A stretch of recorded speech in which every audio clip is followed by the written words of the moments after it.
other stupid choices, standing up for the families that took a loss. This something that we find important. Rep game strong, chest up. Little homie, keep your head up. You can be whatever you want. Get rid of the fake and it will lead up. All my life I strive for greatness. I manifested my time with patience. People try to copy us, but respect is earned. It's not an obligation. I love the fam and they love me back, and that's why I always have the backs. I give a voice to those people who would never. Ooh, I'm running behind. We're good though. What's going on? Good evening, everybody. What is going on, ladies and gentlemen? Hold on, let me catch up. Suki, I see you, Monarch. Hello, everyone. I hope everyone is doing well. Well, good evening to everybody. Bang bong. What's going on, Low 12? Welcome. Welcome. How was everybody's night going? Tara Mick, what's going on? Hi, everyone. And Trev, what's going on with you? Welcome to the stream. Lexi, Taxi, Monarch, Ashley, Bombshell, Cookie Monster. What's going on, Cookie Monster? Welcome. What's going on? Make sure you guys are hitting the like button as you're coming in and you're dropping in the stream. We are about to get started. Who knows how long I'm gonna be on? Maybe, who knows? I don't even want to give it an hour because you never know. You just never know with me. But let's do it, right? Let's lock in.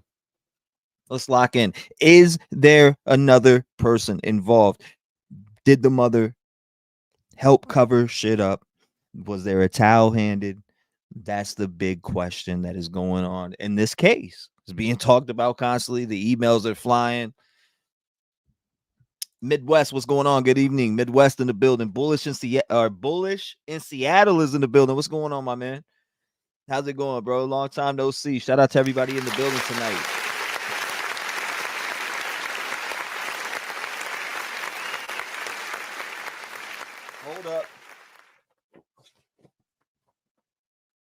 Hold up.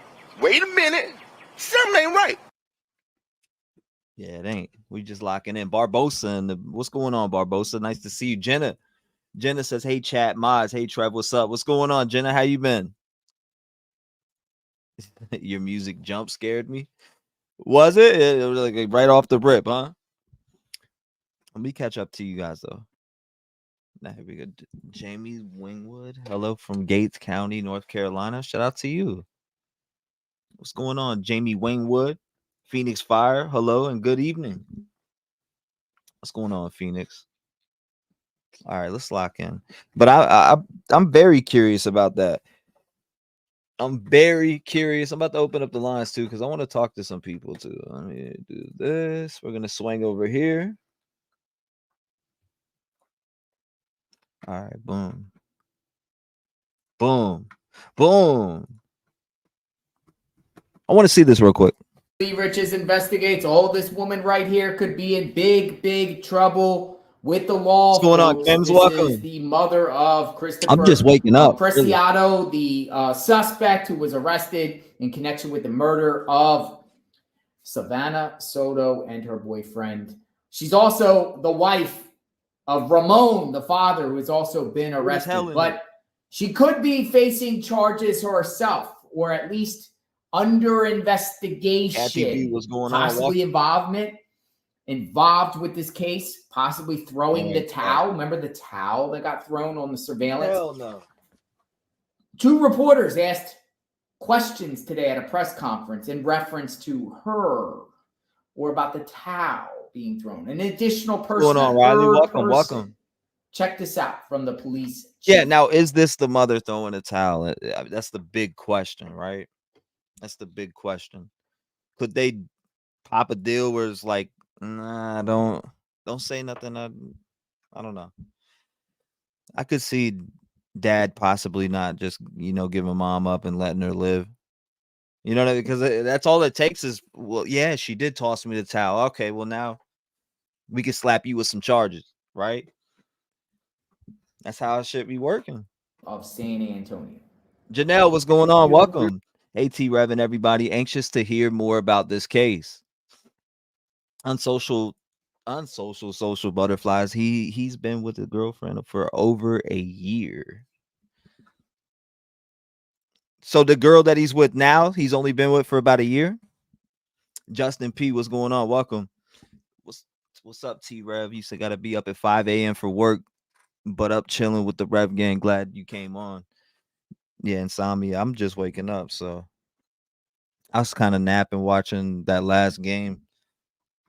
There's something up on the surveillance video. We've had a lot of people reach out. It appears as if someone tosses Bills the game. towel to Ramon Preciado Yeah. before he wipes down the door on the What's sedan. going on, Jackie? Is Nice to that see you. how it played out? What can you tell us about that small part of the sequence? Yeah, that's something we're still looking into. It's something that's been brought up in conversation about this, so we're still looking into that. That could potentially be a third suspect or someone that was there while the bodies were dropped off at the apartment. As the investigation continues, it could be. I'm not saying it is. I'm just saying it is possible. If someone was there, if there was a second person in that truck, could they be charged with the same altering of a corpse? 703, you on with me? What's going on? Talk to me now. Hey, yo, T-REV, you got me? Yeah, I can hear you, brother. What's going on? Talk to me. Hey, I'm thinking about this case, and also if you were going to go on a little road trip, would you rather go with JLR Investigates or Gray Hughes Investigates?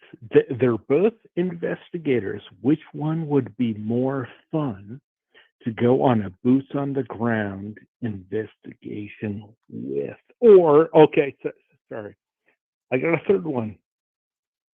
Drip drop. Gray Hughes, JLR, drip drop. Which one you got?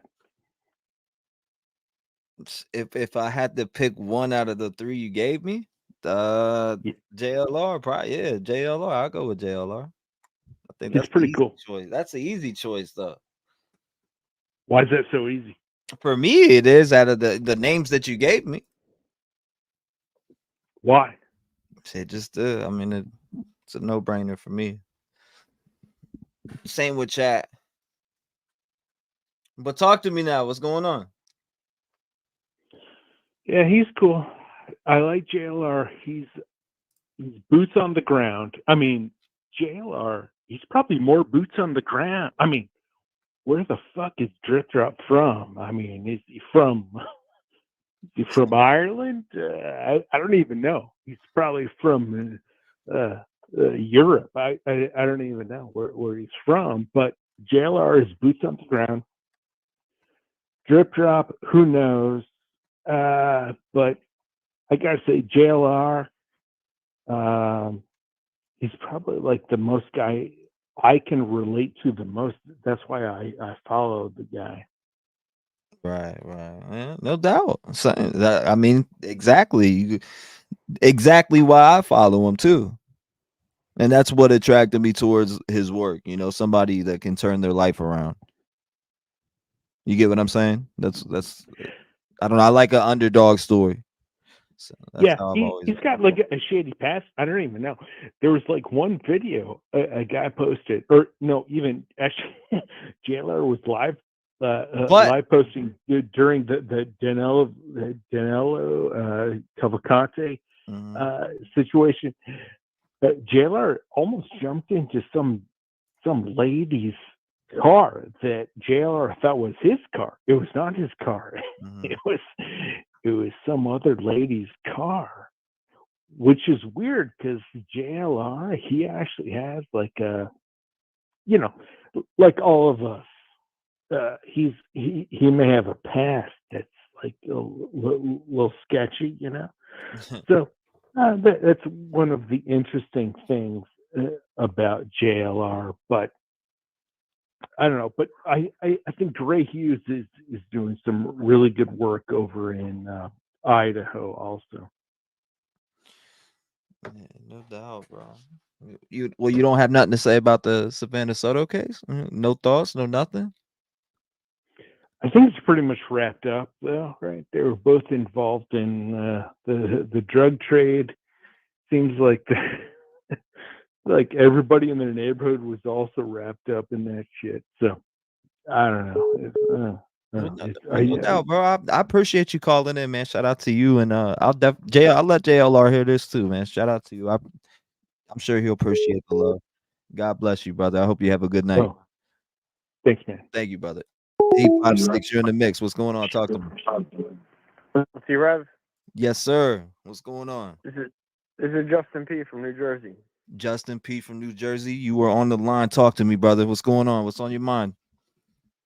I don't know, man. I'm a little confused with this case because from what I'm reading, there's like the gunshots are like straight up to the back of the head. It seems like almost like an assassination to me.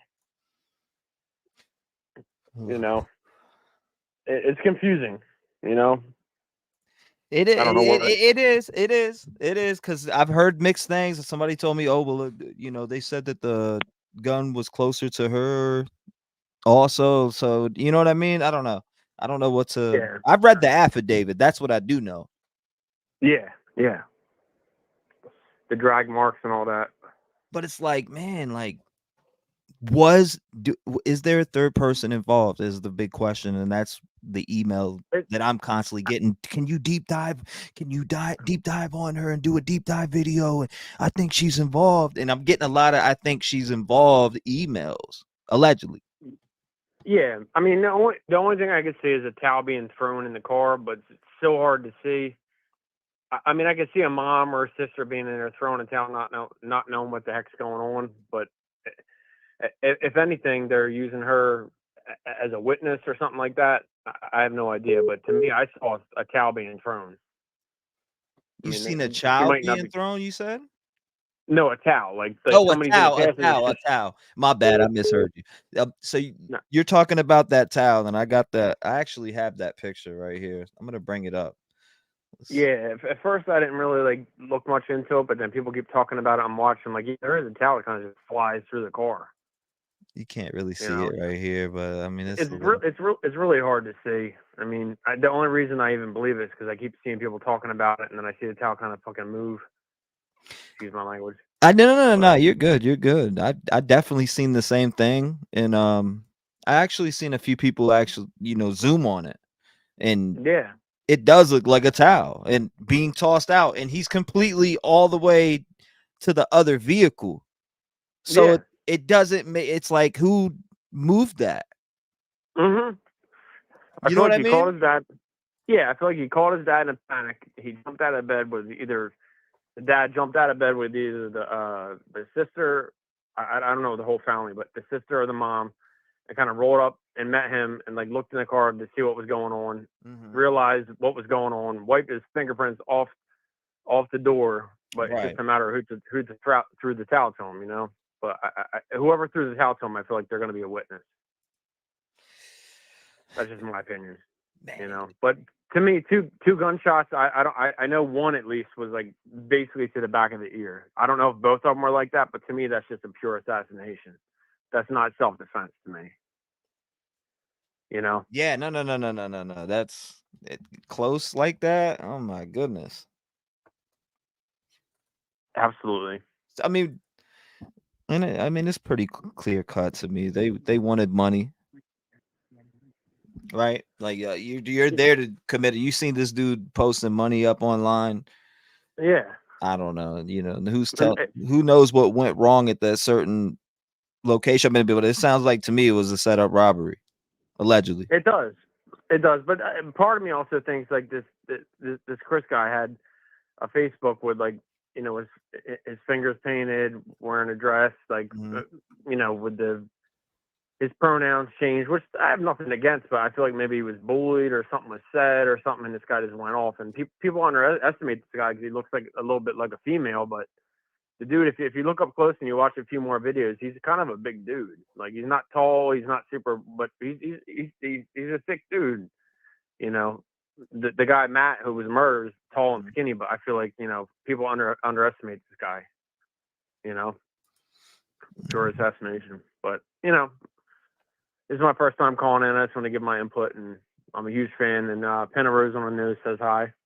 I appreciate it. What's up? Tell her I said what's up, man. I appreciate you calling in too. And shout out to Penrose on your nose. Hell yeah. Hello, T-REV. We're like huge fans. I appreciate you guys. I love y'all. Thank you for that. Love you back. Love you back, man. I appreciate the support and love that you guys show up. I really do. And thank you for calling in. No problem, man. Look forward to talking to you soon again. God bless you, brother. Lock your door, stay safe, and I hope you and your woman have a beautiful night.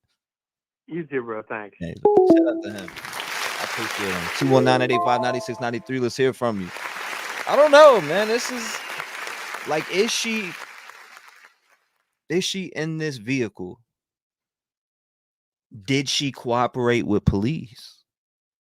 Is she going to be a witness? Will she be on the stand?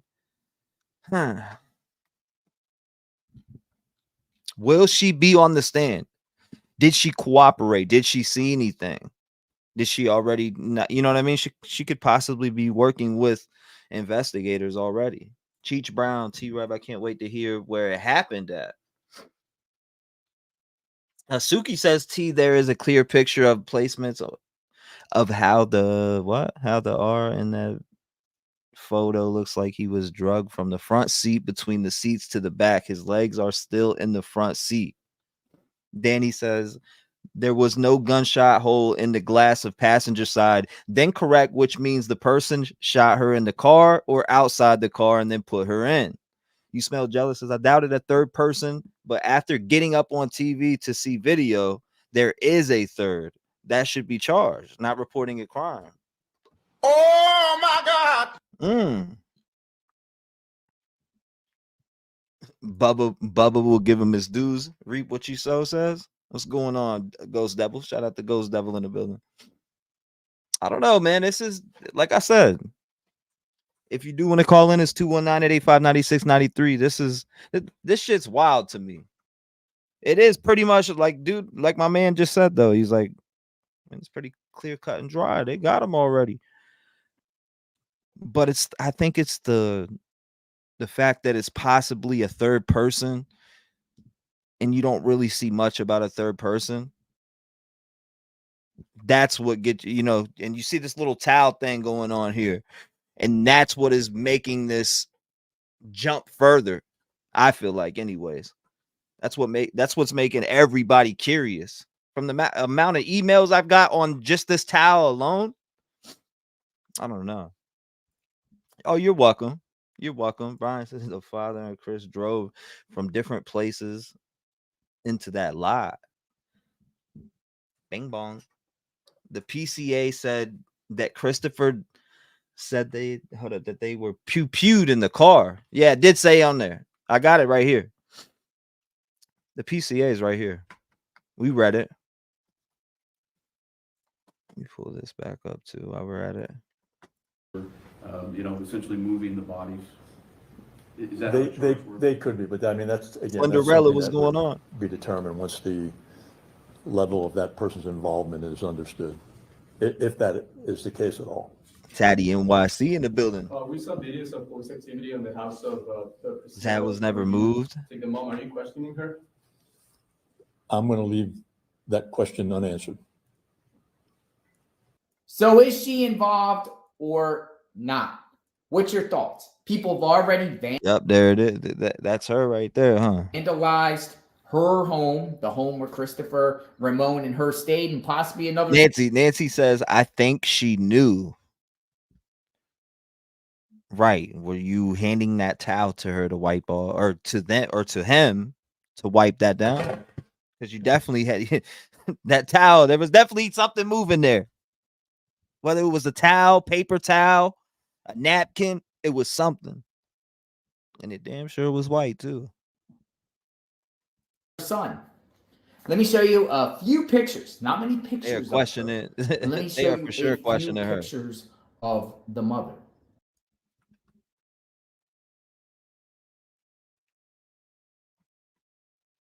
Hold up. Okay, so this is the picture. Is she a suspect or not?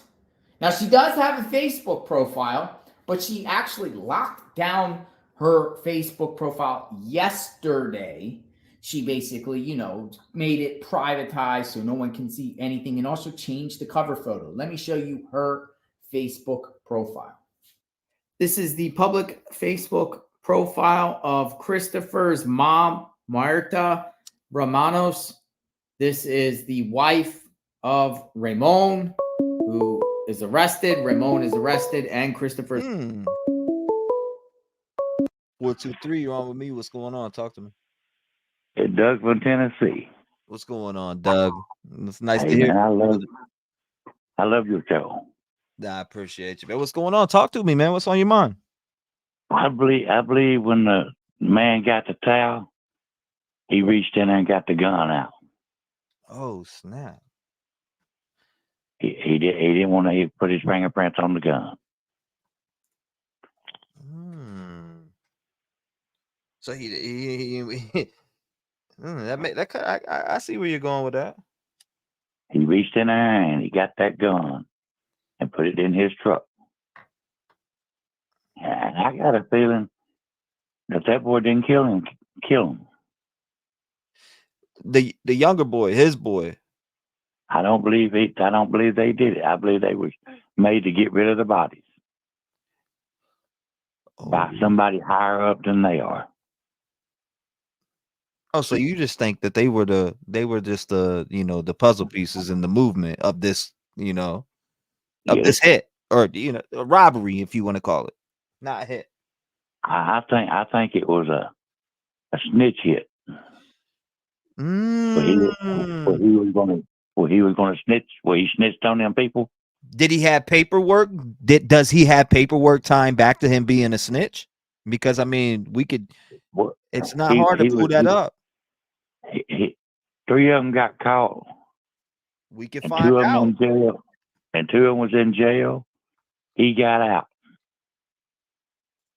Well, my thing is if he was a snitch and he was being lined up, we could really dig into that right now. But then, was he a teenager at the time? A juvenile considered? You know what I mean? Like what? No, this was recently. They got arrested. 3 people got arrested. That was just a rumor. Some people said. Well, I mean, you would easily be able to look at that because if he was involved with a case that had a Cody that is a dangerous person, you could easily, look at different things. I don't know. There's a bunch of different ways you could look at angles and get paperwork on people if they were snitching. Right. If you're a gangbanger, you snitch somebody out, they take you out and whoever's with you. And then they were told to get rid of the bodies, and because somebody higher up made them do it. Well, my thing is if he was a snitch, I mean, I kind of want to dig into that theory is if, did he snitch on somebody? Because that would show in paperwork immediately, and you'd be able to debunk it that fast by looking up his name and pulling up, a prior case. What case was it that you were talking about that he was involved with? They was a talk show on where they had I believe it was on a drunk turkey show. Okay. That they had got arrested. 3 people that got arrested. Mm-hmm. 2's in jail, and he got out. And they're figuring he snitched on them. And if they're gang snitches, the gang bangers help take you out. And dude, the little young boy is a young gang banger. Get rid of the bodies. Interesting. No ifs, no ands, no buts. Get rid of the bodies.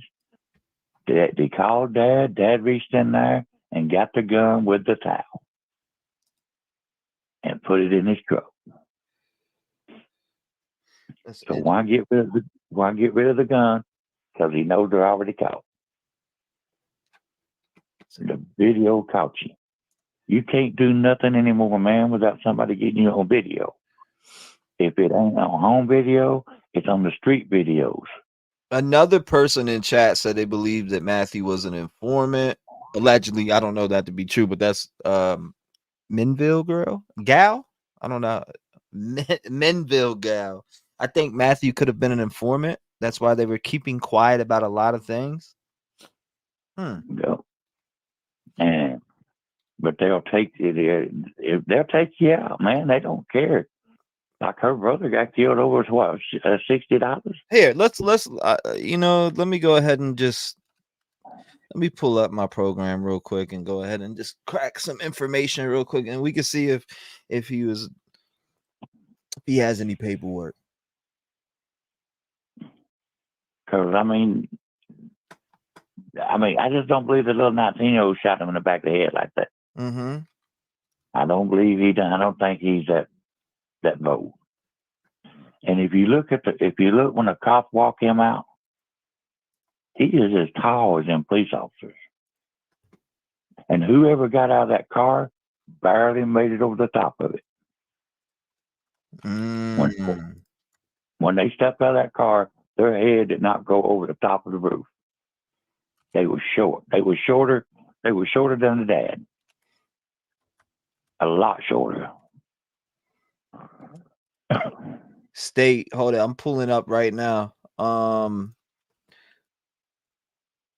pulling it up right now. What was his direct age again, chat? The boy's 22. He was 22, right? Yeah. I'm just making sure because there's a couple. There's 23, 22. There's there's a bunch of 23s. And I'm looking it up right now as me and you are talking to see if I can find anything. Thank you. Finally, someone else sees that caller. Thank you. Finally, someone else sees that caller.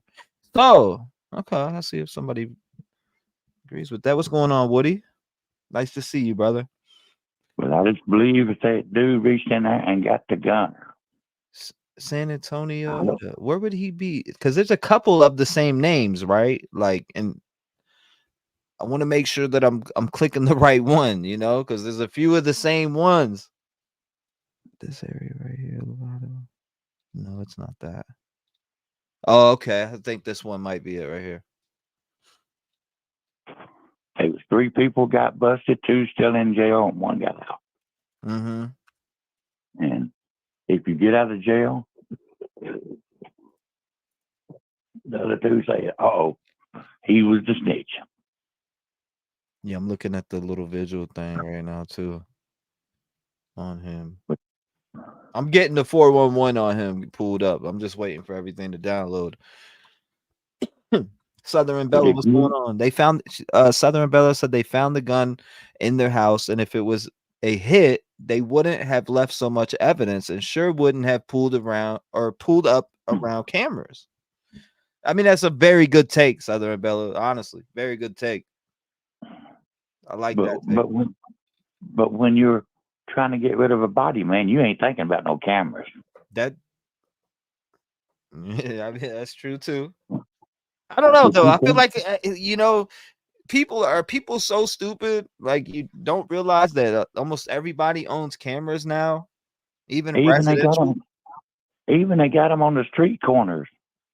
They can follow you on the street corner with cameras. That's what these people don't understand that.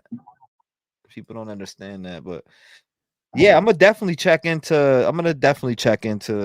the record and see if there's any cases where he possibly snitched on somebody allegedly. It could have been her too. I'm gonna check in. It could have been. But if you look at that video where they got that towel, the person who got out of the car is shorter than the car. But look, when he stands up out of that car, he does not come over the roof. Right. He stays right there, right along the door line. That's a short person. Like 5'5" what? About 5'1", 5'4", 5'1", 5 foot. Maybe even 4 foot. But look at that video real close. When that person gets out of that car, they don't come up over the top. I agree. Phones do show everything. If it was a hit, they wouldn't be around cameras. Arlene Wiley says. And they didn't. I don't believe they killed them at that guy's house because too many people live around there. Gunshots are loud.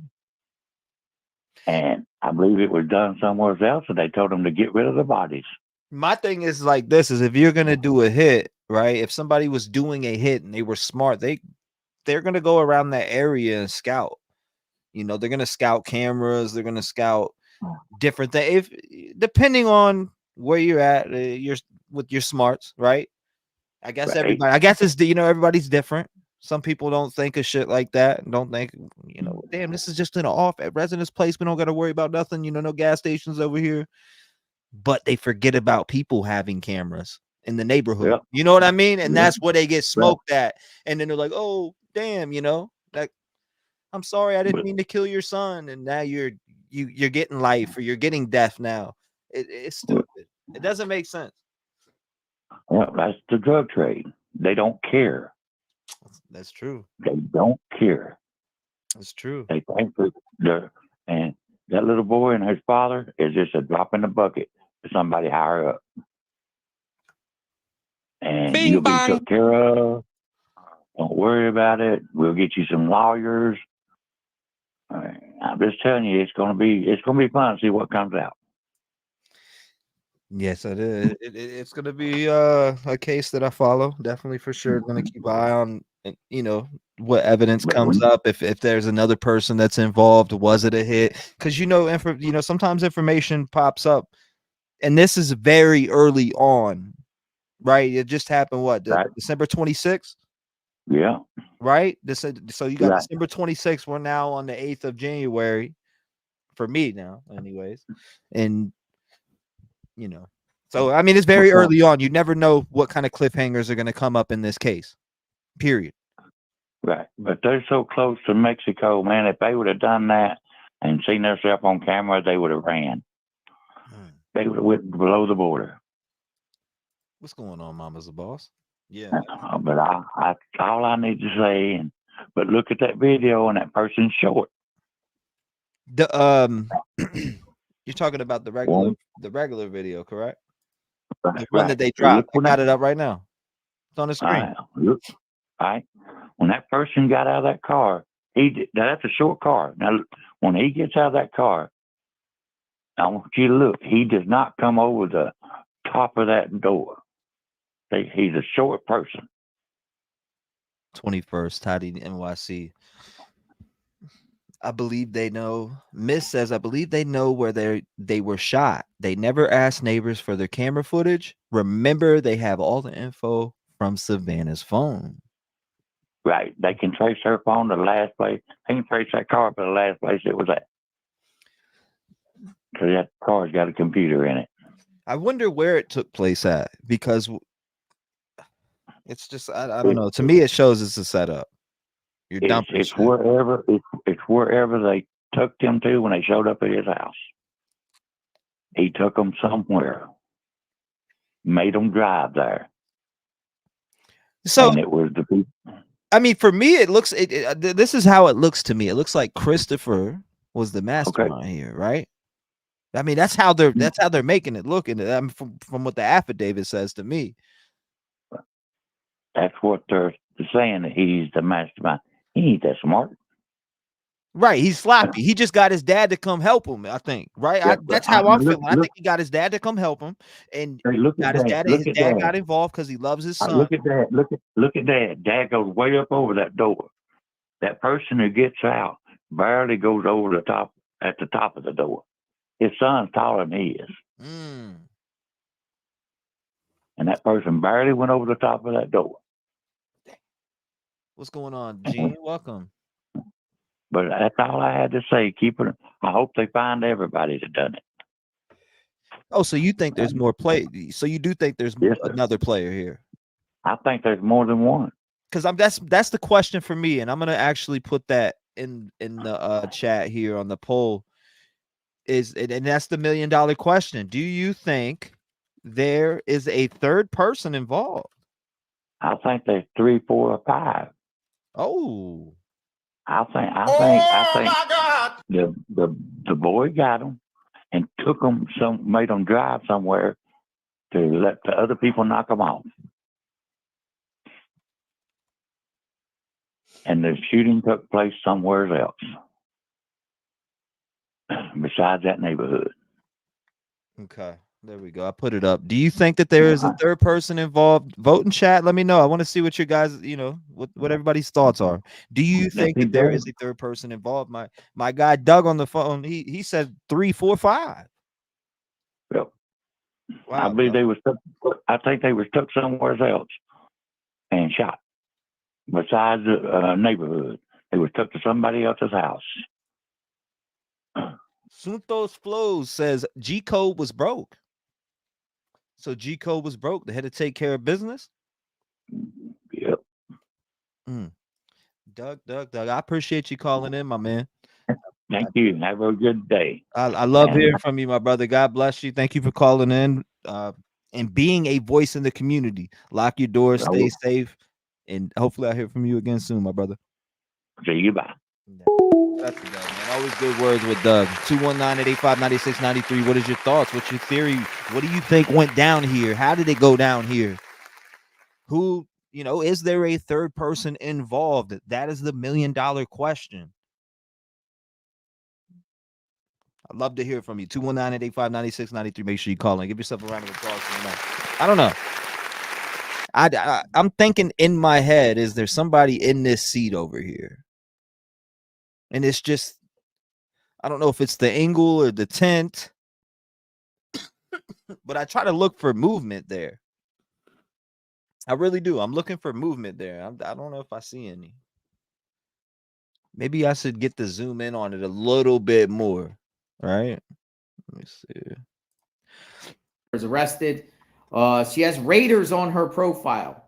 Public profile here. And look, just one day ago, she changes the Facebook profile picture. 806, you're in the mix. What's going on? Talk to me. Yeah, how do they not know that they're just the middle people? Because if you go back, the media says they looked up the address out of Savanah Soto's phone, right? Mm-hmm.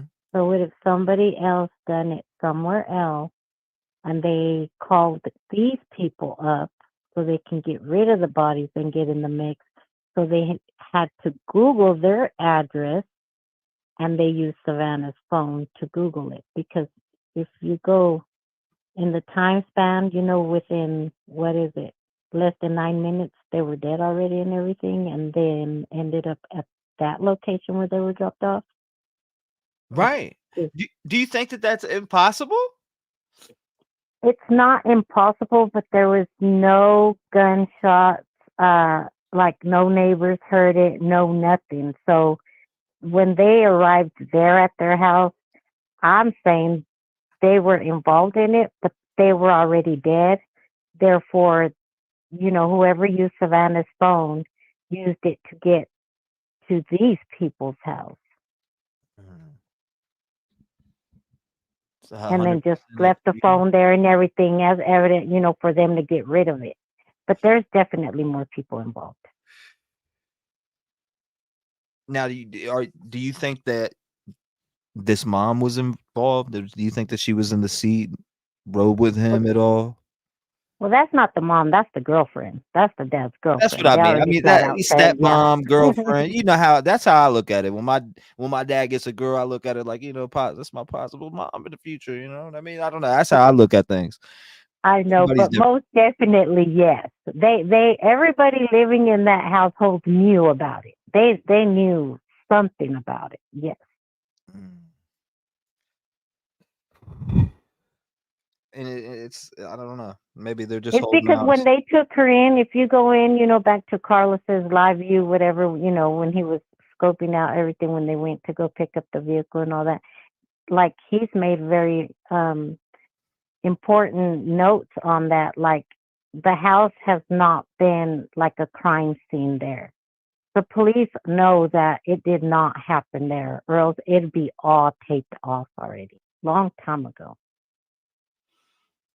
None of that's taped off, you know what I mean? And the mom, girlfriend, whatever, when they take her in, she's just calmly walking with them, like nothing, like, okay, well, they're going to take the rap for it. I'm not going to have nothing to do with it, but that's not the way it happened. They're going to break them, watch. And everybody's going to be shocked because there's more than just these people involved. I wonder if it was just something that they planned and it just went horribly wrong. Over some weed? No. Maybe that's they planned and plotted on that money. Over some weed. Because people do plot on these folks that are on Instagram posting big stacks of cash, they do get plotted on. But it's normal now for people to be doing that. But it's not, you know, if somebody lives in that area and they know that person and they got ties to the streets and they see you posting stuff up on Instagram, big stacks of money, you can become a target of being robbed when you're seen in public. So if you're really a street person and you're on Instagram and you got friends from your hood that know you and they follow you on Instagram, they'll line your ass up. And that's just the streets. That's just the way the streets work. They're going to eat you up and chew you out. You know what I mean? Okay, yes, agreed. But there's a but in there. If you go back like on the videos and stuff, most of the money he did flaunting and all that. Right. If we go back and look at the videos and stuff, it's from home. I don't think he was dumb enough to be carrying all them stacks of money in the vehicle, especially when they were on the way to the hospital. I agree with you 100% on that. I'm saying in general, did they think possibly that he had some money on him? You get what I mean? Because some people they don't grasp that in their mind that most people have their money put up somewhere. But there is some people that carry their money around with them. They carry knots around with them. So, you know, it's like a 50-50 chance. Were they on some type of other drug and they just needed some money and he was the target here? Or, I mean, I don't know. That's kind of how I'm looking at it allegedly, but you know. Yeah, but there's definitely more going on because if we go back also, there was people that said they had heard Savanah yell for help from the apartment.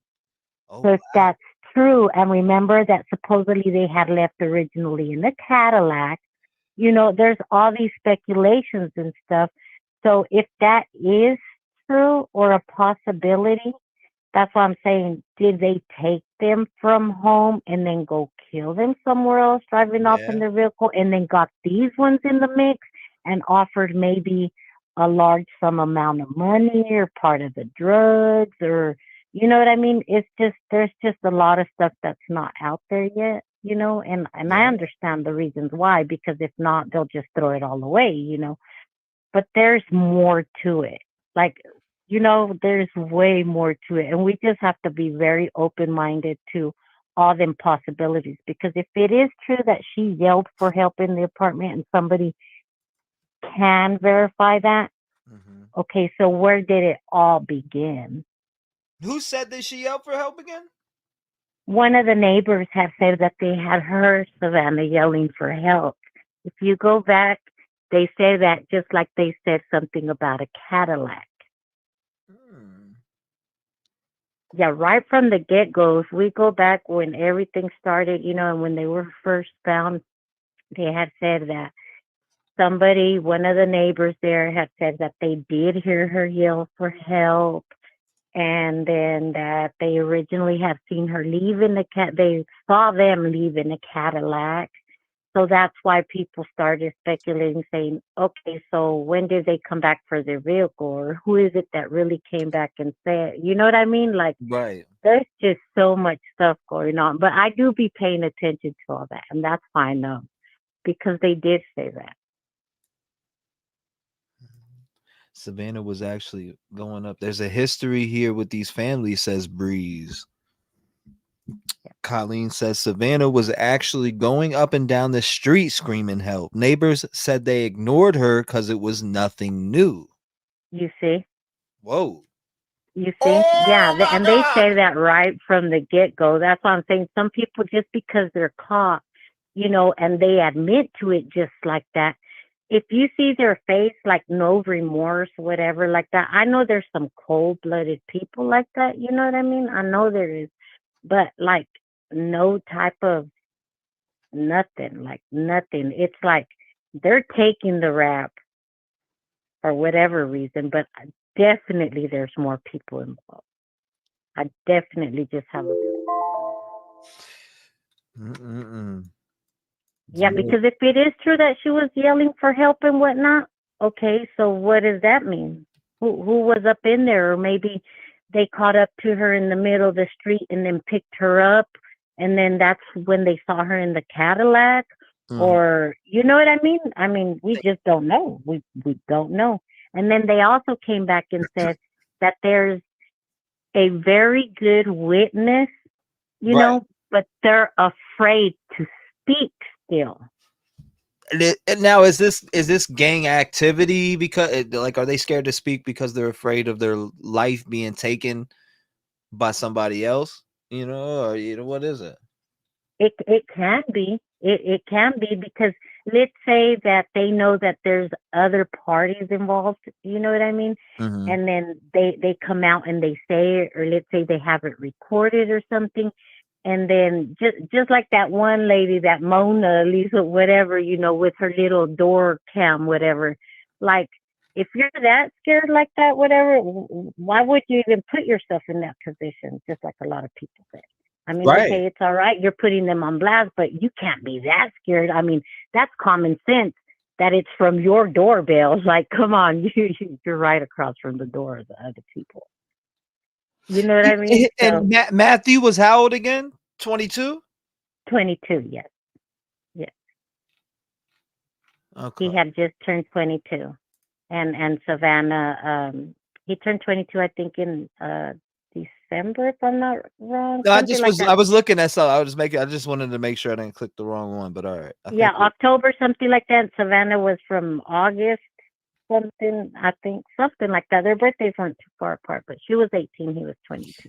I don't know if the Laredo. Hold on, no. Is that the right area? Hold up. Let's check this one. Search for records.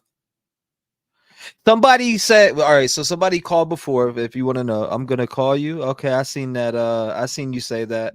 Marnuki says, and thank you for the 12 months, by the way, Mama Bear. I appreciate that. I think it's retaliation for what happened in the courtroom. Marnuki says. Now it says, what were you gonna say? Go ahead. You're fine. It can be, you know what I mean? But I definitely don't think like these animals, you know, that got involved, whatever, you know, with cold-blooded, with the bodies like that and all that, they're not the only ones involved. That I can almost guarantee it. And the cops definitely have to figure out who that third person in the back seat, because definitely, like, there's no denying that. You know what I mean? That hand towel just, or whatever it is that they hand to that man, you know what I mean? Yes. It's clearly handed to him. Like, come on. Yeah, that's it's just about will he give them up? Correct. Right? That's what it comes yes. down to. Yes, yes. If they Whoever can else break was them, involved or knew about it. Whoever, if you knew about it, or that means you were involved. Period. yes. If they can break them, you know, Yes, which ma'am. I don't think they're gonna break the dad. You know, he's just sitting there talking about, I already know why you're here. Talk to my son like nothing. No, see, y'all don't even have a straight story. Neither one of y'all stories match. So that was like the totally wrong thing to begin with. You know what I mean? But they're gonna have to break one of them, like some type of deal or something, and sit there and say the truth. You know what I mean? Like we won't something. If they can break them the right way, yes. For some reason, I don't know what it is, but I feel like Dad's the weakest link. He may be, because he don't want to be locked up for that long, you know. But then again, if they don't put bigger charges on him, they're not gonna break him, because he already knows. Just like the charges, you know, that he has right now. They were talking about just a few years. You know what I mean? If you know, like that's some petty stuff. That's for sure. Well, I appreciate you calling in. Thank you so much for being a voice in the community and giving me your thoughts. If you can think of anything else, you're more than welcome to call back. God bless you, ma'am. Where are you calling in from tonight? I'm calling from West Texas. West Texas in the building. Yeah. Cowboys fan Yeah. or no? No, I'm originally from California. So. Oh, okay. I see how it is. Okay. Much love. I appreciate you. Thank you for calling Likewise. Y'all have a blessed day. Lock your doors. Thank Stay you. vigilant and safe. Shout out to her. I appreciate her. 604, you're in the door. What's going on? Talk to me. Thank you, Woody. I appreciate it. Peachy, it's Miss Brazy. What's going on, Brazy? Talk to me. What's up, man? Hold on, I gotta turn my.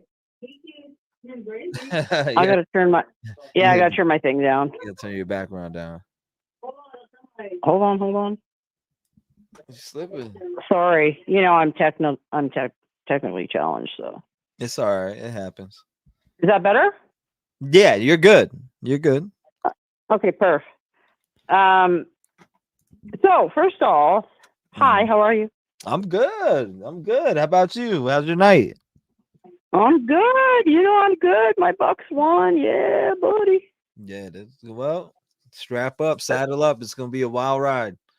Oh yeah, but me and Michelle, we're gonna go. Me and Michelle, Eagles fan, gonna go at it, right? So.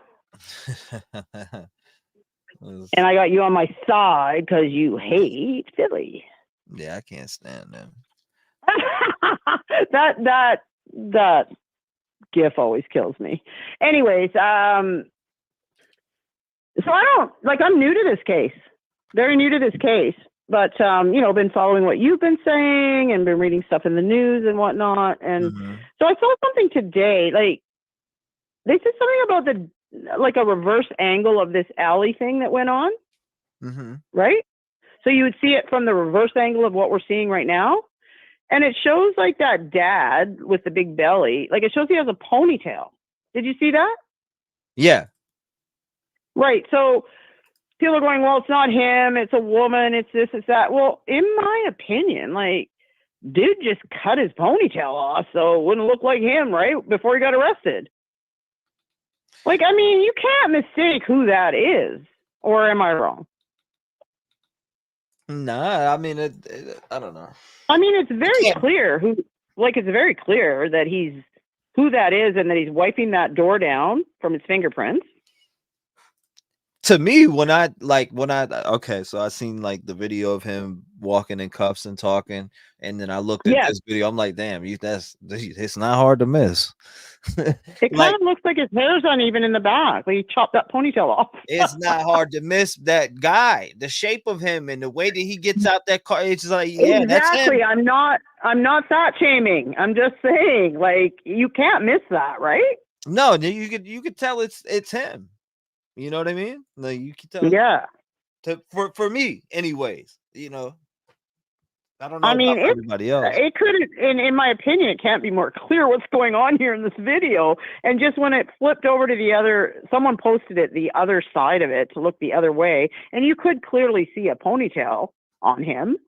But okay, so he cut it off. What was his words when they were perp walking him? Fake news. It's all fake news. Okay, we already know what we're dealing with here. Wonder if it's considered kidnapping if they're dead. Huh. I don't know. And something I just wanted to kind of point out. It's a good question. For me, I have empath. Empath? What the hell did I just say? I have empathy for those young people, right? I do. No one wants to see young people die like this. It's horrific. And the baby, I can't even go there. So I'm sorry, but both of them had every opportunity to change their life. And I don't mean before they passed away. I meant they still had time to change and turn things around. And you get what I'm saying? So no, that was what I was about to say. I was about to say, I have empathy for what happened. Oh, I got major empathy for them. Major. But at the same time, the saying, right? Play stupid games, win stupid prizes. It's just, they're not so young that they don't know this lifestyle results to me in two things: jail or dead. It is. Yeah, that's what I kept saying yesterday. I was like, man, it's either death or prison. You're going to prison forever. Right. You did say that. And I agree with you 1,000 on that. And that's the thing. But if you say that, people jump on you well, they didn't deserve it. I'm not saying they deserved anything. I'm not saying I don't feel bad that two young people and a baby are dead. Of course I do. I'm a freaking normal human being. But at the same time, you're living this lifestyle because why? You don't want, I don't know why. You don't want to go get a regular job. I don't know. But you're living this lifestyle. And with this lifestyle comes these risks, and they paid the ultimate price, didn't they? You know, another yeah, and baby got killed in this whole entire thing. It's You just, know, the yeah, baby that's lost what, their life. They innocent child. exactly.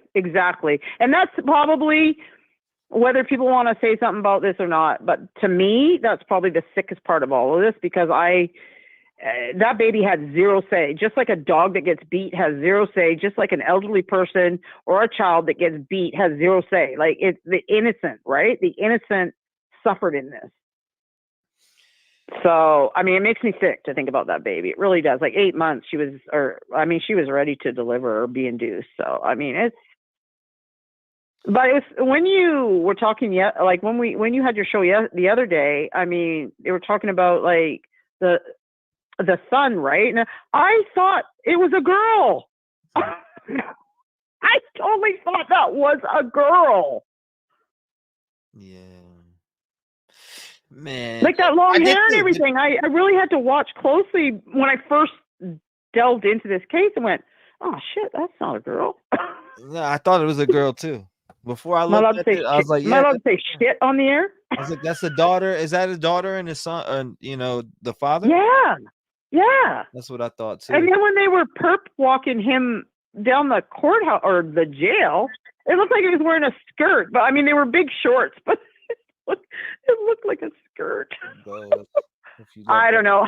I just, you know what? Once again, I cannot wrap my mind around whatever this was over. I can't wrap my mind around that murder is the thing that you come up with that will solve it. Yeah. And then especially, not that anyone's life isn't important, but especially two young people, and then especially a pregnant person. Like, that's what I can't wrap my mind around. Oh shit. Hold up. What are your thoughts on it though? Like, I mean, you saw his defense, right? What do you think about that? Like, he said it was self-defense, right? Yeah, he said it was self-defense. I think complete bullshit. I think it was robbery. Come on now. I mean, exactly. How did he? Allegedly. He was driving. He would have been driving, right? And then he ends up in the backseat with a shot to the head.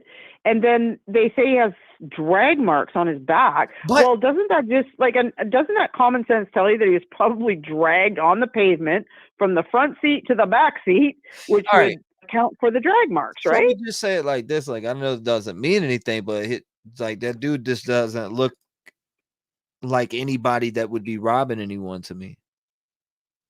Agreed. You know what I mean? Totally, I totally agree with you. When I see that guy, I mean, you expect to see some sort of thug type looking. He's not. So I mean, that is going to play. I hope people understand that's going to play a role in this. Of course it is, and you know what? He will not. How he looks now on arrest, he will not look like that in court. I'll tell you that right now. No, I'm saying a defense attorney is going to play. He didn't. They're going to cut his hair, put him in a suit, dress him all up, and say he had a tough childhood or something like that, right? Exactly. Yep. Exactly. So I was going to say something just on that regards to Idaho. I know you're not doing Idaho, but I just wanted to say this about Idaho. I'm scared about the jury. I'm scared that we're going to get a jury that doesn't get it. That's what I'm scared of. That's all I wanted to say about that. But I'm just, I'm scared. Don't get that. I hope we don't get that. And that's a whole different breakdown conversation. But I know that. And we will have that conversation. But I just had to throw that out there since we were talking about this part. Like, I know how this kid is going to appear to the jury, and it's not going to be anything like he looks like right now. And his dad can go F himself. I mean, I just can't even. Like, I just can't even. I said his dad can go F himself. And could you tell me, because I think you probably know more than I do at this point, even though I know you're new to it too, but did her parents not wonder where she was? Because wasn't she living with them, or she wasn't living with them? Oh, yeah. No, I don't. You know? With her parents? No, she wasn't living with her parents. I thought she was living with Matthew. Okay, so but they hadn't heard from her? Were they worried? Like, I just don't. She was supposed to be induced. Yeah, right. The next day, she was late. You know what I mean? Yeah. Late. It's very sad. You know what? It's very sad all around. It's sad that someone thought that murder was the answer. It's sad that 3 lives are gone, and such young lives, and an innocent baby. It's just all sad. I honestly, it's like watching the Twilight Zone for me. I just can't. His mom and dad are the same size, though. Looks are irrelevant. Lisa, yeah, looks are irrelevant.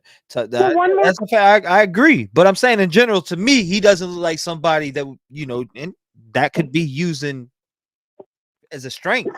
If, somebody sleeping on you, I think, you get what I mean? Someone in chat said looks are irrelevant.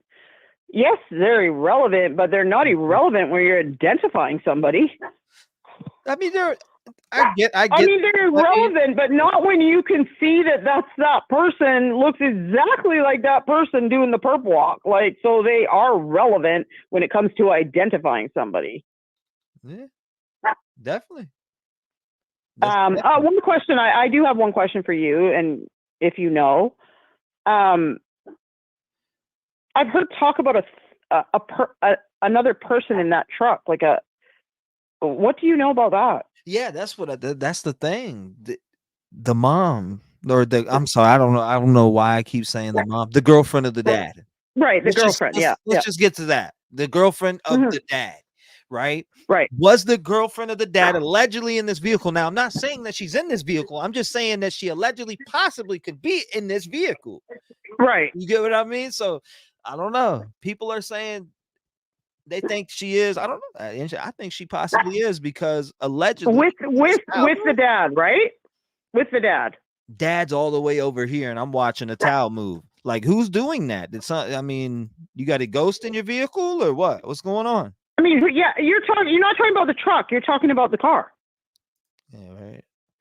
Right? No, the truck. I'm talking about both. You're talking about the truck. Okay, but who drove the car? Who's in that car with the dead bodies? You got Chris right here, and then Dad in the Silverado. Okay, and the question is the girlfriend in the Silverado? That's a good. You said is the girlfriend? Whose girlfriend? The dad's girlfriend. Is she in the Silverado? Is that I had question? to make sure you weren't talking about Savannah. No. No. They're saying that she wasn't in the vehicle, but after seeing the towel incident thing, I can't really tell now. I zoomed in before I got online here with you guys. I was messing around with this little video clip of this right here, and I was zooming in on it just to see if I could see like a shadow of anybody, and I couldn't. Thank you. No, he's got like tinted windows in the back of the Silverado. You can't see anything. So I tried to look, so I zoomed in on it. I wanted to see if I seen any shape of anything towards the back movement or anything. Yeah.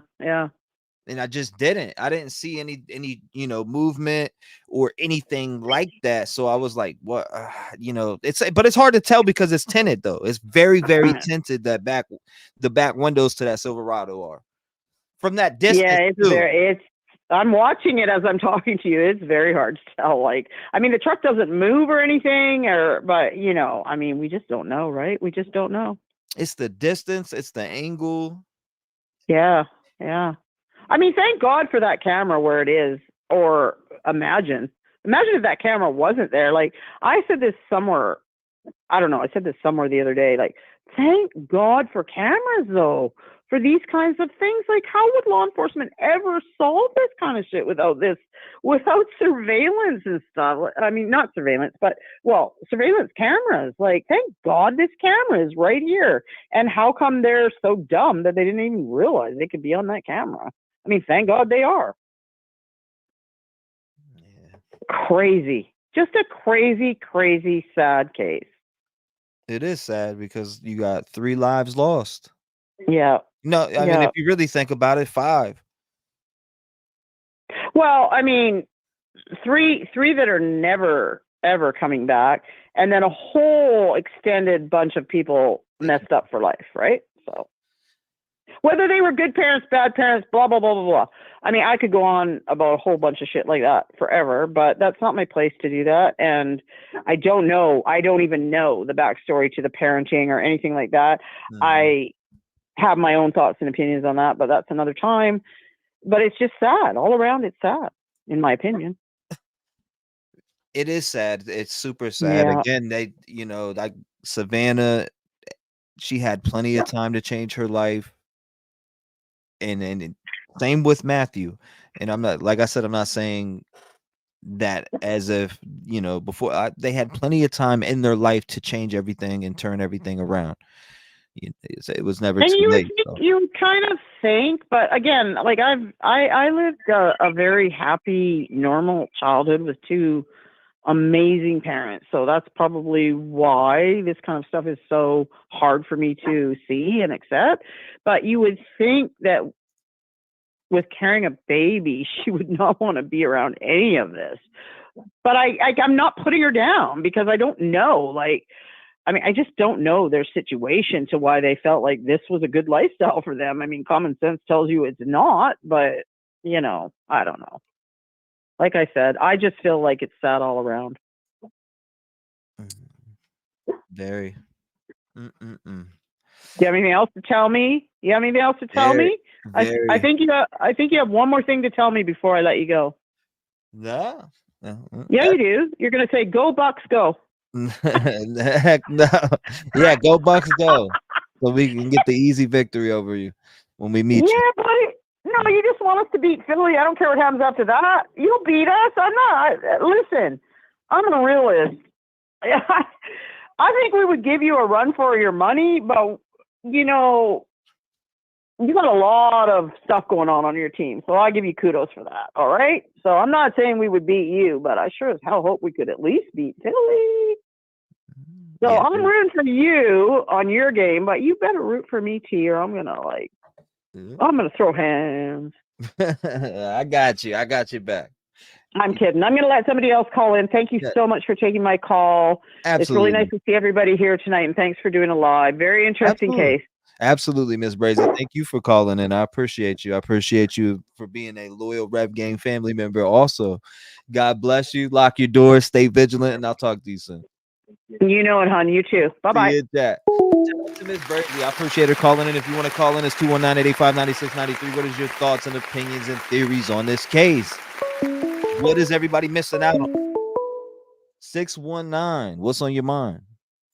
Hey, T-REV, it's Kathy Shue. Hey, different subject on Idaho, but do you or any of your subscribers know how to break the corporate veil on who had ownership of that house for the last 40 years?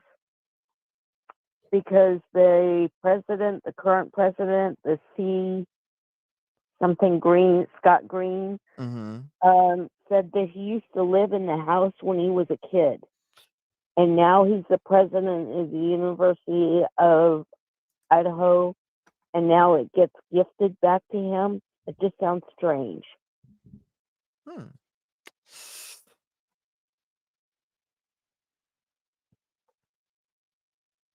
Now you're talking about Scott Green, the president of the University of Idaho. Correct? Yes. Yeah, there's tons of people that have been digging in that for a long time. The ownership of the house. But for me specifically, I've never deep dove into like the information. So I'd have to really deep dive and get the correct information before I speak and say or give my opinion or thoughts on it. Because I haven't dug into no Scott Green or who owned that house fully like that. I've never had. Well, it changed ownership a bunch of times, but I'm wondering if it was all a shell game behind a lot of corporations and trusts to hide the ownership. But the reason that it comes up was the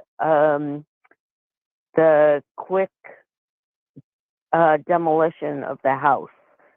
And was there anything that the university was trying to hide? That's a great question. Are they hiding something? What would they be hiding? Yeah, it's like the cui bono, who benefits. I mean, because they could have just left it there for another 6 months, and then all of a sudden they just say, it's coming down, and then they show up early and they take it down before I don't know, in my opinion, before it needed to have been taken down. But I don't know. Maybe if there's someone that can look into it. I mean, I'll look into it. I'll look into it deep. I mean, if that's what you guys want, I'll definitely. I could deep dive and find that out easily. That's no problem. You know how to? Yeah, I know how to. I can get that information. It's just gonna take me a little bit, but I'll get it. I'll get whatever. I mean, if there is something suspicious there, that could basically break the reason that demolition happened like it did. Right. Yeah, no, I could definitely look that up. Well, thank you. Love your show. Thank you so much. I appreciate you calling in. God bless you, man. Lock your doors. Stay safe tonight. Make sure you lock your doors before you go to bed. Will do. God bless you, man. Thank you for calling in. I appreciate it. I'm gonna have to check into this Scott Green and see. People want to know that information. We can check into it. 219-885-9693. That was a. Hold up. Wait a minute. Something ain't right. Geez, it was his phone. 806, you're in the mix. What's going on? Talk to us tonight. Hey, I called you a while ago, but let me tell you something. I don't know if I'm right or wrong, but you see when the truck drives up and he opens the door? Yes, ma'am. You know that second glare on the back door, like that little white ball that looks like a light? I don't know if it's coming from the inside of the vehicle, like from the radio or something, but when you zoom in on it, and if you pay attention, I don't know if it's at the same time when they're handing the towel over or whatever, but you could see like a shadow or something. You could see it where it changes a little bit. You have to pay real Yeah. close. No. Because I've been watching it, and it does move. So definitely there was somebody back there, but you could see the shading in there. It changes right closer to where the white little ball is. Damn. A few moments later. That I don't know. I think there might be somebody in that Silverado. I really do. There definitely is, but if they've not seen like that shadow change right there, whatever that glare is, you could see it. Like when you zoom in, just the way you're zooming in, I could see it. I had seen it previously, but I wasn't too sure. I was like, maybe my eyes is tripping or something. You know what I mean? But no, you could see something move, like the glare, the shadow part. You could definitely, if you slow motion or whatever and pay attention to it, you can see something. I'm gonna pull up my my program. Let's see. I'm gonna zoom in on this bad boy right now while we're sitting here talking. Let's do a little zoom in while we're talking here. What? I'm on my opposite screen. I got it playing on the main screen. Once I get zoomed in a little bit, I'll put it on the main screen for everybody to see. Okay, perfect. Let me get to this part because I want to get to a certain section and zoom in.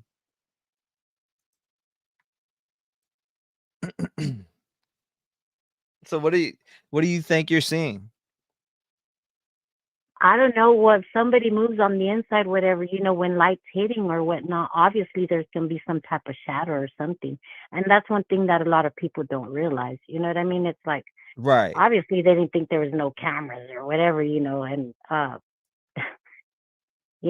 don't know who lied to them nowadays. This is 2024, but the lighting and all that, any type of shadow or whatever, wherever there's lighting, just like whenever they were showing where the car turned off all the way from over there, where there's that canopy or whatever thing over there, that piece of, roof tin over there, whatever, all that's going to take into effect. Just like that person moving in there, there's that piece of lighting right there. You'll be able to see it.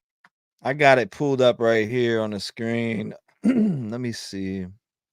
I'm super zoomed in though. When you zoom in, it kind of takes away. Let me view full screen. Just look at the lighting on the circle and the way it shows, like there's like a second little piece like overlapping on it, and then all of a sudden there's some type of movement where it kind of like closes, and it's just the circle alone. Yeah, I got it zoomed in on it. Let me see.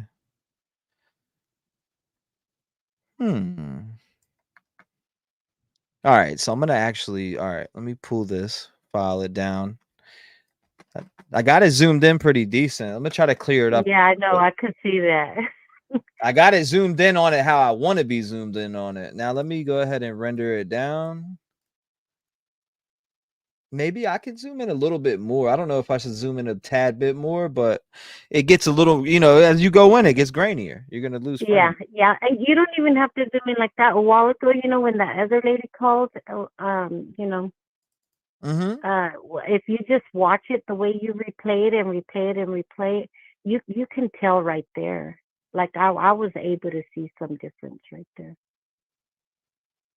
Zoom right here, and we're gonna focus in on that. I just want to focus in closely on what's going on there. Yeah, I noticed it right from the get-go whenever the police, put that footage, whatever, and when people were debating if there was somebody in the back or not, I had already seen it, I don't know. I'm just real, I don't know, I pay attention to a whole bunch of details like that and stuff, especially when it's such a sad case like that, I Yeah, mean, this case is super sad. it's unfortunate, she was her baby, deserved at least. I mean, I know it's a cruel world, a very cruel world, but still, that baby was already overdue. It's sad. Here we go. Let me pull up, open my folder. Where's it at? Okay, there it is. I got it. Let me open. Let's see what we got here. Let's see what the zoom in looks like. It gets up. See how it gets. I don't know. When you zoom in, you lose a lot. You can't Yeah. really see much in that. See how it gets, chat? Like when you Yeah. zoom in. See what?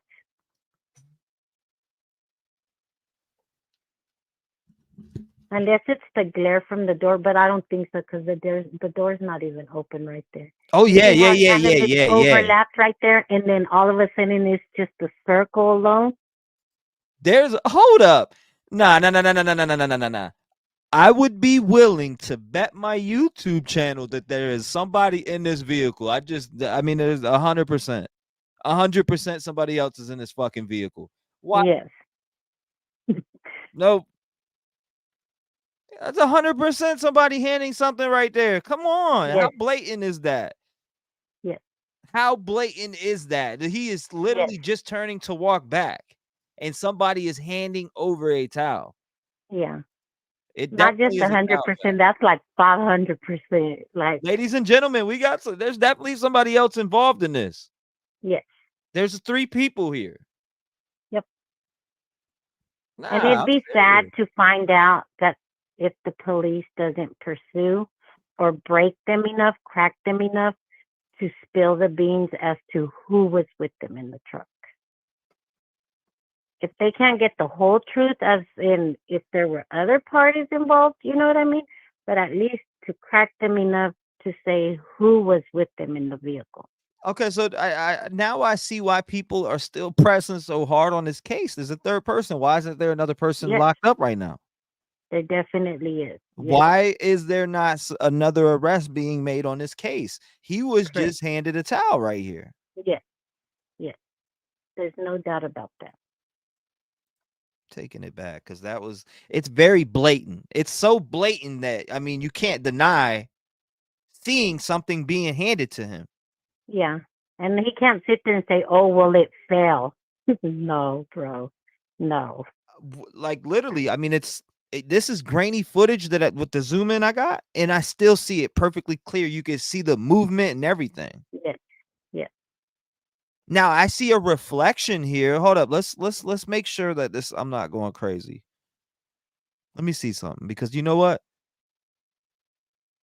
Make sure it's not like a car door mirror or, and he's just moved the car door mirror a tad bit and it looks like a towel, but it's really a car door mirror. No, it isn't. Somebody handed him something. That's Yes, 1,000% a fact. Like, yes. yeah, he definitely got handed something. And that's why I paid attention also to the other, the lighting, whatever, because that person's moving in there. If you pay attention, like the lighting from the truck and all that, I can guarantee you could probably see some type of shading moving in there also. He You know? says, yeah, I seen it, right there. People talked about and I seen it more clear here than I have seen it than Yeah. the few clips that I've seen.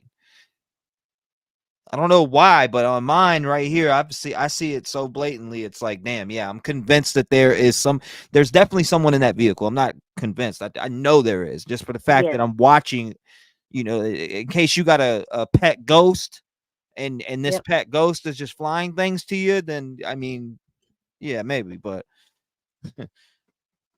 yeah, I see it 100%. Caddy Wampus says that's what everyone has been saying. Tiffany says the person in the truck probably said, "Here, use the towel," and that's when Yeah. he turned back to the truck. That's a good But point. they knew what they were doing. Like they knew from the get go when they left the house and all that. That's why I'm saying that there's probably more people involved and whatnot. Maybe they just went to go help clean up, or I don't know. But I hope they can break them. You know, She said, they just need to do that smart, that reverse psychology. You know, if they do it and they play the cards right, they'll break them. If not, and they just want to charge them with it right away or whatnot, they're not even going to go for a third person. They're just going to leave it as the two people, which I don't think is right. I gotta clip this right here because this towel switch it's super blatant. You see right there, you could probably even see part of the hand It's as they're just handing it's it so out. blatant, it's just way too blatant. And I'm about to hold on, Look, I'm clipping that did you certain. see? Let me cut this. I'm gonna cut this, cut this. I just want to actually really get the towel part. Hold up. Because that I don't know, like I think that's Did he try handing the towel back to that person and then they didn't reach for it, so he put it over to to like the middle part? hold on, I'm about to show you. I'm about to pull it right here. Okay, I just wanted to clip this certain. I wanted to clip this one little part so we could run it. Right there. And then he walks back. Okay, boom. Split. Cut. Export. Hold on, let me export this for you guys. Yeah, I mean, why isn't we should be calling them up and asking, hey, why isn't there a third person being Yeah. arrested here? What is going on? I agree with you. I'm serious. If Why, I like, was the family, I would not let loose on that third person. I'd be pressuring them and just pressuring them on I'm super serious too. It's like, right there. See, it's out of it. here it is right here. Hold on, let me open this one. Okay, so here, no, that's not it. It's this one right here. Here it is. Yeah. All right, I got it right here. Repeat, and then we're gonna replay it. I gotta zoom in. What's up? All right, here we go. Yep. You can see it right here. There we go. Yeah. Okay. Boom. I'm telling you, I think you could even see part of the hand, man. For real. I wanted to my bad. I had to get that close up for you guys, and No, I can that's even do fine. if you guys want me to. I can even zoom in closer and get a more closer up than that. But you got to also remember it's going to take away. It's going to get grainier the more that I zoom in. So I can mess with lighting. I can do all different types of things like that. I have different filters that I could use that I know how to use, but there's no telling what I'm messing with it as we talk here. So, but I What appreciate makes you. me upset also is whenever the chief or whoever, the sergeant, whatever, he done the whole interview thing, whatever, and they asked him when finally the news media asked about the third person, he sits there and he corrects himself and he's like, possibly, if that's even the case. What do you mean if? Like, there's definitely a third person. What do you mean if? Yeah, there is. What more evidence do you want? Based off of this footage right here, ladies and gentlemen, in chat, I need a 1 for a yes and 2 for a no. Do you see in this footage right here a towel being handed to this man in this truck? Let me know. 1 for yes, 2 for no. Can you lighten it up? Yeah, I can. I could lighten it up for sure. Chitty chat or Chitty Kit Kat. I could definitely lighten it up. Members hands on TV. Miss Smith, in my opinion, you can see a shadow in the cab after the towel appears. Miss Smith says. I told you, see? Wow. So a lot of I'm ones not in the chat. only one that side. I'm glad. Yeah, see?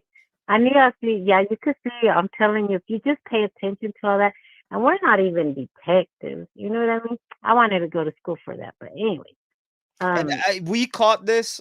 If little old me caught this, you know they're in the room catching this and probably drill both of them. You know who was with you, and I don't know. No, I don't want to say anything. All it takes is I don't want to talk to you. Can give me my lawyer. That's all it takes. That's all it takes, and everything is boop. It's at a standstill, right? Nobody talks. It's at a standstill. So I think that's maybe the problem. If they drill them right and do that reverse psychology, they have to break one of the two. They have to one of the and just be like, you know what, your dad just says that you da da da da. You know, that reverse psychology. They know how to do it. That there's a difference if they want to, because they sit there talking about pinpointing, trying to judge, talking about their lifestyle and how now the media they sat there and they said they were both drug dealers. I don't mean to cut you, and somebody is calling and I'm gonna take their call. I appreciate you calling me. You could call back though. You're more than welcome to call back. No, you could. Yeah. Thank you so much. God bless you, man. 563, you're on with me. What's going on? Talk to me.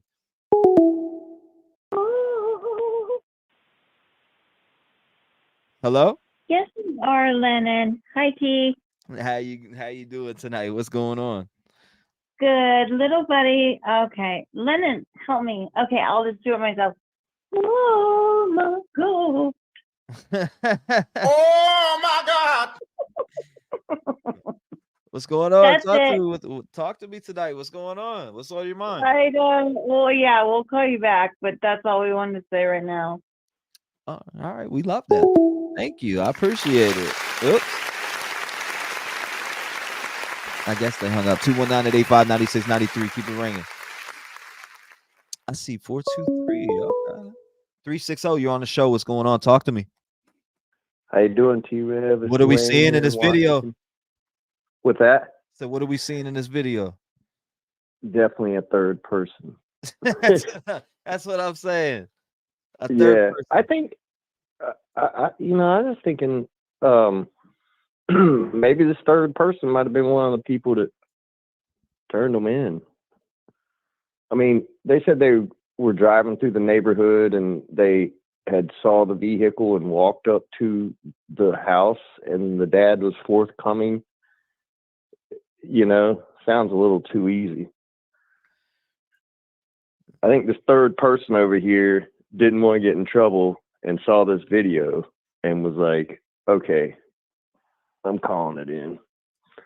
Because, I don't know why they would have rode to this thing with them. I mean, I don't know why you take a ride unless you didn't know if you're in the passenger seat and he says,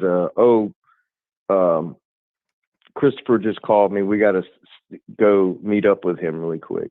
As if you didn't know you were going to end up in this back parking lot, passing a towel over and discover all this is going on, right? And then you're like, oh, holy shit, I'm implicated now.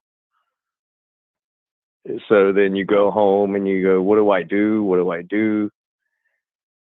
And then you see a video And you're like, now I know what to do, calling the cops and telling them that I was the person in there and I know the two people and I know what happened. So that person is now maybe being protected or, cut a deal of some sort. Because they did ask about it at the press conference. And the response was he just had a kind of an odd, like, yeah, we're looking into that. I mean, they know there's a third person. They've known from the time they saw this video, they probably saw what we're seeing here as soon as they zoomed in on it. Oh, So, they had to have. Yeah, I just think it was a little too lucky for them to be like, yeah, we're driving through the neighborhood. We saw him in the driveway and we went up to the door and he let us in and told us and was very forthcoming and said, you need to talk to my son. I don't know. A lot of houses in that neighborhood. I got the one. And there's got to be a lot of those trucks too, You can't just be walking up to people's houses, man, that have a black truck. And being, hey, we're looking for a murder suspect. Now, the one I got up, I added lighting to the screen. Or, I added a little bit of color adjustments. Mm-hmm. Brightness, turned up a little brightness. One, you can see it so clear with that one. Oh, my goodness. But there's also, the possibility that there are multiple people involved in this truck here is another group of people, more than one, because they were all somehow involved in whatever went down. Snitch is the third person? Thrifty, nifty, treasures, tattoos, and kicks. That's a good take. Third person being a snitch? Yeah. That's a good take. That's what I think, man. That person called in because they knew their ass was going to get in trouble. And maybe, like I said, maybe they didn't even know they were going to end up in this parking lot. They could have gone to this guy's girlfriend, let's just, allegedly, maybe it's his girlfriend, passing him the towel. I could imagine a scenario where you're in the car with someone and they go, oh, we just need to go meet up with Christopher really quick or something. And you have no idea that this is all that. And then now, when you see the video on TV and you realize that that's you in that truck and that this is all the stuff that's going on, or, I guess it would be hard not to see what's inside that car if you are sitting in that truck. And if you're handing them a towel to wipe down the prints, you definitely know what happened. Yeah, I don't know. I think it's strange. I think that third person is definitely in there, and that third person was the one who turned them in. I wonder if that's right. Yeah, third person sought advice from attorney for a deal. Yeah, I feel like that's the first house they walked up to, and they said they saw a black truck. You can't go doing stuff like that. Poppy's a little walking up to someone's house and saying, "We need to speak with you. You got a black truck. We think y'all might have murdered some people." So anyway, I let some other people call in. I just, it's kind of tripping on that. Definitely a third person, man. Unless that towel just accidentally. Nah, there's a third person. Falls off the back of his seat or something. I mean, what did he do? Turn around and blow the shit down? Yeah. Flies off the. No, it didn't. There's definitely somebody in that vehicle. Somebody's in this other vehicle, which makes a third person in the passenger seat or in the back seat. Who knows? But there's definitely one or maybe two other people in this car. You never know. This is crazy. Yeah. Thank you, Popular Loner. I appreciate it. So Yeah. wish I was your girlfriend to you. Damn. Oh my God! Damn! All right, man. I'll let you go. I appreciate Take care you, of brother. yourself. God bless you, man. Stay vigilant. Stay safe. You know the evil's out here lurking, man. God bless you, though. I appreciate you shining your light, calling up, being a voice in the community. Take it easy, brother. Make sure you lock Right up on. before you take it, Appreciate before you take your little nap for the night. Yeah. No doubt. Shout out to my boy. I appreciate it. If you want to call in, it's 219-885-9693. Is there a third person? Is there a fourth person? A fifth person? What is your theory, your thoughts? What is going on? Call up. We are lit tonight. 423, you're on with me. What's going on? Talk to me. What now. up, T-REV? What's going on, my brother? How you doing tonight? It's good. It's a Rebel. What's going on, Rebel? Man, talk to me. You see this towel right here? This is blatant that there's another person involved in this case. There's another person involved in that case, but y'all, I haven't seen nobody think of this. That boy has got no record whatsoever, right? Which one? The one that they got for the murder. He's got no record, right? Christopher? Not. I can't say he doesn't have a record because I don't know. Well, I mean, they're showing it. I mean, they're saying that he don't have a record.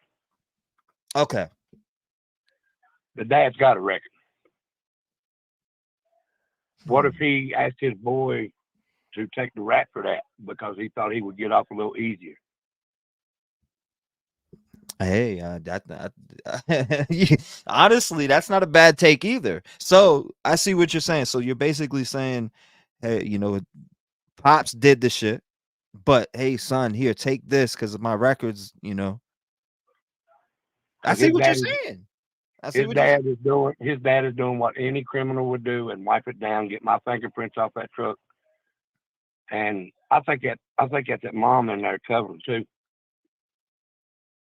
Or the stepmom or whatever he is to Krista. She is to Krista. You think she's in this vehicle right here? I think she's in that truck. That seems to be the consensus in the chat. Do I need to put that up in the chat? Well, I read the PCA. I got the PCA. All you guys know I've read that the other day in here, and it's right here sitting at the pocket. If we need to go over anything that's in the PCA, but right. So I mean, it's somebody called in earlier and said that they think that there's a couple people involved, and that this was some type of hit or something. I forget what he was saying. I don't know if you heard or not. It was Doug that called in that said it though. Right. I don't know. I'm just just throwing out theories there because I haven't heard nobody think, since the boy's not got a record, or I've heard that he hadn't had a record. Don't know for sure. And the dad's got a record. Oh, the third person 100% knew what was up. Great vid, Trev. Still believe it was the mom. I think number 3 snitch for sure. Mark Willis Maybe it was says. the mom, Maybe she didn't want maybe she didn't want to get no time and drop the dime on him. There's no yeah, that's what I'm saying. Now, did she, because I'm thinking, I just said this in the beginning, right? I was like, man, did the mom tell? Or I don't know why I keep calling her mom. It's the girlfriend. I don't know why I keep calling her mom, but it's the girlfriend. The girlfriend of dad. Did the girlfriend of dad snitch? Did she hang it up? Did she make the phone call? Did she, you know what I'm saying? I don't know. Yeah. I'm starting to speculate that a little bit. Was she in that vehicle? Because it makes sense to me. We see a friggin' towel being handed over. And we think that the investigators missed this towel being handed over right here? To me, it's making sense that maybe, his girlfriend went to the investigators or police officers or whatever, talked to them and told them what happened. And was probably scared for her life. Who knows? We'll see. We'll see how it plays out. Yeah, that's just my theory on dad getting the son to take a rap for him, thinking he would not get that much trouble. But Texas is pretty rough, man. It is. Yeah. Texas. And have they charged him with the baby yet? No. I think he should be charged with that baby. Charged with the baby. Not that I seen on here. I seen it was Soto. When I was reading the PCA, to be exact, because I want to get it correct here. Hold on, let's go right back. They were thinking of, I forget what they were going to add on. I know that it was Christopher that was charged with capital. Let's see here and after. I know he got charged. He got 2 capitals, right? Yep. He got hit with this capital. Hold up. I'm trying to find it on here on the victim of the vehicle. See, that's another thing. I wonder where the actual location was where the shootings occurred. I don't know. You know, where did the struggle take place at? Where did the struggle take place at? That's what I'm curious about. And then to be able to hide them for what? They said that they was unalived on the 21st. We don't It was even a know. 20. I'm pretty sure it was the 23rd or the 21st or the 23rd.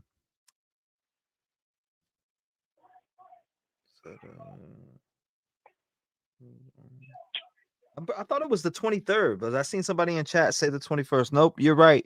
It was 100% the midnight on the 21st of December. So on December 26th, they were found dead in the vehicle with the, appeared gunshot wounds. We know that. This video here, do we know what day it was on? The day before they were found? This video, I don't know exactly which date it was on. I want to say it was the date that it all occurred. It had to be the date that it occurred on to get the surveillance. You know, they had to go hit an area, get a tip, etc. Yeah, because they said that the car had been sitting at that place for a while. Because it says in here that it was able to discover that the victim's vehicle pinged near Charlie Chan Drive. So when the vehicle pinged around there around 2350 hours on the night they went missing, the vehicle did not start moving again until around 2354 hours. The vehicle then traveled to 5903 Danny K Drive, where the victims and their vehicle were discovered on December 26, 2023. Now it says your Appian conducted computer research and was able to locate a vehicle that looked identical to the suspect vehicle seen on camera with the victim vehicle.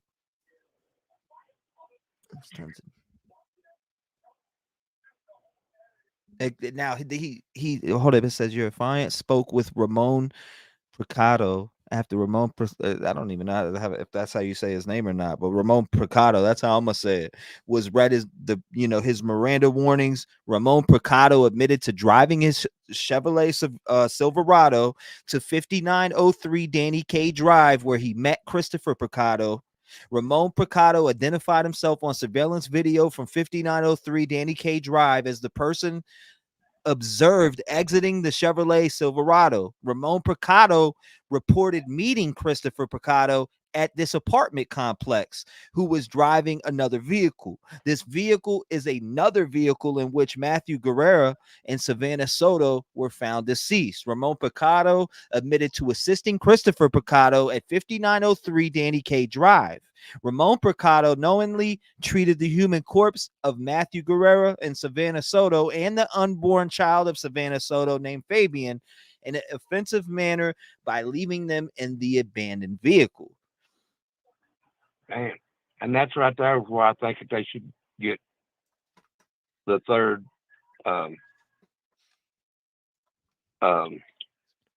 charge for the baby. Welcome, Tara. Thank you. Man, this is it's so sad because baby was full term. That's what I'm saying, man. God damn it, man! Wow. Baby full term. That means it had breath in it or life in it. Heart, everything.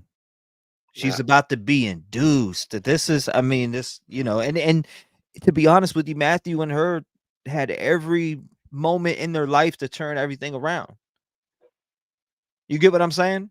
Now, I'm not saying that they could have did that before they passed. That's not what I'm saying. No, woulda, coulda. I'm saying they if they were still alive, they had time to change and go through things that will help you get on track in life, right? Exactly. And that's the sad part. And a full-term baby inside, heart, everything, that's heartbreaking. Yeah, the baby was actually. I think the baby was overdue. That's what they said, that she was past due and she was set to or scheduled to be induced, and I guess didn't show up to an appointment or something. Yeah. Did you Wasn't know it the that day there they is went another missing, they were house? supposed to- What were you saying, buddy? I said the day that they went missing is the day that the baby was supposed to be induced, I believe.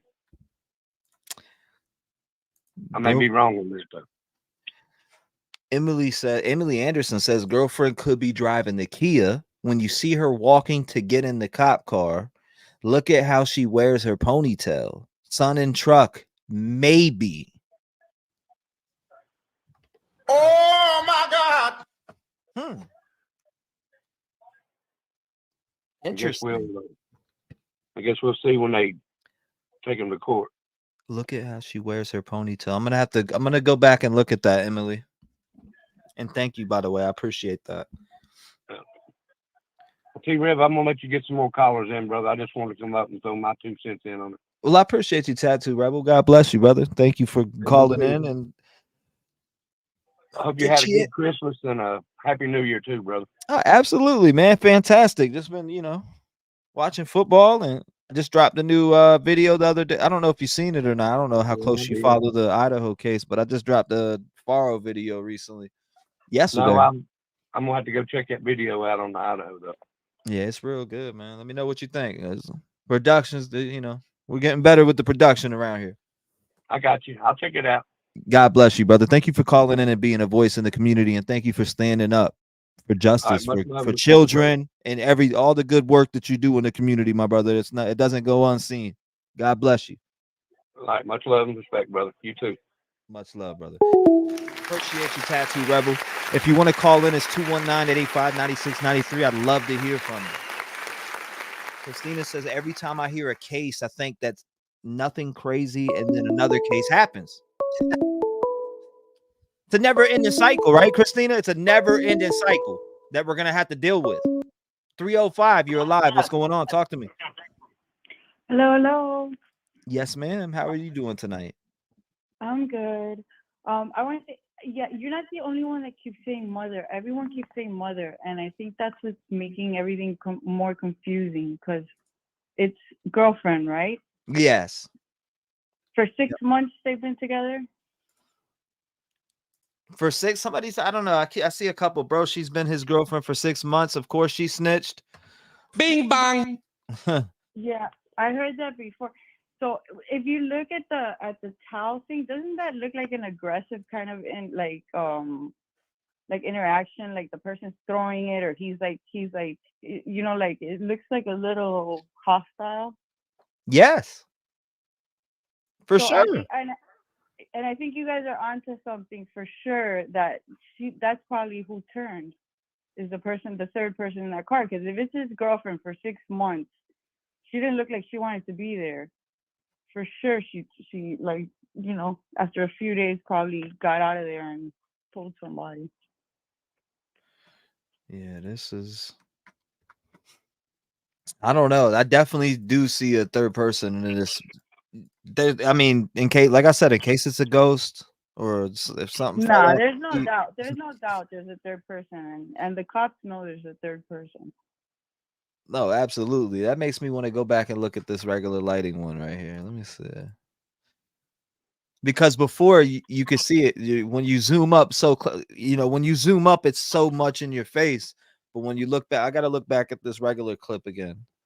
Oh, I did zoom in on this one too. Damn it.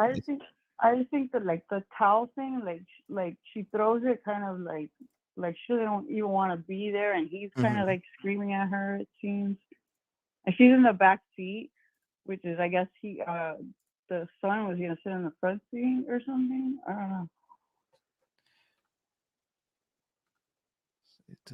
I think that three.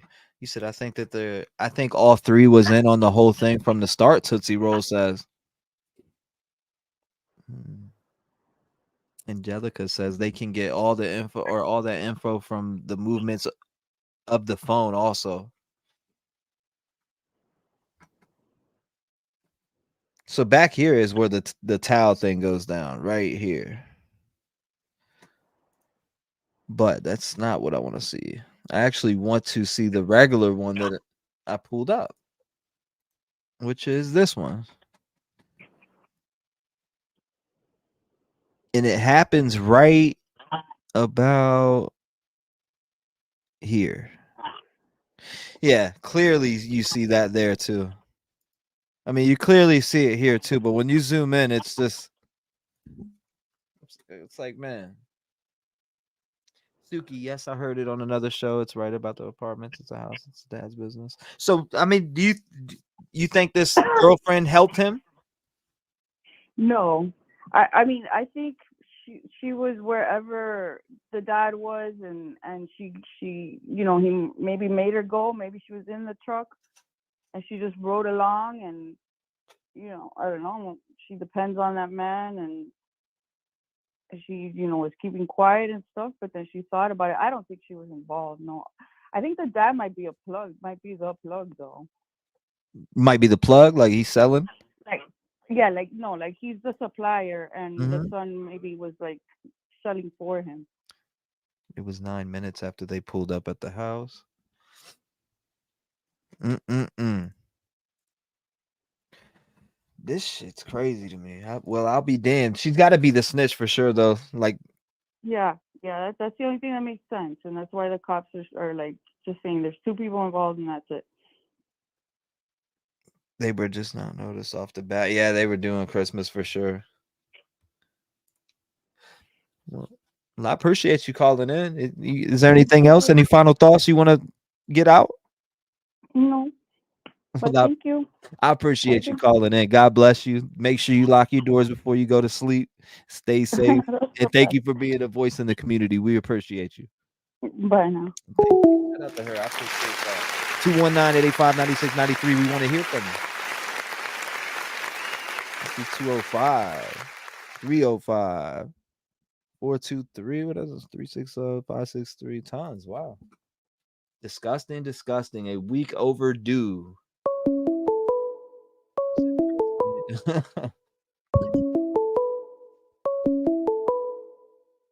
205, you're live. What's going on? Yes.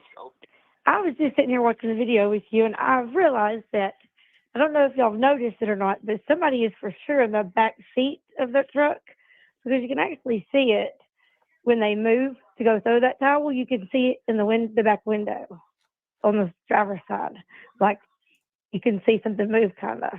Really? Uh huh. So where are you seeing it at? Directly. Okay, like when he goes to pick, like right before he picks up the towel, you can see somebody throw something, like the towel that's through. Somebody moves right before that towel is tossed, like in that back window over here on the driver's side, like the back passenger window. Mm-hmm. Like if you look real close at that window, there's something that moves for sure there. Like it's very subtle, but you can see something move in that window. Like I see through the comments that some other people had noticed it too, but I wasn't for sure if you had noticed it. No. So Actually, I didn't. Somebody's in that back passenger seat. I mean, somebody's in that back seat for sure. So then I wondered why ain't they in the front seat? So I wonder who's in the front seat then. So I wonder if there's more than 3 people. Why am I seeing movement right there? I see something move right here. All right. If you can see my mouse on the screen, look at this area when I keep replaying this. Okay. Here it is. Like, look right here. I see something. I just see something move over here. Okay. Maybe it's the frames. I could be tripping.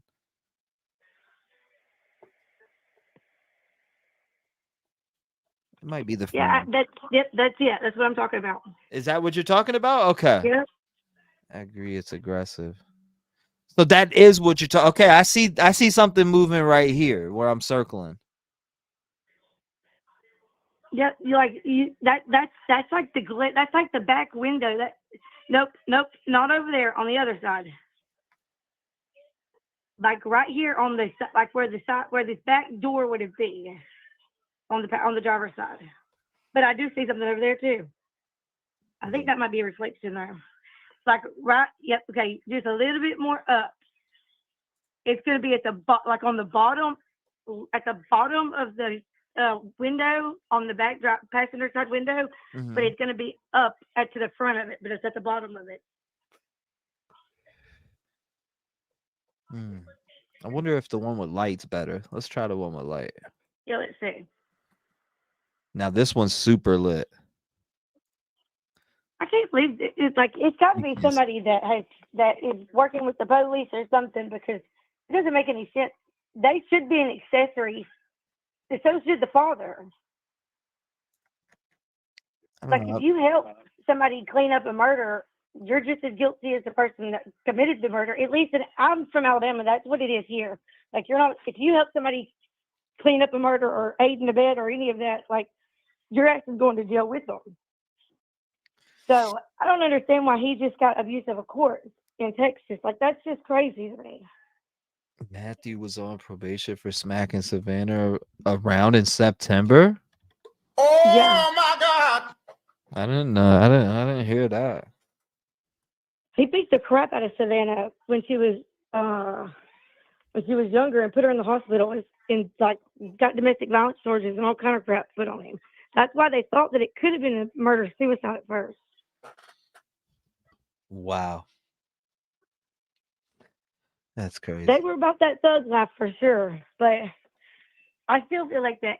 I feel like this has got something to do with his life. Like I know that she was about it because she wouldn't have been with him if she wasn't. But he was very much about promoting it, and they said that he had already been shot at before this time. Like they'd already tried to shoot at him before. So I feel like that they knew that they had a target on their backs, and it was just a matter of time.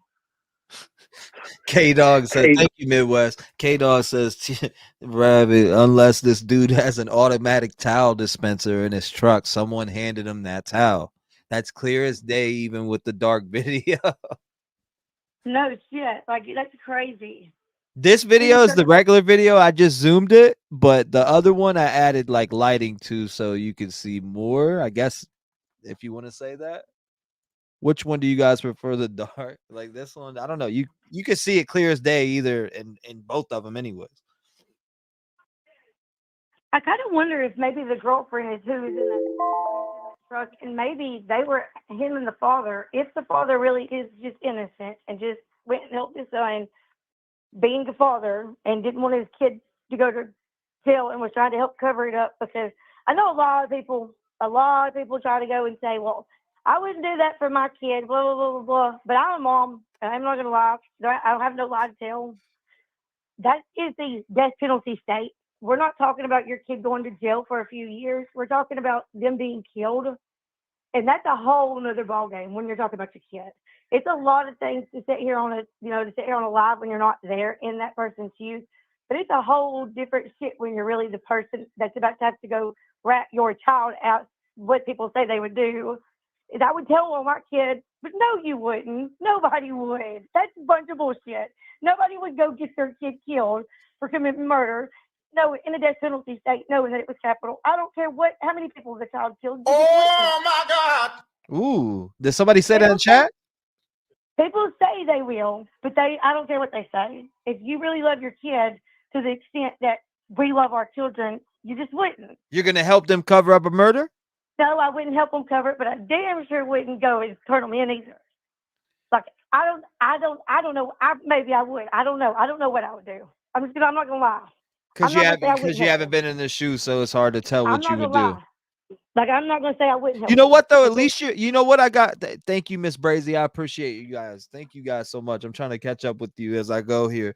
Like literally, I don't know. I appreciate you for being honest though. You know what I mean? Because most people would just be like, yeah, I would just do this or whatever, No, yeah, popular opinion. Yes, that's like my sister's a drug addict, and me and my husband have a lot of hard, like we go back and forth because my mom and my grandpa are very much enablers to her. And I'm like, I try to like tell him, you don't understand you don't know what they're going through because you're not in their shoes. Like when you have a kid, it's different. Like we can say what we would do, but if you're not in that situation, it's easy to say you would do something and be there and do something completely different. Like I don't know what I would do. I can't say that I wouldn't help my kid because like I said, when it comes to your child's life at this moment, even though they just took somebody else's, when it comes down to your child's life being taken, you don't know what the fuck you would do in that situation. Like nobody does. And anybody that says that they do is telling a lie because a lot of times people get in situations that they think that they would do something different. And when they're there, faced with it, they completely do the opposite. Like it's easy. Good point. It's easy to point fingers at parents when they're helping their children get out of murder. Like, even though it's not right, it's not justifiable. I understand, but it is just what it is. That's just the way that it is. You know what I mean? Like, it's not acceptable, maybe, and people should look down upon it. But it still don't change the fact that that's our children and that's what parents do. We're supposed to protect our kids. We didn't say we were going to protect other people's kids from our kids. We just said we protect our kids. Yeah, dude. I see some people. It's mixed, mixed agreements in chat. I agree with caller. One never knows what you would do. I've never been in the situation. Good calling. Low 12. Tattooed Angel, what's going on? Welcome. Nice to see you. Sometimes and I feel like that sometimes if we would just take our situation and try to put ourselves in that person's situation 100% completely, like every turn of events that father or that mother is going to be going through with their child. Right.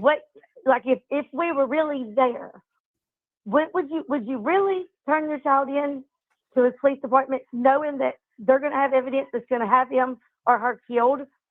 What mother would put their own child to death? Pretty much. That's you serving him on a platter. What father would do that? I wouldn't. I ain't gonna lie to you, I wouldn't. I'm not saying I would help them because I don't know, but I know that I wouldn't hurt them yet. Like, I just wouldn't. Is it right? No, but it is the truth.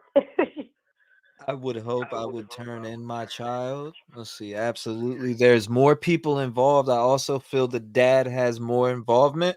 No way Christopher took both of them out by himself. And with 4 minutes, this was a planned thing, Jackie O says. I do agree with that. I think the father's involved. Like, more than what is being led on. I do think that he could be the ringleader of all of this. That's a popular opinion, huh? Props to caller. She's 100% honest. Yeah, I feel that too. Where she's like, I mean, she said, I'm not turning my kid in, huh? Nope. At least she's being honest. Well, I just wanted to let y'all know that, and I'm glad that I've never called into any channels. It's the first time, and I'm glad that I got you. I'm going to continue to watch. Well, thank you so much. I appreciate you calling in and being a voice in the community, and I look forward to hearing from you again. I will call back whenever. Thank you so much. Get it. All right. Lock your doors. Stay safe, okay? I will. God bless you. Shout out to her. I appreciate her. 219-885-9693. What is your thoughts, theories on this case? What's going on in your mind? What if people not paying attention to, or what are they paying attention to too much that they, need to cut that shit out? 215. Are you alive? What's going on? Talk to me. What's up, T? It's Professor Vona. Professor Dr. Vona in the house. I was doing my homework and I was like, what in the hell is going on? He's on in the middle of the night. I was so excited.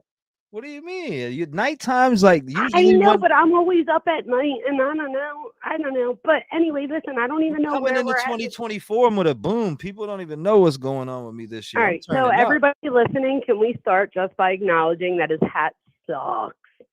Yeah, that's number one. I'm a Phillies fan for anybody out there that don't know. But okay, so listen, I don't know where. Like, I literally just got into the conversation about 25 seconds ago, but I've been following this case since day one, And I've never said this. I feel like almost an expert on this case. So there are so many things. Like if you, I don't know, ask me like what my opinion is on something, I got so many opinions.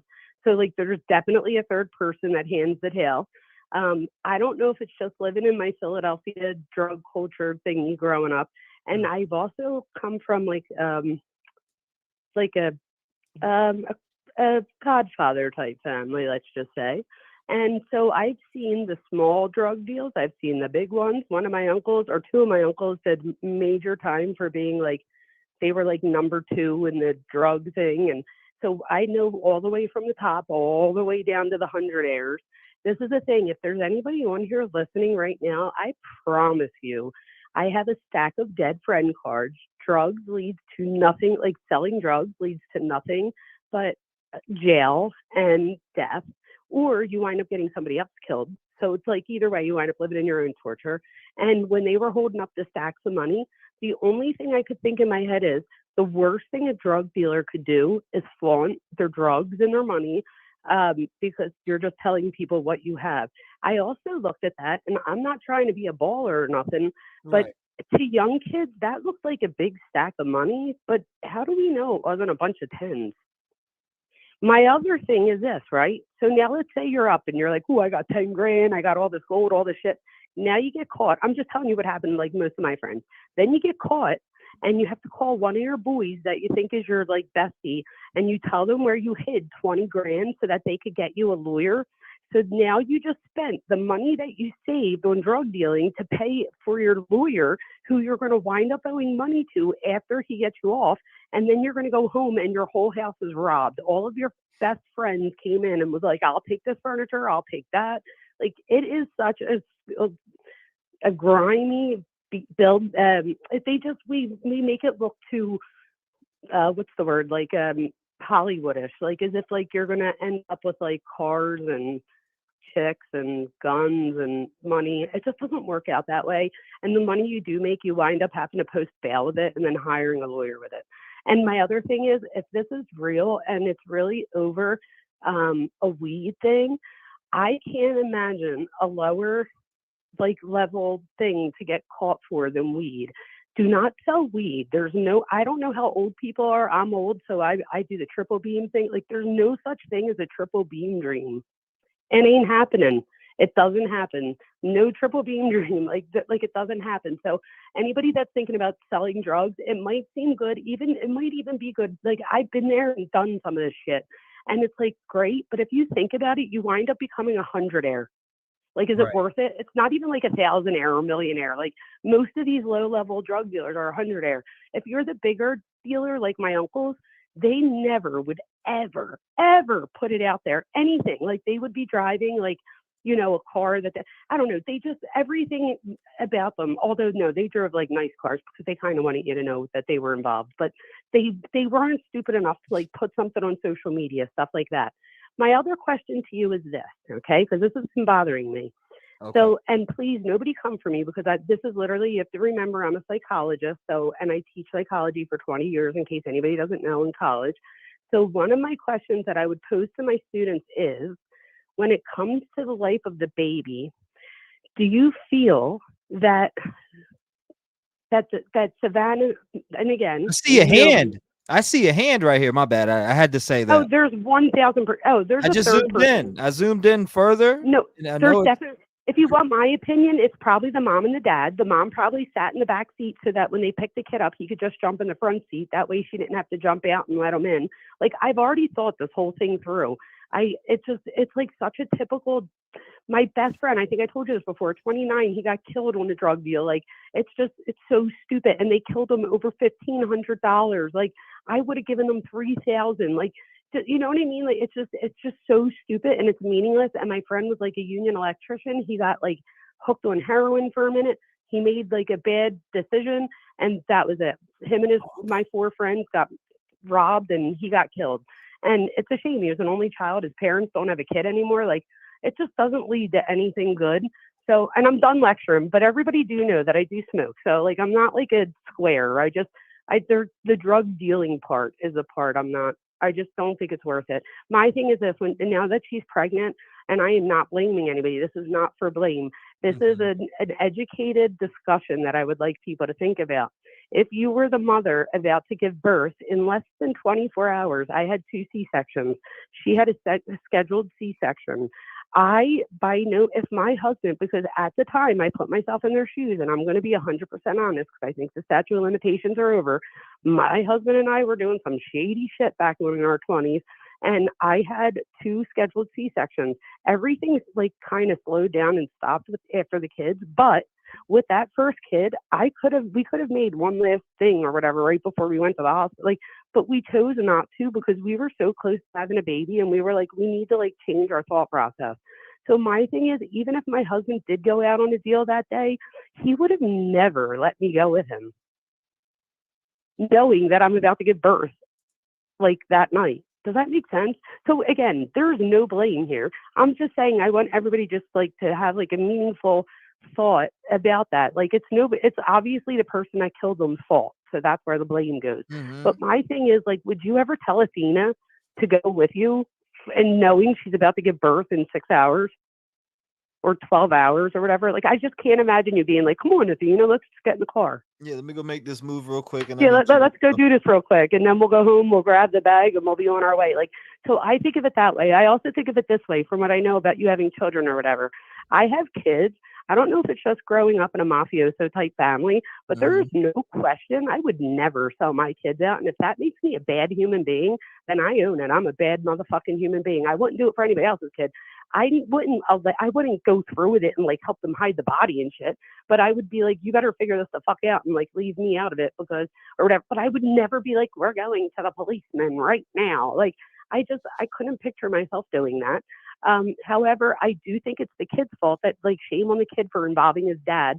Again, I think a lot of this goes back to family values. It's the way I was raised. I would have never put my mom and dad in the situation to help me hide something.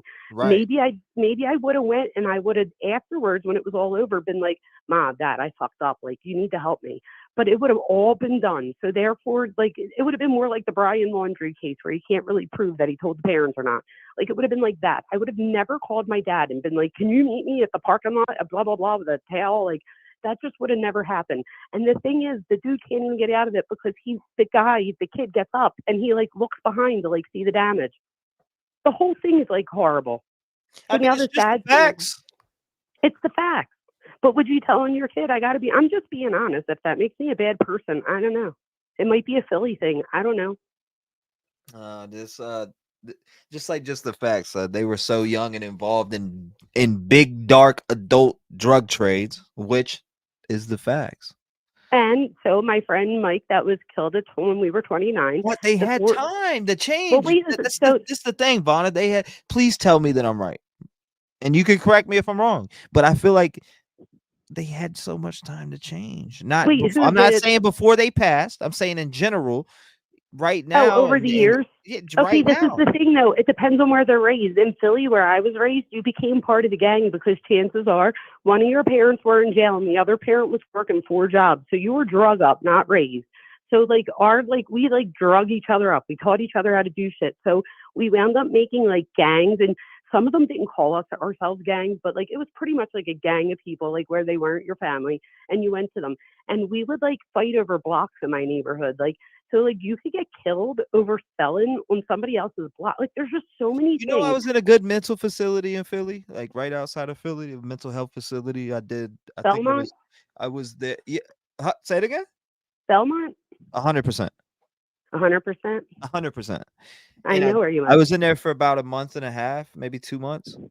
This was back in my 20s, like early 20s. And did they help you? Actually, mid 20s. Yeah, they did. Actually, it did. So I got my help, just so everybody knows. I'm not like, just because I'm a psychologist or whatever. I did 3 weeks at Friends Hospital in Philadelphia, and that's where I got my help. I did like 4 bouts of, I was in the hospital 4 times before that for an eating disorder. But trust me, I clearly beat my eating disorder. So you guys could laugh at that. It's been like over 25 years since I've like done anything like that. But in my young 20s, like I needed help. Like I knew that I was like, I felt like I just kept like missing danger just by like, a minute. The one time we're in the car and the girl in the car with me gets out to go, like I'm driving, she gets out to go get the product, comes running back in and was like, go. And I like take off and she's all disheveled. Her shirt's completely ripped in half. Here, she's like, I only got back 100 of our 300. She's like, but he was going to shoot me. Wait, she, instead of just giving him the whole 300, she fought him for 100 of it back. I'm like, what is going on with people? Like I just put myself in like some situations that my 20-year-old now, like she doesn't do. We come home and her and her friends are like singing show tunes at the fucking piano. And I look at my husband and we're like, oh man, we did good. Like we were like by 20 years old, we were slinging shit. I don't know. We were doing all kinds of shit and they're in here singing show tunes. I'm like, cuz we did a good job. But like I was motivated and so was my husband to make it out of Philadelphia. So when we had our first daughter, everything changed and we let everybody know that everything was going to change and it did. And that's where I like it. So who knows? I think that's what breaks my heart even more. What if they had that realization when they had that baby that things need to change? I mean, they were only what, 18 and 22. My other thing is they've been together for 3 years, which kind of bothers me a little bit, like that she was 15 and he was like 20 at some point. Like I have a 15-year-old daughter. She's gorgeous. If a 20-year-old, if she was like, Mom, this is my boyfriend, my husband would fucking smack him right out the fucking house. Damn. Wouldn't you? If you Hold had up. a 15-year-old daughter and she comes home with a 20-year-old boy and like you wouldn't think like, what the fuck do you want with my 15-year-old? Yeah, that's crazy. I mean, But so you have to put yourself back there then too when they met. Like why was some parents allow that though. In Well, I our guess my thing is in it our goes day back and age, I mean, some parents allow that. Well, that's what I mean. It goes back to 100%. family values and families. I have my specialization in marriage and family therapy. That's what it goes back to. Bing There was bang. something that his dad has done at some point that told him that it was okay for him to call him. My kids are smart enough to know where I could be. They're also smart enough to know, and this might be shady too, that if you're ever outside doing something shady, wear sunglasses and a hat, because if your face is 75% covered, it's like you can't be detected. And like I know all the shady rules of the streets because that's how I was raised. And although my daughters know them too, we do it differently. Where I was taught them is this is how you live. We tell my daughters like this is how we were taught to live. Like, isn't that ridiculous? But they still know, like they still get the message. Like if you ever do like whatever. So I don't know. I just feel like this goes back to parenting on everybody's side. And I'm not blaming parents either. I'm just saying sometimes we're scared to get into our kids' lives and they just want to talk to us sometimes. Sometimes they just want a parent. But that's the problem. They don't always have one like me that's going to sit with them for 4 hours and talk it out. I don't know. It's just a lot of fucked up things. They were like on Telegram.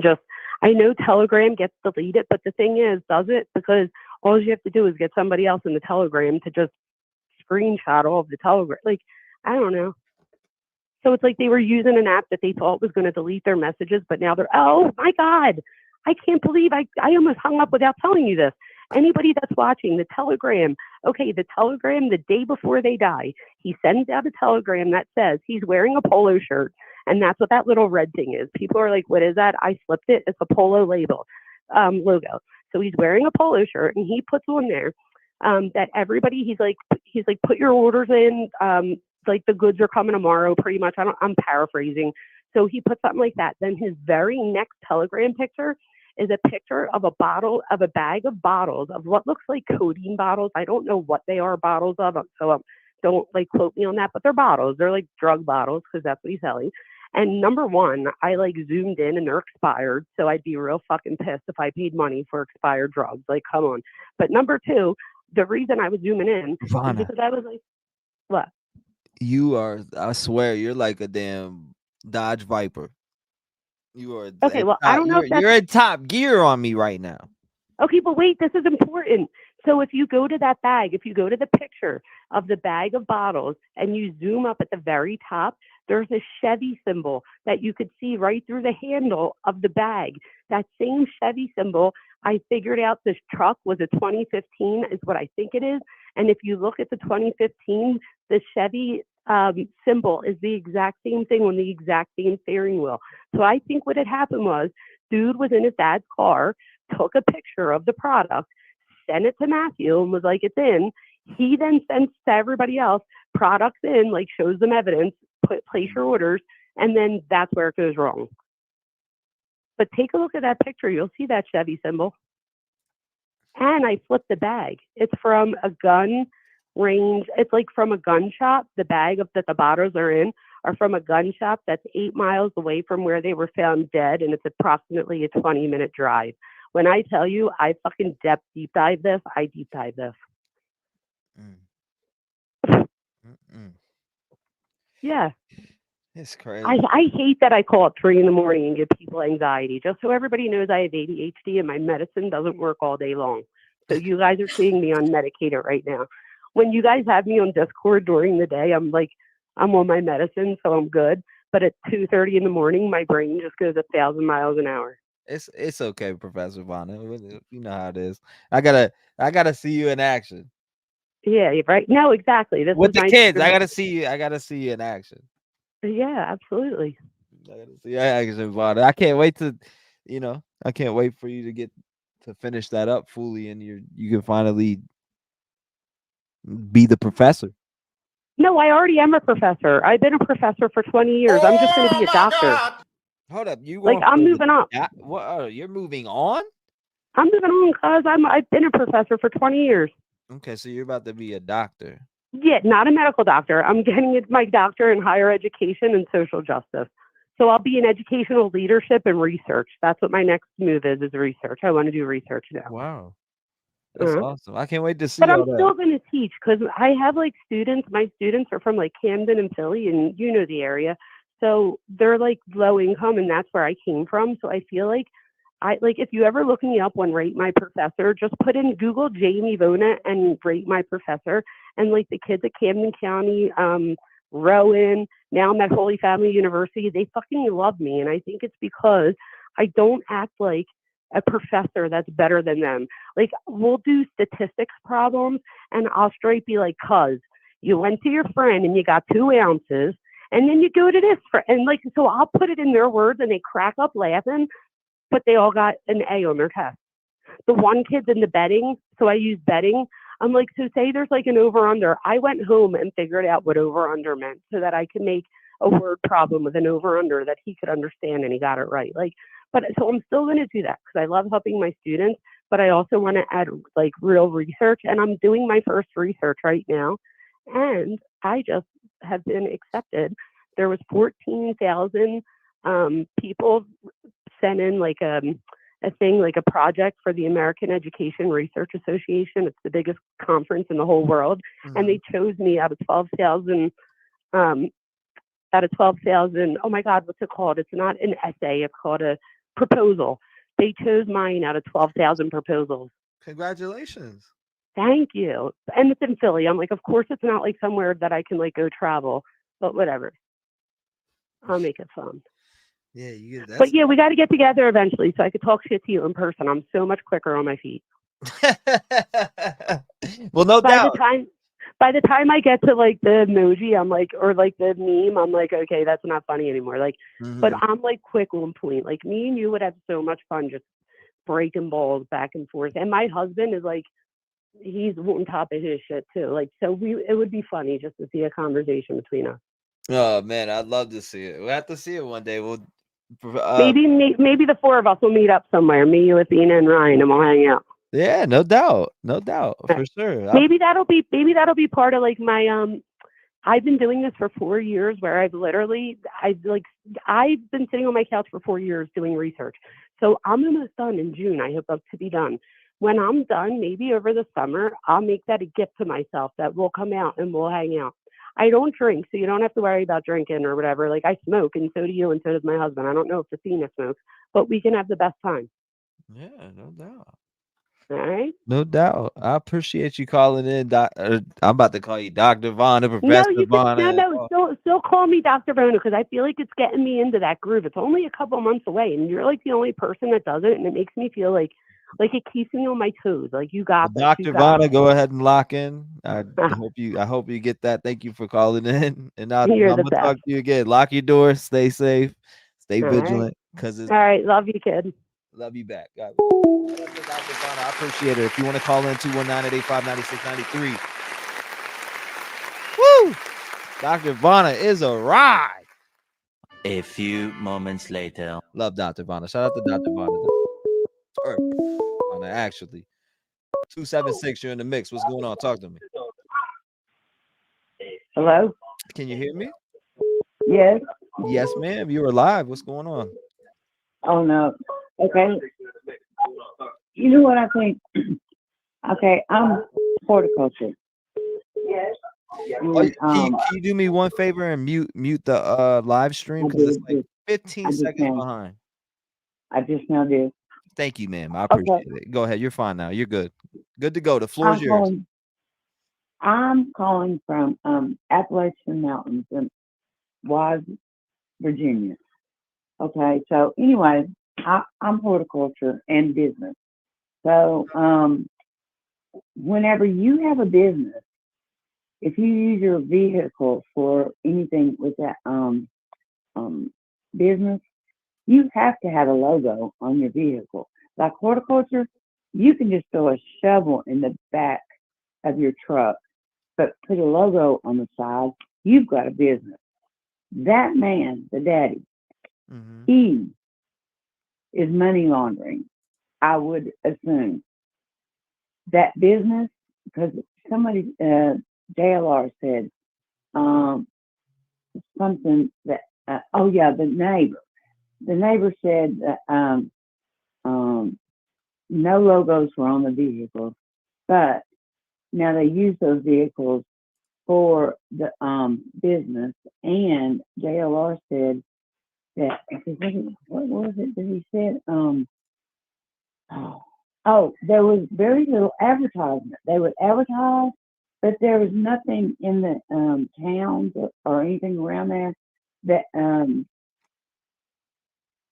acknowledges that that was a business. You know what I'm saying? So I was saying that the daddy, they live in that big house. You can imagine what the house payment is or the rent. Right. If they rent.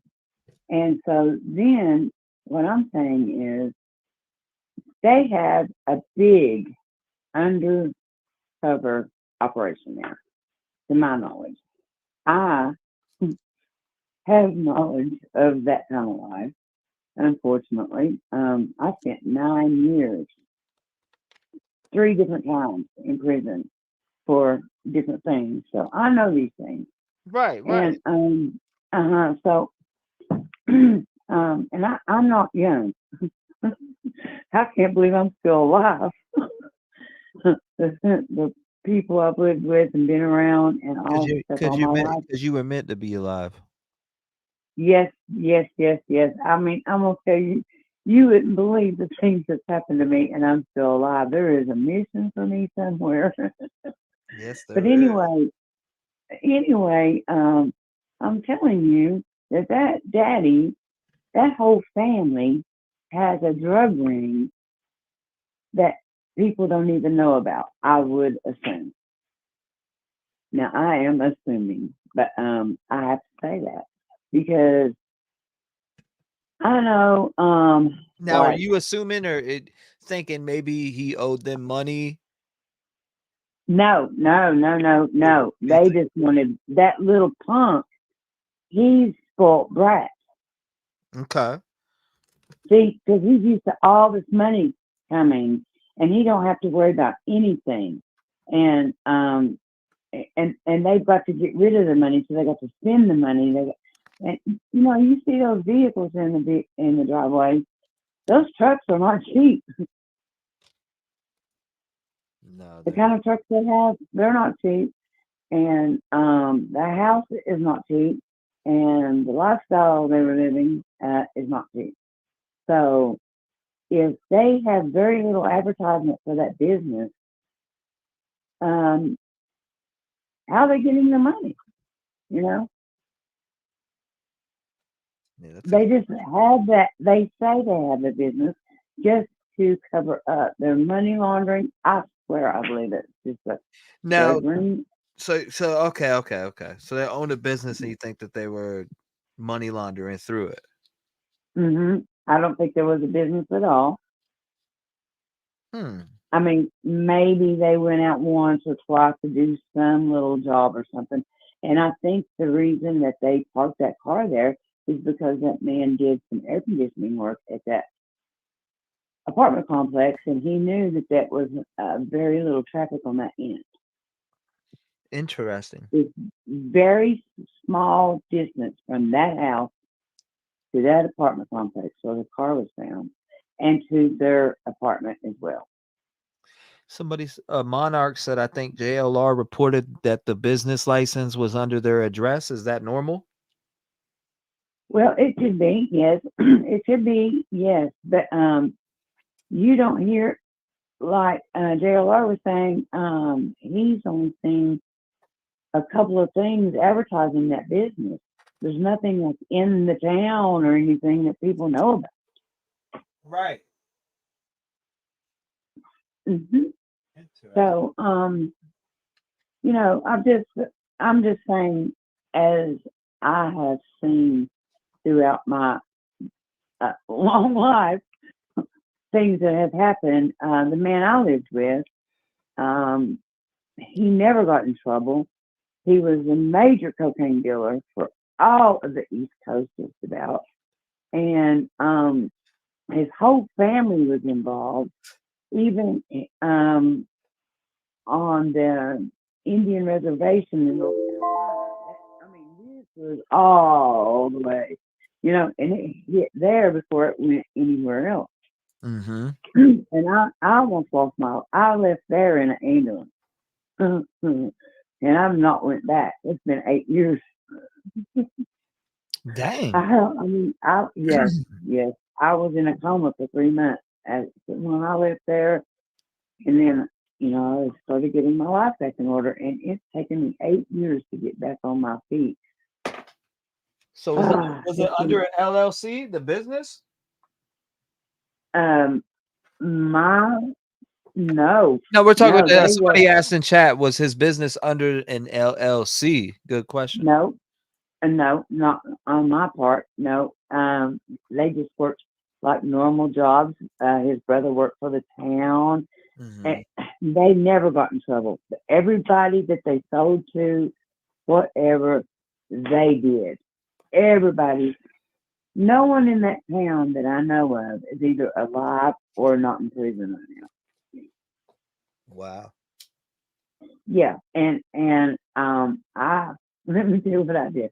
I found a little key that would work in his safe, and when I opened his safe, he had $80,000 in there. Oh my God! Yes, I mean, and that was, I mean, I just didn't understand how I could go to the grocery store or a department store, anywhere, any store, and I wouldn't have to worry about a dime. You know, and I was always trying to save money, and because we lived on a silver car. Well, I don't know if you know what a cock farm is, but do you know what that is? Where we fought roosters. I said the son throwing the towel to. Hold up. God is always with you today. That look. Hold on, I was just reading the comment. He said that looked like son throwing the towel to dad. There is no indication son was in silver car, which we are watching as we speak. Mm-hmm. So I get what you're saying. So you're saying that it could possibly be girlfriend or anyone? No, I think that's his brother in there, that young other brother. And I think that, do you, excuse me, do you notice how nonchalantly that the dad goes over and it's stuff he's seen before? Mm-hmm. He's not a bit worried. He's not jerking or, you know, no, he just,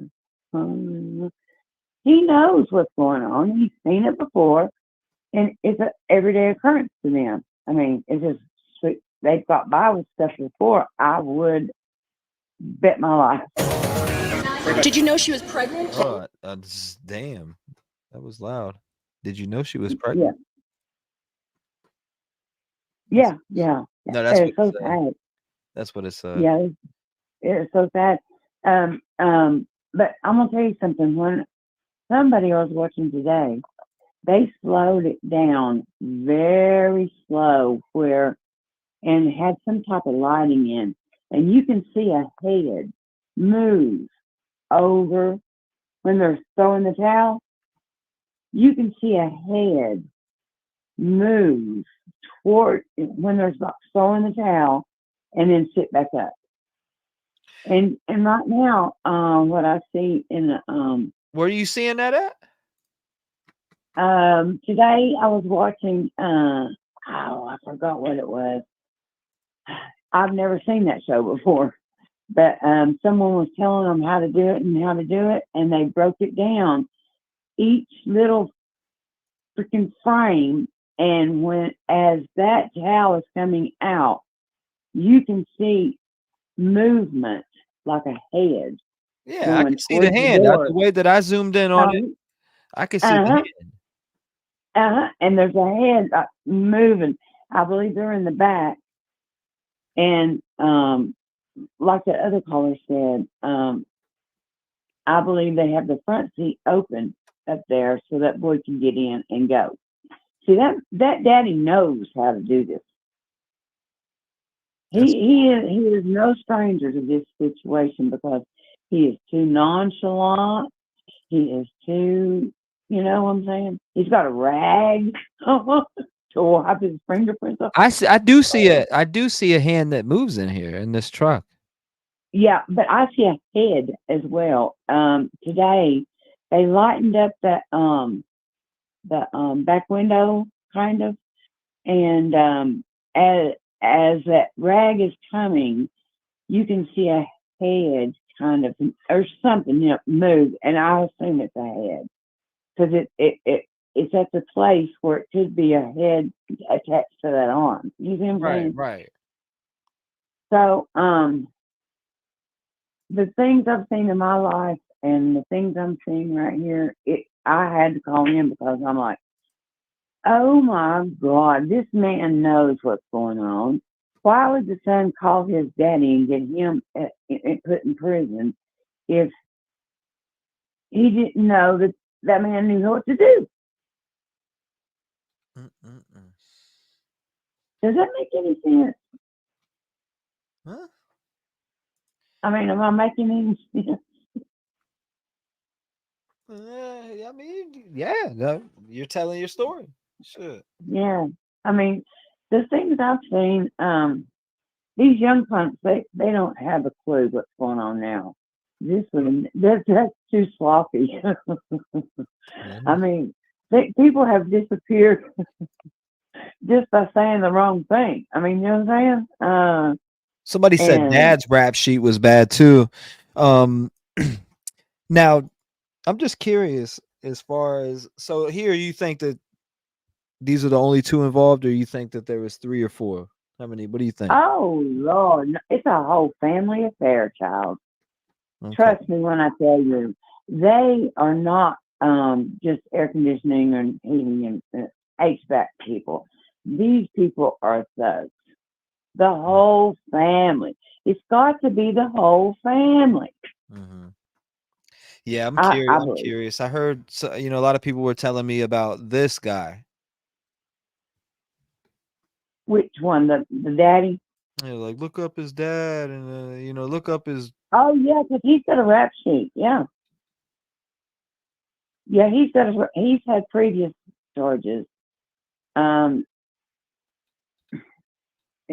he has, and I haven't looked it up, but they said he had previous charges, but the son did not. I'm thinking that they thought, well, he's just so many years old, he's not going to get that much time. He's going to get the death penalty. But that man, the daddy, the girlfriend, when you enter in a relationship, you know what the person's about. I keep thinking, yeah. So, I mean, if you don't know at first, you're going to know within a couple of weeks. So if you're going to move in, you know what's going on. Like whatever the stepmom or the girlfriend, whatever. But that dad, he's too calm through all of this, standing there with the rag, just, you know, he's seen this before. If this child didn't do it before, somebody in his family's done it before, and that son knows it, so he knows his daddy can help him. But I'm telling you, the reason he parked it in that back place is because he's probably done work at that apartment complex before, and he knew about that one part of the apartment complex that nobody traveled around much.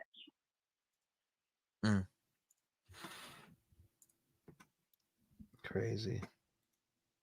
I wonder. I'm wondering if there's going to be a third arrest. Is there going to be a third arrest or a fourth arrest? Was there more than 2 people? Yes, I think so. Here, I mean, it's obvious the towel moved there. You can obviously see that. So there is obviously somebody in the driver's seat of this other vehicle next to the Silverado. Right. So Right. I mean, that's 3. That's 3 right there. Where's the third? I think that one person in the chat got it right earlier. Maybe that third person is the person to turn them in. Now, that's my thoughts. Is there any final thoughts that you want to get out before I get on to the next caller? I would say that the 2 brothers, if not the father, were the shooters. I would say that each person was shot at a different angle. I would say that each caller, it was a very quick, it was planned out. They had it set up. I'd say the boy was coming there to buy. I don't know. He had money and only one gun found. So it was planned out. It was, but it wasn't planned out well. I'd say the boy planned it out, and he doesn't have all the expertise that the daddy has. See what I'm saying? Right. But the dad has seen this situation before, and he's gotten by with it, and he's not worried about it. Well, I appreciate you calling in and being a I voice. appreciate you taking my call. Well, where are you calling in from? From over here in the mountains of Appalachian Mountains. In Virginia. Uh-huh. Shout out to you. I appreciate you calling in. God bless you, man. Make sure that you lock your doors before you go to sleep tonight. Honey, I lock my doors, and I've got a wolf shepherd husky right here sleeping right beside it, honey. That's good. Keep them close. Oh, yeah. 140 pounds. Yeah. Thank you for All calling right. in. And thank you, like I said, thank you for being a voice in the community. And God bless you. All right. Thank you. And you too, darling. Thank you. Shout out to her. I appreciate it. If you want to call in, it's 219-885-9693. What is your thoughts? Is there another person involved? Obviously, there's 3. If you feel different, let me know. Maybe you feel different. 918. It's never too late. What's going on? Talk to me. No problem, T-REV. What's going Let me on? know when you're ready. 918. Go ahead, man. The floor is yours, brother. Lay it down. Well, watching enough on the video and everything else, I just thought this out. I looked at this. This was a drug deal that went wrong. That Savanah and boyfriend were in the car and went to go meet him. He asked for some orders, and then something happened in the car. He decided to shoot one person and shoot the other, but I say on the live for YouTube purposes. Okay. And watching the video enough, we don't have enough to know what all happened. That's like in 1 second. But I do agree that there's something that happened in the back seat to the father. I still believe that was the son in the back seat, and that was parked on there. Obviously, the law enforcement have way more surveillance video to know. That's why I believe they know more than what it is, and this is what we see and what we get. But it's great that people are discussing it. But that's my thought on it. So as far as I just don't get if because I've seen a few different theories going around with, oh well, maybe they wrestle for a gun but it's I'm just pretty at the clear in point. the affidavit. Sorry. No, you're fine. Go ahead. I said I'm at the point is I'm waiting to see what forensics does, like with the forensics on the gun. Is that Matthew's gun? Is that the other person's gun? I think that's the missing point in picture out of what might have occurred in between the whole thing. Other than that, we're all going to speculate. The gun, I know or did somebody, I remember seeing a few theories. What was it? They maybe got in a fight and the gun was close up to his cheek or whatever, or chin. I forget what it was. Because it was burn marks or whatever, so the gun was close when shot. So, bro, good shit. And my thoughts is based on somebody else that has looked at this case outside of its own expertise. So I think the person I've listened to might know more, might be right, but that's just my feel. To me, I think it's great that we're having the discussion about it. Yeah, this is one of the ones. It's a crazy case, man. Crazy case. Oh, I agree. I just think at some point we just kind of wait out and see what happens. I mean, and I got to ask you this. I need to ask you this question before I do let you go. I want to know: would you turn in your son if he called you and said, "Hey, Dad, But theoretically, the answer would be yes. But I call it the reality-wise, especially if it's an organized gang or semi-organized. Most of the time, they probably win it. Kind of like that blood in, blood out concept. Right. I was just curious. I wanted to ask that question. All righty. I don't mind logging off and I'll let the next person in. Yeah, or I'll take a question if they want. It's up to you. It's your show. Busy things, y'all. Even the coroner and investigating officer said it didn't match up with the wound both received. Huh. I do know that so many people have speculated where those wounds occurred. Mm-hmm. And I think that's what will probably always be with people. But I believe I heard the chief said it perfectly, that it was in the back right global on both of them. Or would you have the interview for that one? The presser? I can get anything. Yeah, from the main person on it, describing on where the wounds were. Which one was that? Does anybody know? I can't get that. I don't even remember that, but I know he said it, and a lot of people have misunderstood or took a wild conspiracy, or who knows what they did with it. It's called a lot of people have lacked to listen to. Yeah, no, I haven't heard. I haven't heard them describe the wounds. So I see people talking about the wounds, but I have not. I've yet heard a video or seen them talk about the wounds, and I was looking for that. So if anybody does have it, I know there's an interview on it of him just talking about it at a press. Somebody has it. It's out there. I need to see that. I think you said that Pen of Rose on your nose says, I think they were assassinated. 2 shots to the back of the ear on both. Chris wasn't a small guy. He wasn't as tall as Matt, but bigger than him. Yeah, I think that's about as close as accuracy from Penn. Okay. Wow. I don't know about the assassinating part, but I think he's right about that statement. Yeah, I remember hearing right. Oh, okay. Back right ear. A lot of people are saying back right ear. Because I think what will make a lot of things a little hairbally is if it's Matthew's gun, the defense could have a good excuse of saying this was self-defense.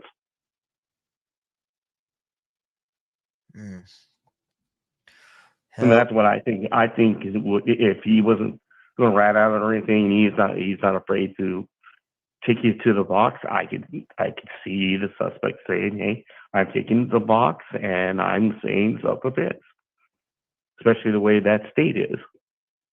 Self-defense?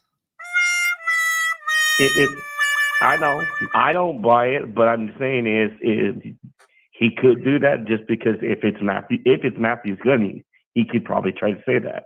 I mean, that's what I thought. That was a conversation on my last live that I did. Mhm. It's about self-defense. Self-defense. I know. Come on, like, I don't know, the premeditation. If this didn't reek of premeditation, I don't know what does. You know. Oh, I do think there was a premeditation thing. Like if you call having a drug deal to get this, and this, and then you decided I'm gonna do something different because that's the way that game is. It's kind of premeditated, right? Behind left ear on both of them. Thank you, Tiffany Tracy. I appreciate that. But yeah, I don't mind going back into the chat if you Yeah, no if there's doubt. anything else. No doubt, brother. I appreciate you calling in and thank you for calling in and being a voice in the community and sharing your thoughts and opinions and everything for us and bringing a not a great problem. conversation to the show, brother. God bless you. Thank you. I'll see you around, and God bless you. No doubt. Shout out to him. I appreciate it. 219-885-9693. What are your thoughts, opinions, and theories on this case?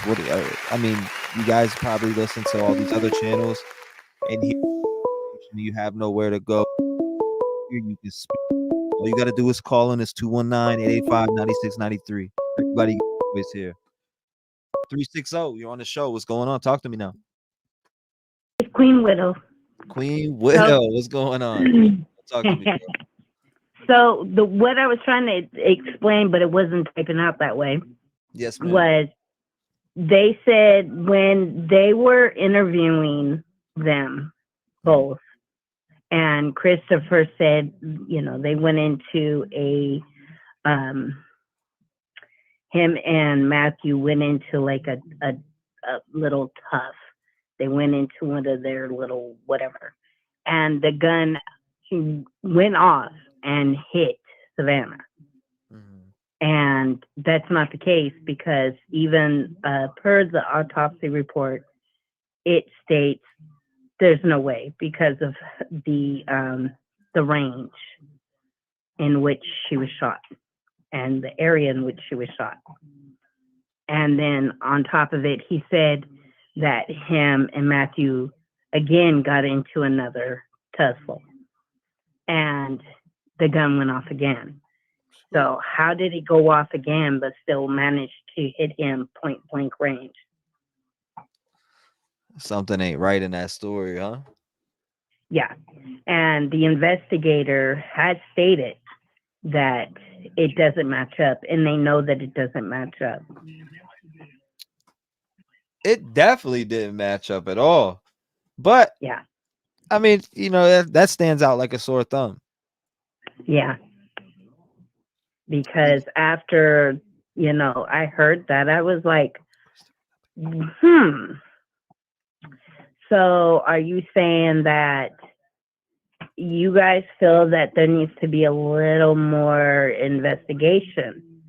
Because, yes, there is, obvious evidence that he was dragged back into the back seat.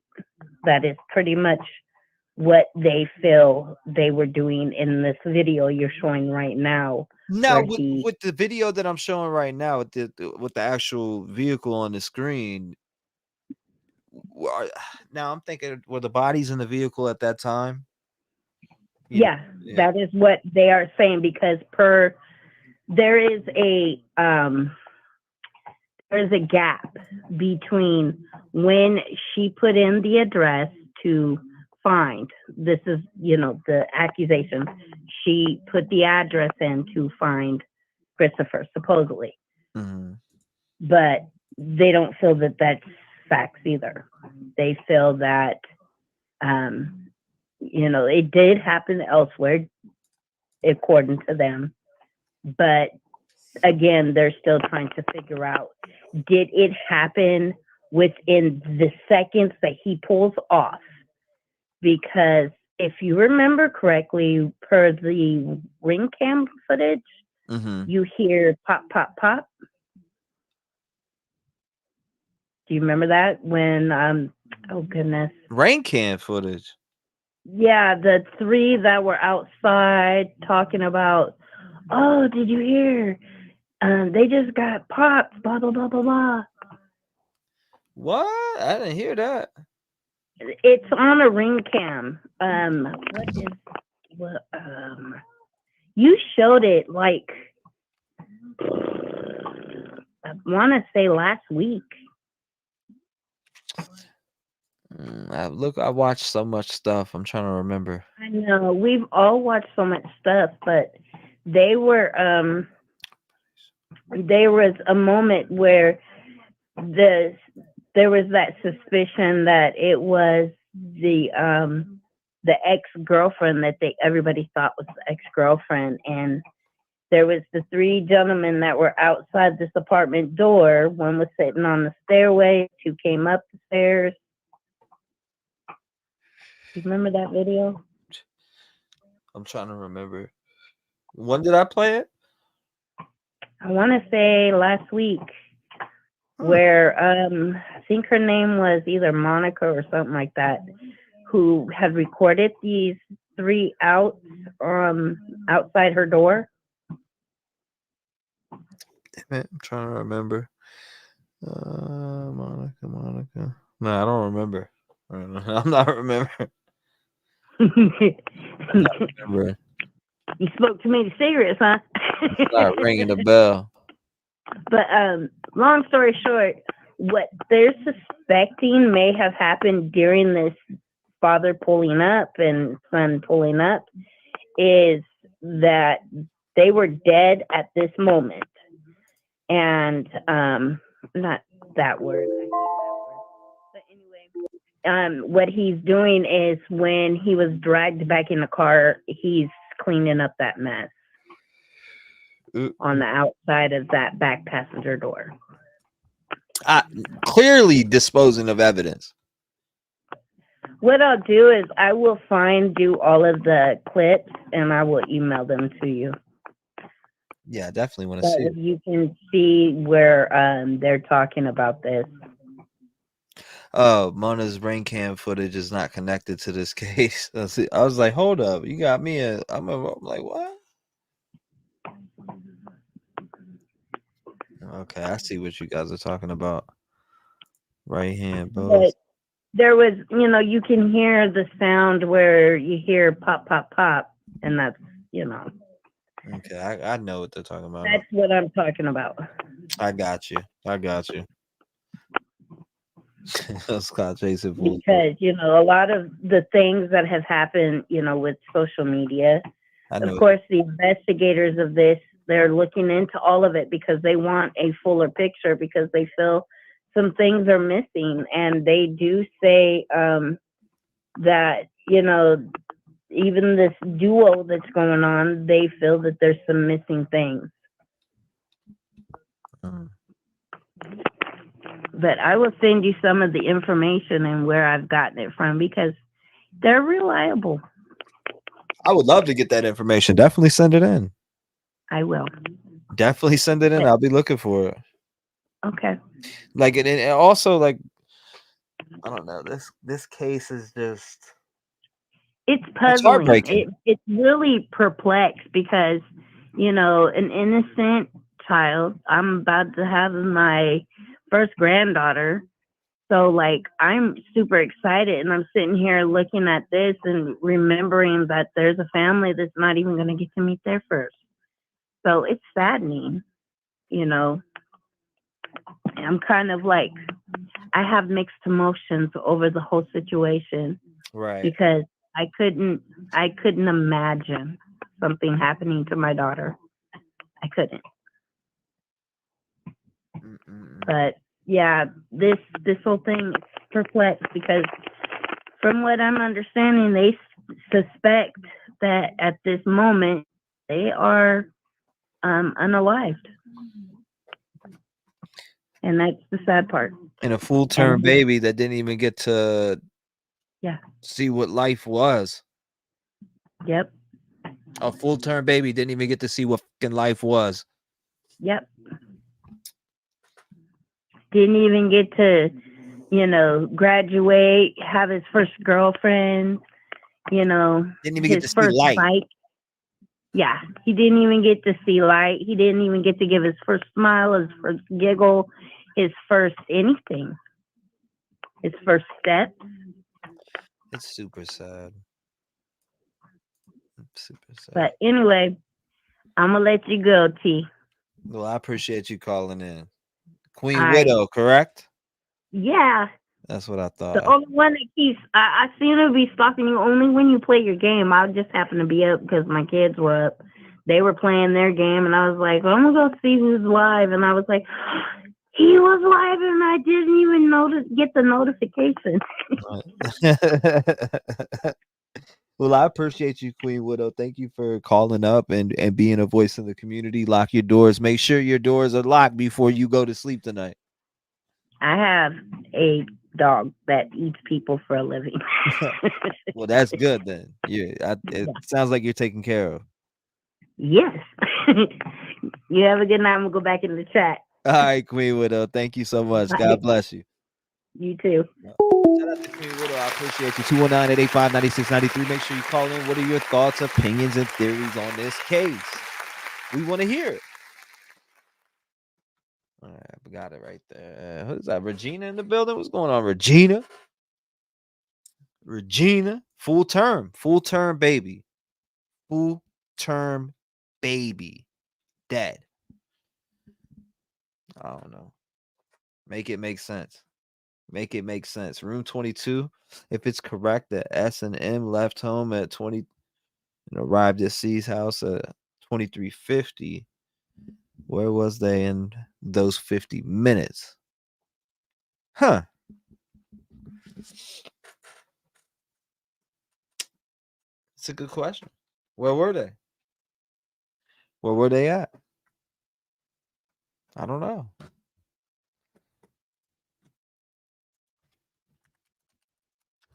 I'm trying to find the video where they actually talk about the wounds. So I'm trying to pull that up. Maybe this is it? Maybe they talk about it here? No. Not here. Maybe here. San Antonio police today staying tight-lipped on whether there is a third suspect in the killings of Savanah Soto, Matthew Guerra, and their unborn son. In a press conference, Okay, SAPD I'm Chief back. William McManus did confirm investigators are looking into this portion of surveillance video, which appears to show a towel tossed into the hands of Ramon Preciado, presumably by a person inside his truck. 36 hours after the arrests of father-son suspects Ramon and Christopher Preciado, San Antonio Police Chief William McManus and Bexar County District Attorney Joe Gonzalez provided an update to this now weeks-long saga. The gun. I'm trying to see where this. All right, let's see if he says it. I don't think he says it in this clip. I've already heard it before. The gun, believed to be the murder weapon, has been recently recovered from the suspect's home. SAPD yesterday filed an additional charge against the son for abuse of a corpse and an additional charge against his father for altering a corpse. Both men remain at the Bexar County Jail. But will a third person be charged? Police contend this December 21st surveillance footage shows the Preciados moving Matthew Guerra's car to an apartment complex on Danny K Drive in the middle Tiffany says it's a presser before this. Hold up. of the night, with the bodies of Guerra and a 9 months pregnant Soto inside. The couple killed, according to an arrest affidavit, during a drug deal gone bad. The security video includes this sequence in which Ramon Preciado. Now all right, so for everybody who's in chat, whose gun was it? That's what I'm saying. For everybody who's in chat, what presser was it that they said where the wounds were? I think we need to revisit that. Now, where did they put that at? It says Savanah Soto, San Antonio police investigating death as capital murder case. We know that. DA and police chief briefing on the murders. Now, that was 2 days ago. Trying to figure out which one it was. It was the one he did on the day they were found. Okay. Thank you. That leaves a lot of clarification here. Let's go to. You said the day they were found.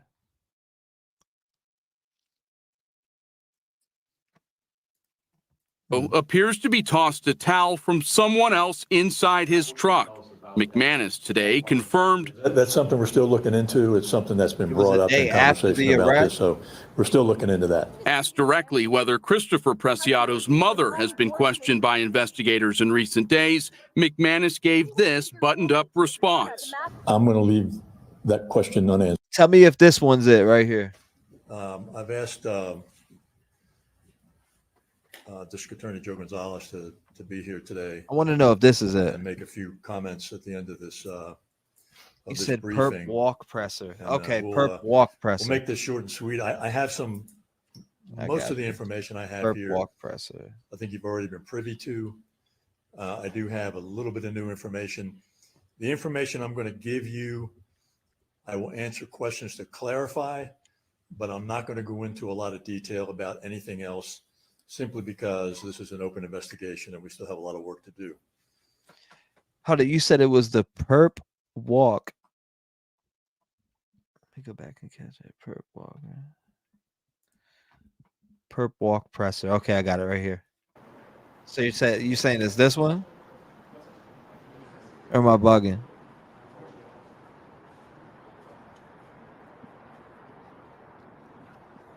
Right or wrong? Let me know. Are you sorry for what happened? Did you know Savanah has 9 I said I love the all-nighters. All right, this is it? All right, bet. All right, we're here. Right there. This is your final chance to say something about your side. ¿Quién te ayudó? Hey guys, we're going this way. ¿Quién te ayudó? ¿Lo hiciste solo? ¿Te arrepientes? The all-nighters.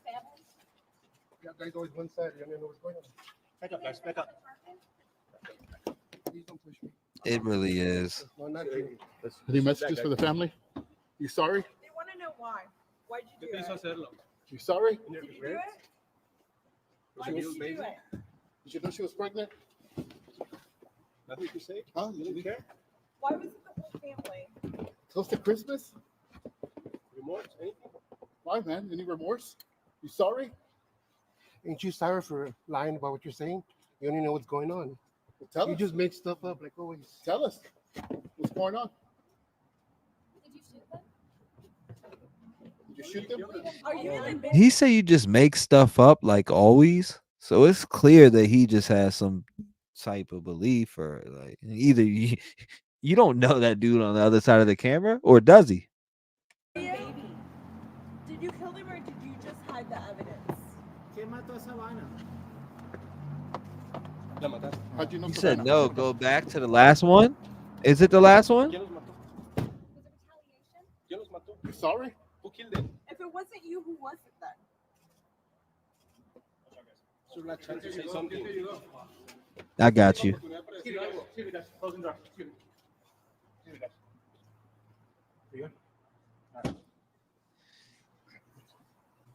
No emotion whatsoever, right? Zero.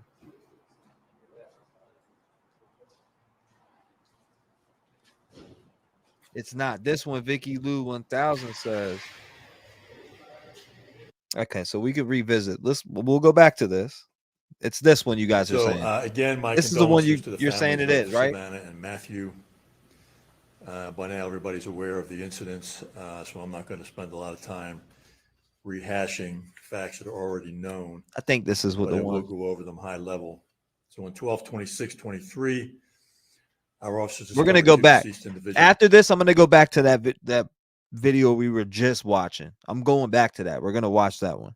But I think that somebody said that this was the video because I played this one before. Wani, I think, said that. Correct? Kia Optima and our homicide detectives at that point began their investigation right on that scene. Detectives learned that both victims were involved in the sale of narcotics and used their cell phones to conduct much of their business. Detectives collected the victims' phones, and with the help of the United States Secret Service, we were able to extract information that led to the development of a possible location of a suspect vehicle that was seen on the surveillance video. That occurred on Wednesday, 1/3/24. Detectives drove to that location and saw the suspect vehicle. They approached the home where the suspect vehicle was not what it was, and they knocked on the door. An individual by the name of Ramon Preciado answered the door and seemed to know why SAPD was there. and cooperated with the investigation. Both Ramon and Christopher were home and brought to the SAPD homicide office for questioning. During the interviews, both suspects made enough statements to implicate them in the murder. Detectives walked warrants for their arrest. Christopher was arrested on the charge of capital murder. Ramon was. Hold up, what do you mean he does hand signal? And what do you mean he does hand signal? Arrested on the charge of abuse of a corpse. Yesterday, 1/4, more charges were filed. Christopher was also charged with abuse of a corpse, altering, destroying, or concealing evidence of a human corpse. Ramon was also charged with altering, destroying, concealing evidence, human corpse. Detectives also conducted a search warrant at the home of the suspects, where evidence was recovered. There is still an active investigation, and I'm not going to go into too He much said, "Are you details, sorry as for lying?" previously Right. said, because I don't want to jeopardize the integrity of the case or make the DA's job any harder once he gets involved in it. Oops. The final piece of Did information I I really have for leave the you is phone that off? the Do not gun disturb. believed to be a Sorry. murder weapon has been recently recovered from the suspect's home, and we'll share that with you. And Joe, would you like to say a few words? Thank you, Chief. Good morning, everyone. First, I want to thank Chief McManus for inviting me to be a part of this press conference. Interesting. And before I begin, I also want to extend my condolences to the Soto and Guerra families as they are in the midst. Does anybody know the timestamps that they actually talk? Because I thought I've seen this, but I didn't hear them talk about the wounds. What? Of mourning. They are in the midst of grieving for the loss of their loved ones. So I think it would be appropriate for us to give them the respect that is due them during this period. But I do want to say that as I mentioned before, Kelly Fitzgerald says dad's bravado to reporters makes me think he's involved deeper like a hit. He is acting tough for the camera, in my opinion. Yeah, he's definitely acting off. I agree with you 100%. Dad is definitely acting off. Something is up with that. I don't know what it is, but something's up with that. Arrests were made. I was confident because I knew the kind of work that happens over here. I know the kind of dedication that the San Antonio Police Department has. They would identify suspects and make arrests, and that's exactly what happened. So I want to commend Chief McManus. I want to commend the entire command staff, and I especially want to call out the lead homicide detective for doing an outstanding job. I'm sure it's typical. He may have had others assist him, but I know that his team was working around the clock, and it made a difference because we always want to formulate a suspect as soon as possible. We always want to identify someone who is a perpetrator of a crime as soon as possible, and that happened here. So again, my gratitude to the entire department and specifically to the detectives that were involved in this case. As I have said recently. You said fast forward past the DA to the police chief. All right. So they talk about the wounds right here. That's what you're saying? I got you. Thank you. Run ballistics on the gun to see if there has been any other connection. Thank you very much. There we go. There we go. I'll take a few questions. And for the gun that was recovered at the suspect's home, have you guys done any tests, run ballistics on the gun to see if there has been any other connection to crimes? I will just say that we believe it's the gun that was used in the murder. As far as the testing and the ballistic results go, I'm not sure what they have yet. Chief, can you help clear something up on the surveillance video? We've had a lot of people reach out. It appears as if someone tosses the towel to Ramon Preciado before he wipes down the door on the sedan. Is that how it played out? What can you tell us about that small part of the sequence? Yeah, that's something we're still looking into. It's something that's been brought up in conversation about this, so we're still looking into that. So that could potentially be a third suspect or someone that was there while the bodies were dropped off at the apartment. As the investigation continues, it could be. I'm not saying it is. I'm just saying it is possible. If someone was there, if there was a second person in that truck, could they be charged with the same altering of a corpse or essentially moving the bodies? Is that they could be, but I mean that's something. So he's talking about the stuff that we were just talking about. Literally. I mean, will somebody else be charged? Will this third person be charged? Because it's obvious there's a third person.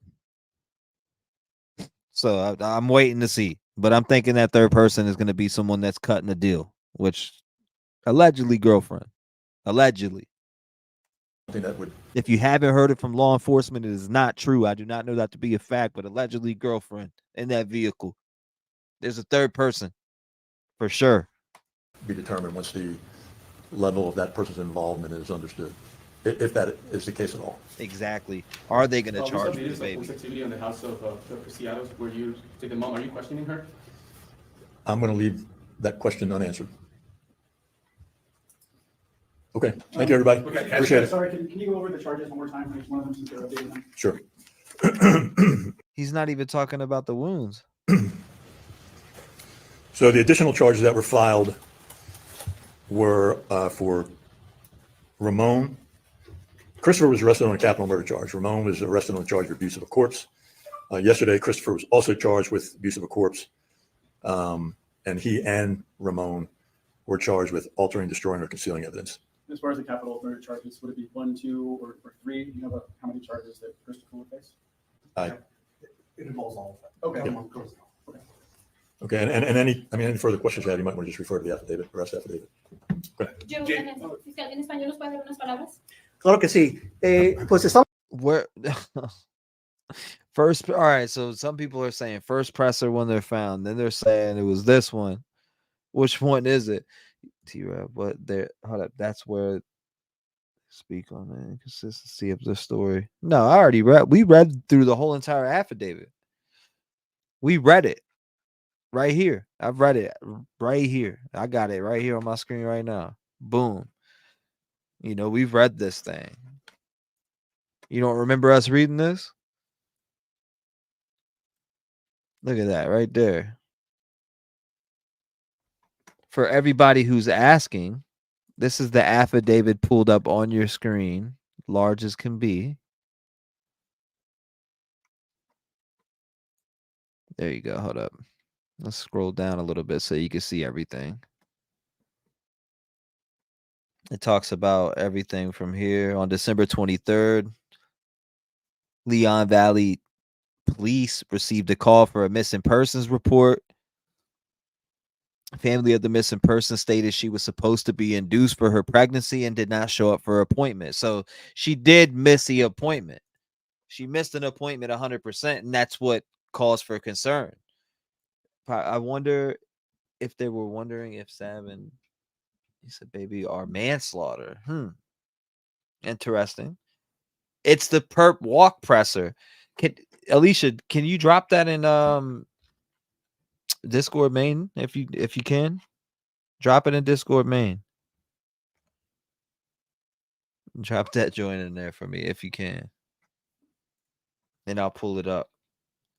May says when a pregnant woman's heart stops, her unborn baby will not die immediately. The baby will be or take between 3 to 5 minutes of struggling for life before passing. So Fabian would have passed last. Wow. That's super sub. Super sub. Yeah, this is the affidavit on your screen. This case is not closed. Hell no, it ain't. Now it says that your affiant has probable cause for said belief by reason of the following facts. On December 23rd, 2023, Leon Valley Police received a call for a missing persons report. Family of the missing person stated she was supposed to be induced for her pregnancy and did not show up for an appointment. The family advised they had not been able to get a hold of the female and stated that she was not answering her phone. A check of the hospitals was conducted by the family, and it was found that the female was not at any of the hospitals. It was found that the female lived with her boyfriend. However, the family of the boyfriend advised they were not able to get in touch with him as well. The female was entered as a missing person by Leon Valley. Further investigation found that the female and her boyfriend were not responding to any phone calls and their whereabouts were unknown. Media broadcast on the news the story of the missing female and her boyfriend. In the media, the boyfriend's car description was broadcast in the media and was said to be a 2013 gray Kia Optima. On December 26, 2023, a resident of 5903 Danny K Drive messaged the family of the female and advised them that they believed the vehicle was parked at 5903 Danny K Drive. The family contacted Leon Valley and drove to the location. Upon Leon Valley Police arrival to the location, Leon Valley Police observed the vehicle. Inside of the vehicle was a deceased pregnant female in the front seat and a deceased male in the back seat of the vehicle. Now, what stands out to me on this is him being in the back of the vehicle is kind of weird, right? That's indication what did either was he killed in the front of the vehicle and then thrown into the back? So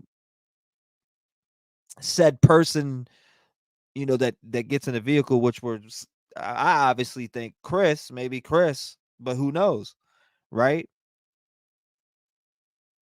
So did this happen at a meetup location? I don't know. I'm sure text messages and digital evidence will lead to that. Let me catch up a little bit for the algorithm. I found the presser. How can I share the link with Trev? My email, actually. Can you send that? Here, I'll put it like this for you. It should pop up right away. Boom. Clear alert for Soto. You're welcome. What is FTA? FTA is for the algorithm. But yeah, no, this is him being put in he was definitely killed in the front probably and put in the back seat, but who knows? Who knows? Who knows how it went down, because we have no idea how it played out. But it just looks that way. Why is he out of the driver's seat into the back seat? It's obvious the body was moved, drag marks, etc. Come on now. Now it says San Antonio police were contacted and your affiant made the location. Upon arrival to the location, your affiant observed the vehicle. The vehicle was a 2013 Kia Optima with a Texas license plate of TRC 9447. Your affiant checked the VIN number, and the VIN number was the same VIN number that was broadcast on the news for the missing couple. A check of the information through NCIC/TCIC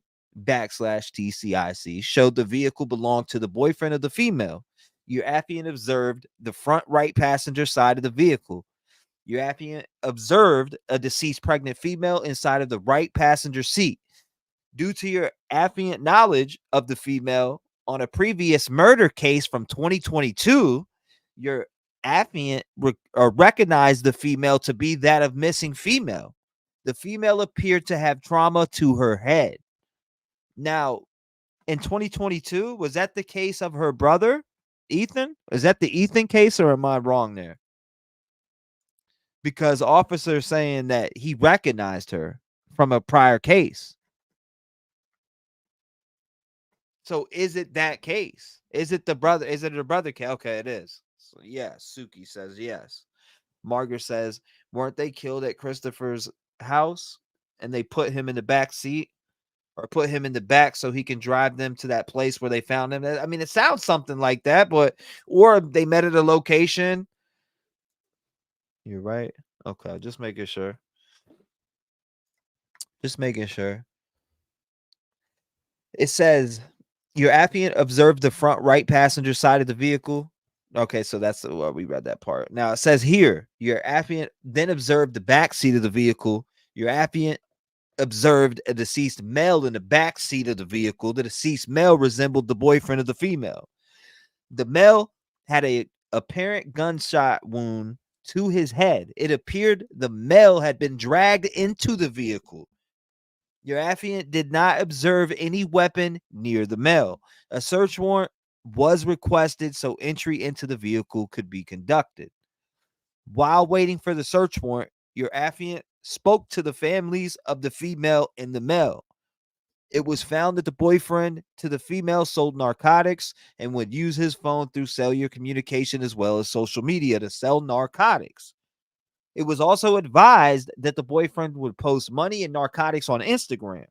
It was stated that people wanted to rob the boyfriend, and it was stated that the boyfriend had been shot at before. The family provided your affiant with the phone number of the female. The family of the male provided your affiant with his phone number as well as his Instagram. When the search warrant arrived at the location, a search of the vehicle was conducted. The search found spent shell casings inside of the vehicle. However, there was no weapon recovered in the vehicle. there was apparent blood transfer on the outside of the vehicle that was not consistent with the boyfriend causing harm to the female. Both the female and male had gunshot wounds to the head, and the male also had apparent drag marks on his back. It was believed that the female and male were killed at a different location, and the vehicle was driven to the recovered location. Yeah. Bing bang. So we're now here. We're right up to this part during further excuse me, during further investigation, your affiant found video surveillance video at 5903 Danny K. The video surveillance found that on December 21st, 2023, around 23:59 hours, a Silverado gray driving with its lights off from the vehicle recovered location. The Silverado pulled in the middle of the back parking lot and parked the vehicle. The victim's vehicle could be seen approaching the Chevrolet Silverado. The victim's vehicle parked next to the Silverado. A heavyset male exited the Silverado, and the driver's side door of the victim's vehicle opened. The heavyset male approached the driver of the victim's vehicle and appeared to speak to the driver. The heavyset male then gets a towel from his vehicle and appears to wipe down the outside of the victim's vehicle door where he had touched the vehicle. The driver of the victim's vehicle exited the vehicle for a brief moment and sat back in the driver's seat. The driver did not match the description of the female victim or the male victim. The Hispanic male got back into his vehicle. The victim's vehicle drove behind the building where the vehicle was found on December 26th of 2023. The Silverado followed the victim's vehicle. Approximately 3 minutes later, the Silverado was observed leaving from behind the building where the victim's vehicle was found. The victim's vehicle did not leave the location. So it's obvious that he hopped in the car after they dumped it back there. So it was believed that the victims were already deceased in the vehicle at the time of the video being observed. It is believed that the unknown driver and heavyset male observed parked the victim's vehicle at the location in an effort to hide the vehicle. On January 2nd, 2024, your affiant provided one of the victim's cell phones to Detective Knox at the Technical Investigations Unit on January 3rd, 2024. Your affiant received the phone download from Detective Knox. Your affiant found that the victim had recently searched the street of Charlie Chan Drive due to your affiant's knowledge of the crime scene area. Hold up. Bing bang. Did you hear that again? The victim had recently searched the street of Charlie Chan Drive, and that was a couple blocks away from the victim vehicle recovery location. Now, it says your affiant was able to discover that the victim's vehicle pinged near Charlie Chan Drive and Cary Grant Drive around 23:50 hours on the night they went missing. Wow. This is wild shit. It said glossed over that towel getting passed to him by third party. I don't even know why they're not mentioning a third person in this, which makes it, to me, third person is a witness, right? But then again, I got to think about it like this too, because I'm speculating that third person is a witness, but if they were with them, they would be arrested also. Or no, no. She would know. Allegedly, she would know.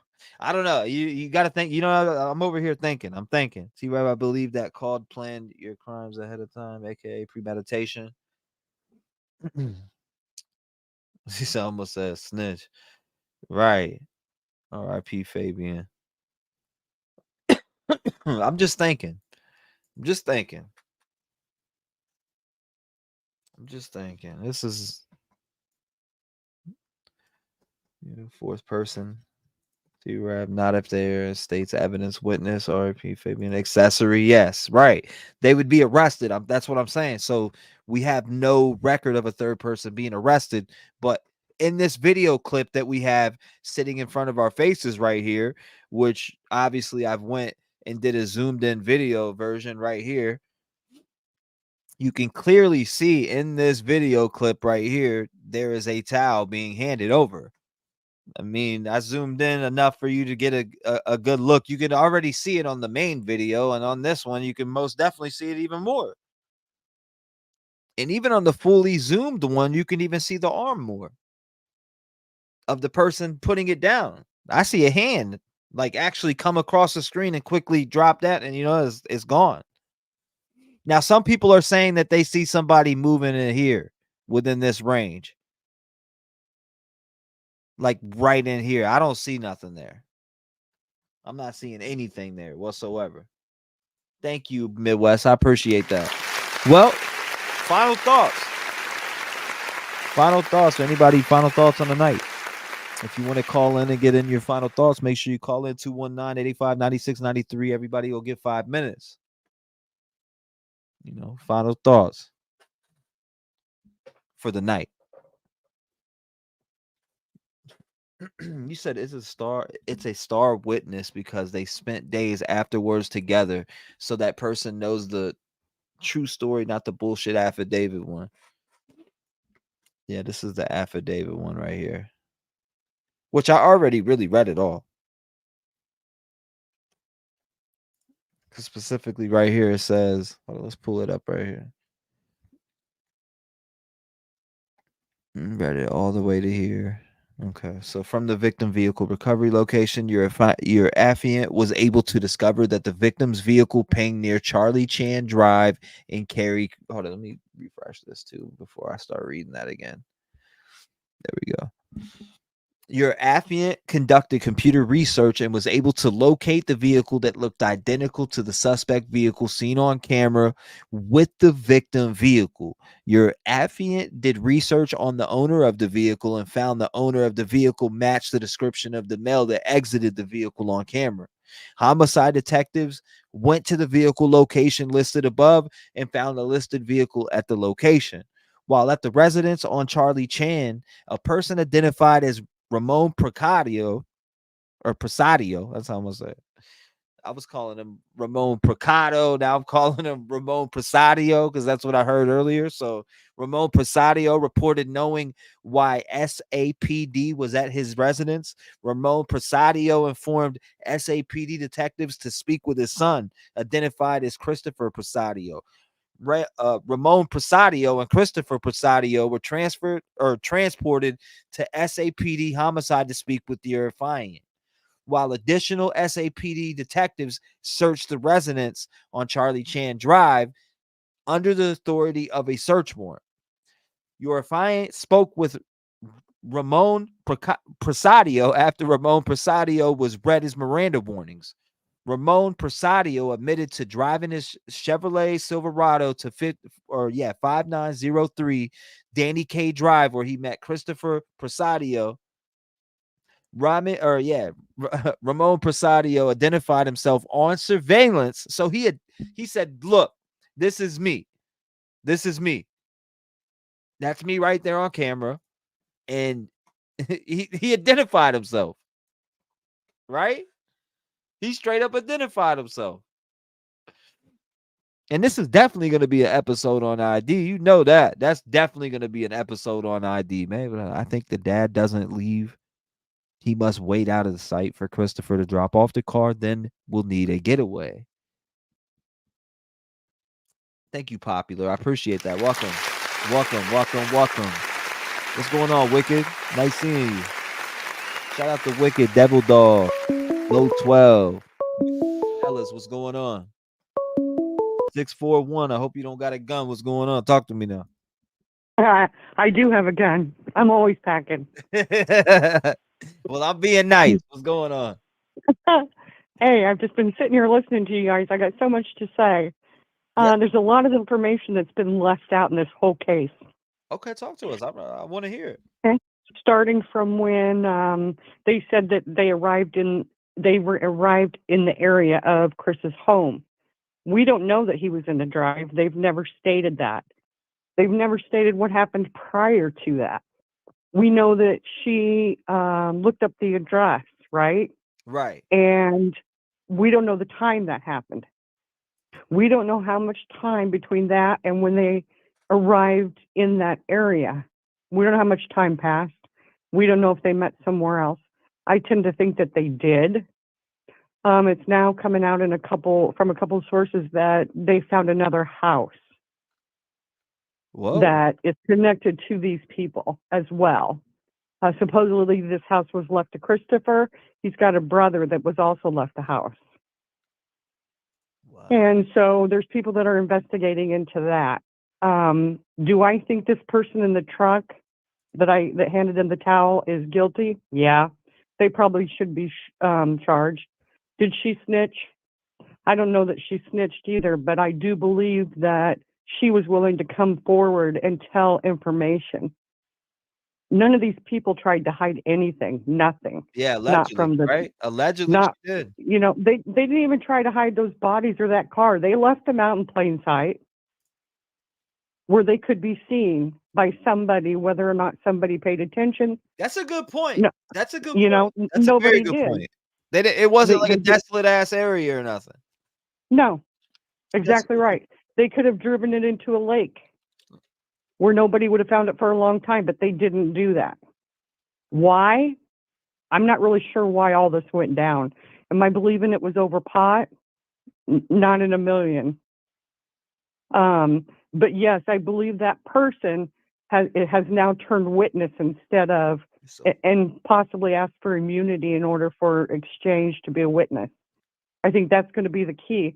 And also that Carlos guy, their neighbor, the day after these two were arrested, he was videotaping, and the FBI or whoever came and got that gal in a car, and they took her away, and she returned in 20 minutes, which made me believe they didn't take her to the police station questioning. That'd take a lot longer, right? So I'm thinking that what happened was she probably drove them to wherever this happened, showed them, they took her back and dropped her off. Detectives came and got her. There were 3 people in that car and her. So, you know, this house is not very far from where these 2 guys lived. So I'm thinking that's what they did. Now, do you think that they were making a narcotics purchase and it was just a narcotics purchase that went bad and an argument broke out and something happened? Or was this a planned robbery? Because it doesn't, in the affidavit, it doesn't really state whether it was robbery or not. You know, it doesn't talk about motive. Right. And all they said in the presser was that there was a drug deal gone bad. So we don't really know if this was actually a drug deal or if he was truly robbing Savanah and Matthew. I think that he met Christopher off of social media and was, you know, allegedly. I'm coming up with a theory here because they crossed each other's paths somehow, right? And Correct. I think that they crossed each other in the drug field. Allegedly. Correct. It's all allegedly. Yeah. He was buying I do believe that. Yeah. Whatever Matthew had, he wanted. And maybe something went down at this deal and it went majorly left. I don't know. All right. Or it was a full robbery setup. Right. And I don't know if the dad's involved. I mean, none of us really do, other than the fact that, you know, he was the one who followed him to the car. He was the one that got the call. The son may or may not have put him into this situation. You know, he may have been aware of it ahead of time. Until we find more information out, we're not going to really know. I can't wait till that information comes out, though. Barry Sean says he was blocks away from his brother's place. Blocks away from his brother's house? Yes. I'm not really sure where his brother's house was. I've never seen anybody map it out. So I'm not really aware, but I know I've heard that it's not very far away. And Matthew was a drug dealer. Mo Bands. Matthew was a drug dealer. It was all on Savannah's phone. She was the, I think, the contact person. Regardless of how these people live their life, this is the United States. We have rights, and people are becoming more and more sensitive about what your neighbor does and how it affects you, blah, blah, blah, right? Absolutely. These people may not have been doing the right thing in a lot of people's eyes. I'm sure there's a lot of people out there think I'm not doing the right thing in their eyes.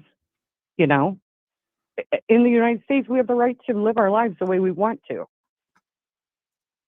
You're absolutely Regardless, right. these people did not deserve to be shot for whatever reason. That's why we have laws in place. But this area down there it's my belief that this is their everyday life. This is how they live. It's acceptable there. Wow. It's not acceptable in our world, but it is in theirs. Wow. Yeah. Mm-mm-mm. I'm glad I finally got to say what I wanted to say, though. Thank you very much, T-REV. No, I loved it. That's why I opened the line so people can get. I know people watch things and they have a lot on their mind and they're like, man, I just want to say this and that. I'm in Iowa. You're in Iowa. Thank you. I appreciate you calling in. Love it. This case is crazy. Love it. Did you follow the Idaho 4 too? I sure did.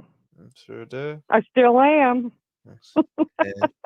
This case is Yes. crazy too, though. What's just the circumstances and baby again, R.I.P. baby Fabian. That's Yes. wow. Yes. He didn't Absolutely. get to see light, Nope.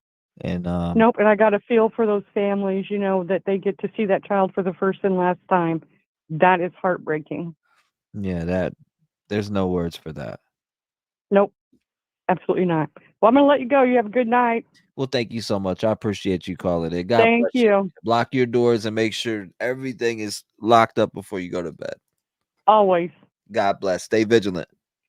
Good night. Thank you. Shout out to her. Good phone call. 219-885-9693. Make sure you call in. We want to hear from you. Said preach. Preach. No, she was on there. She was talking. Very good caller.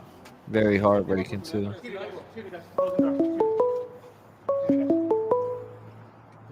870, you're on the show. What's going on? Talk to me.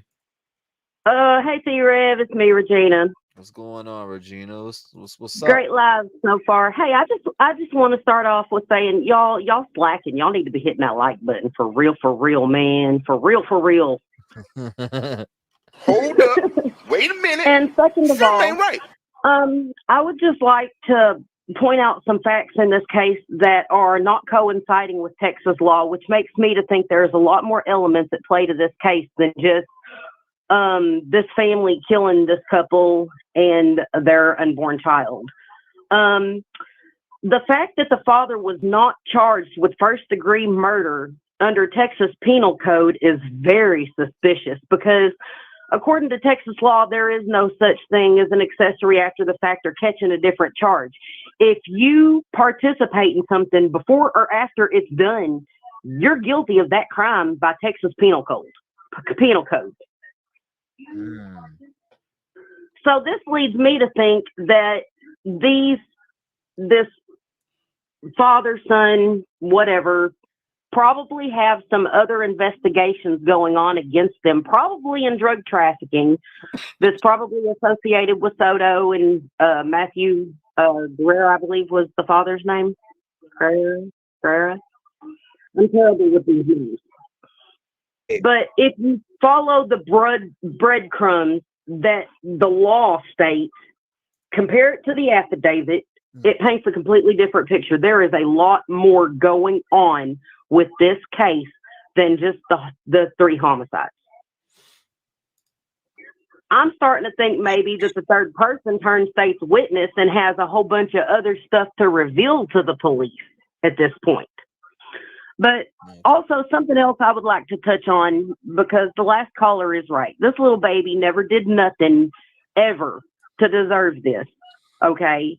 And while mom and dad didn't deserve to die either, y'all have to look at the facts and accept that they were doing illegal things they knew were risky. They knew what they were doing was illegal. They knew they couldn't just call no cops up if they got in trouble because of their illegal deeds. Do you see what I'm saying? They really did put themselves in this position, whether anybody wants to admit it or not.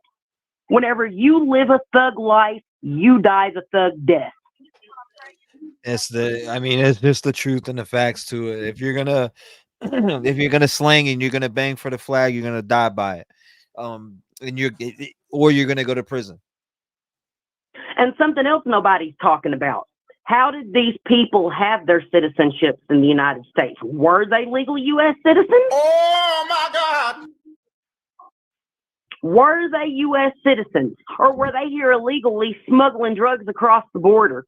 And that's how everybody got caught up in this. And that's why there ain't been no more charges come out, because they're trying to unveil a cartel ring going down in there in Texas. Regina said, Stop the cap. Regina said, stop the cap out there. Y'all are It's all a bunch of hogwash. Now you gotta Everything tighten up. they're You gotta putting out tighten is up. just enough.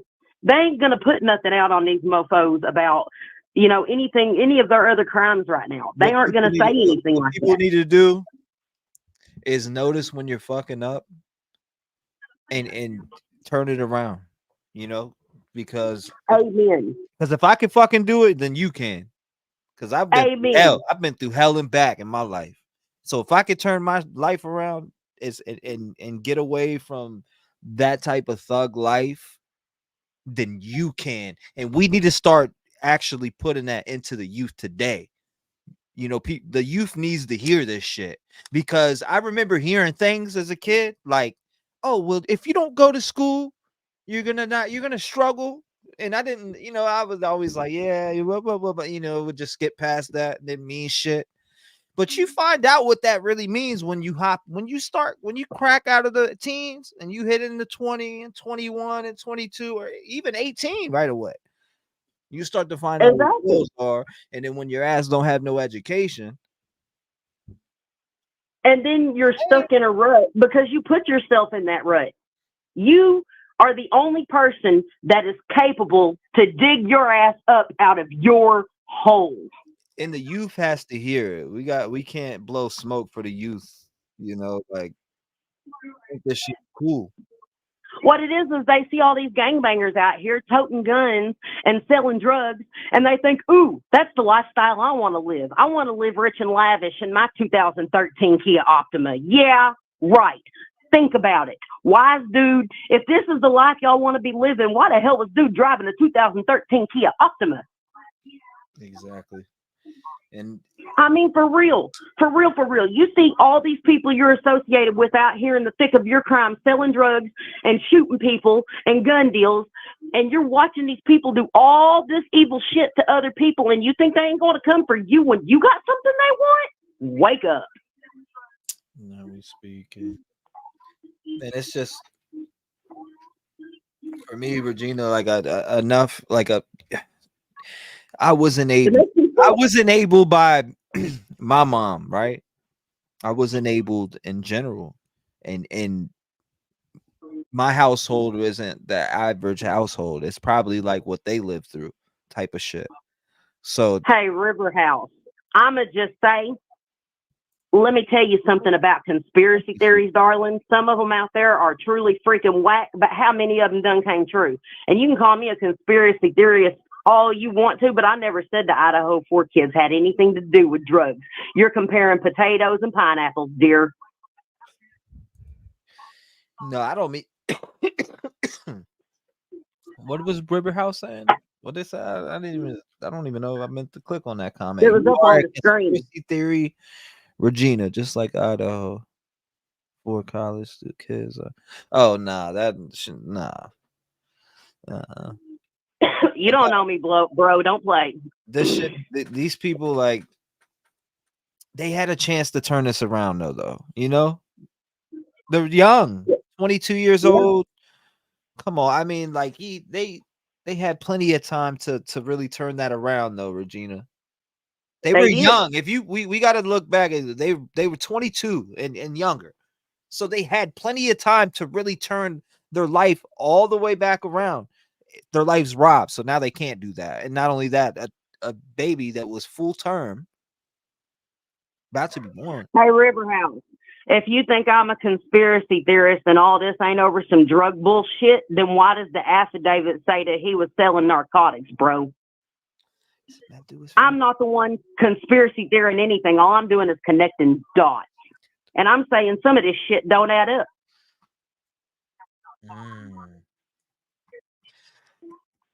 Where I see that the drama music gif. Yes, y'all are absolutely correct. Nobody has the right to take another person's life unless they are defending their own lives or their family. Yeah. But that is not what's going on here, T-REV. These people were killed out of cold blood, malice, and greed. And it's all part of the game that they were running and living in their daily lives. They knew this was a possible outcome. You don't go into these things blindly. You see what these folks are doing to other people. You see what they're doing to other people. And you still choose to deal with those people. And whenever you deal with those type of people, you bring these kind of consequences on your whole household. Example, this case at hand. I don't know, Kelly. I'm not in the streets to find out. I don't want to find out. I don't know how the streets are these days. Kelly said, does it mean anything on the streets if you are taken out by your own weapon? Only to the police investigating your death if they ever find anything, you know, if they ever figure out you did kill yourself. Now hold on, speak is sleuthy. Somebody said speak is sleuthy. Wicked Paranormal, like the name. Love Paranormal. They wasn't slinging heroin or meth, at least particular deal. And people want me to do a SB sesh. Do we know that they weren't slinging heroin or meth? Do we know that the people they was buying their drugs to sell illegally in Texas to, and the people that was purchasing from them wasn't dealing with people that were dealing heroin and meth? I mean, if you look at the statistical facts of it, it ain't just weed coming out of Mexico no more, y'all. Why do y'all think there was drug dealers in Texas?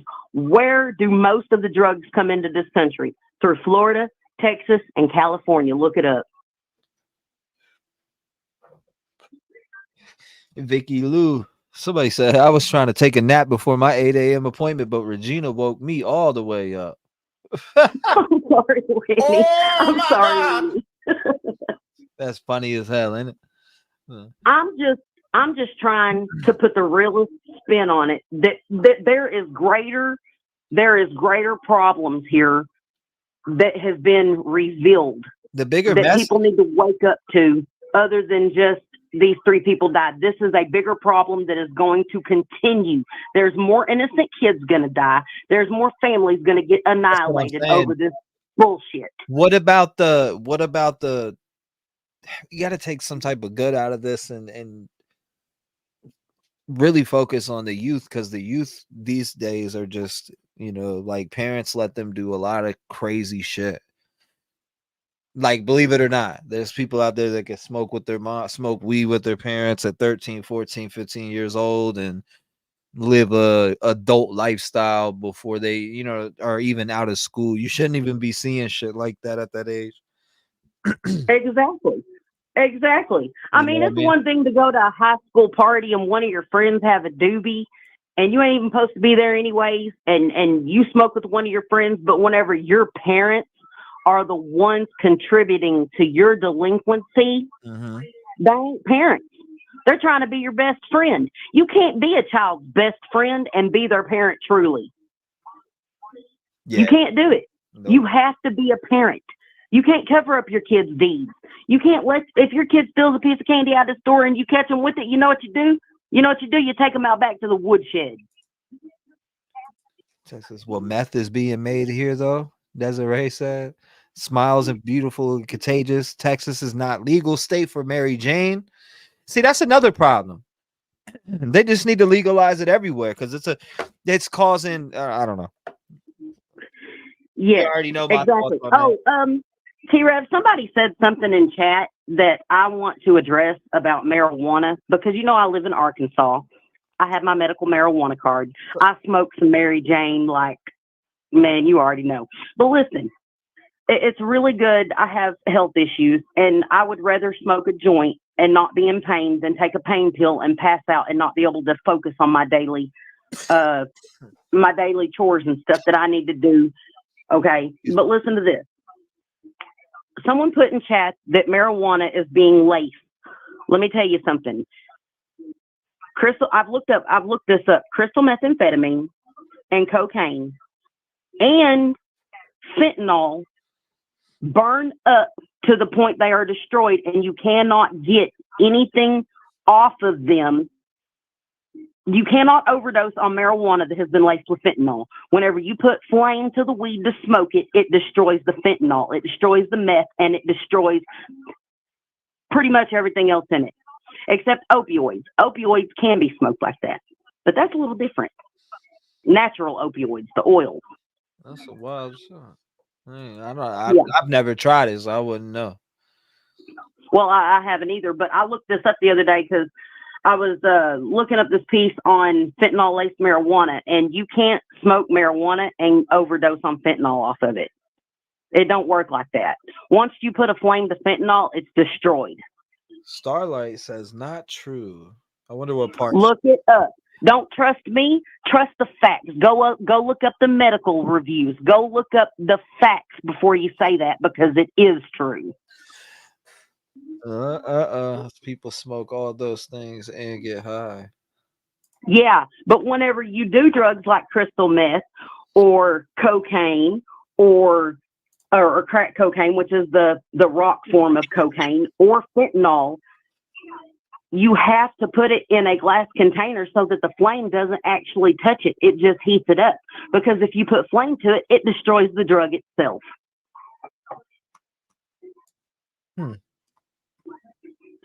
Think about it. If you could just roll up a joint of meth, why don't people just roll up joints of meth and smoke it? Because it won't do nothing for them. Now back to the, now that we're talking about drugs, do we think that I don't know, like I'm fighting back and forth with thinking this is a robbery or just thinking that something went bad. I think they knew dude probably had a substantial amount of whatever kind of drugs he was selling. And I think that dude set up a meeting with this dude knowing that he was supposed to bring a set amount of drugs. And I think that this was a homicide for money and drugs. I think that's exactly what. Do you think it was too sloppy to be premeditated? The way that they no, it's like what, like they're way too sloppy the way they did this shit. It was like they didn't on the fly type shit. They didn't burn nothing. They didn't do nothing. They just put them in the car and parked it. You know what I mean? I beg to differ. People are talking about weed illegal in UK. People smoke weed in pipes. Yes, but they still put a direct flame to it. I think something went bad because it was pre-planned. It would be pre-planned, planned way better. That's what I'm saying, though. It doesn't. This crime, it's like everything's on the fly because they just threw the shit behind like a little. You know what I mean? Like they barely even hit anything. I don't know. They didn't try to burn anything. It just seemed like it was definitely on the fly, and they did this crime. I don't know if it was premeditated. Like, I don't think they planned it out that night. We're going to call them over here and we're going to kill them. I don't think that they did. I don't know. It's not looking like that because how stupid can you be to go and park vehicles and you're rubbing shit down with now you're doing shit that you've seen in movies and investigation shows. You're taking fucking cloths and trying to wipe evidence down, which is right. You could wipe evidence down like that. But in general, you know what I mean? It seemed like they were in panic mode. Just look at him in that video. Like, look at dude when he gets out the video. Like, just that little part where you can see him get out the car or the truck. He's in panic mode. And the way that they were driving, they were like, right, roll. Yeah, but T-REV, you got to think about it. Brian Koberger seemed like he was Get her in done. panic mode too after he did what he did when he lost that sheep, didn't he? And you know he planned that shit out. Mm-hmm. Yeah, most definitely. I definitely think he pre-planned that whole entire shit out, allegedly. He said she sounds ridiculous because people Oh smoke. yeah, I sound so No, ridiculous. Hold on a second. Let me just put you up a link. This right here will tell you the truth about whether or not you can get an overdose off fentanyl or meth or heroin off of your weed when you smoke it. Don't believe me, believe the facts. I just put the link up. I'm not crazy. I know what I'm actually talking about. I've done the research on it. I don't know. She's so ridiculous that people smoke fit and meth like. No, they don't smoke it like marijuana. Y'all attacking me when y'all's wrong. Y'all the one looking like the chumps, not me, so I ain't even tripping on you. Go ahead and say what you want. But then go look up the facts so that your ignorance doesn't affect somebody else's life. Please do that. I don't know nothing about. I don't even know nothing about the whole. I can't speak on it, so I don't know no facts about it. No fentanyl Yes, smoke. Hellbent, I have witnessed it. My sister was a meth addict. I didn't even have a relationship with her until 5 years ago. She lost every one of her kids to the system. My brother is a meth addict. All my family, I'm the only person in my family that don't do meth pretty much except my mom that hasn't done meth. Bang.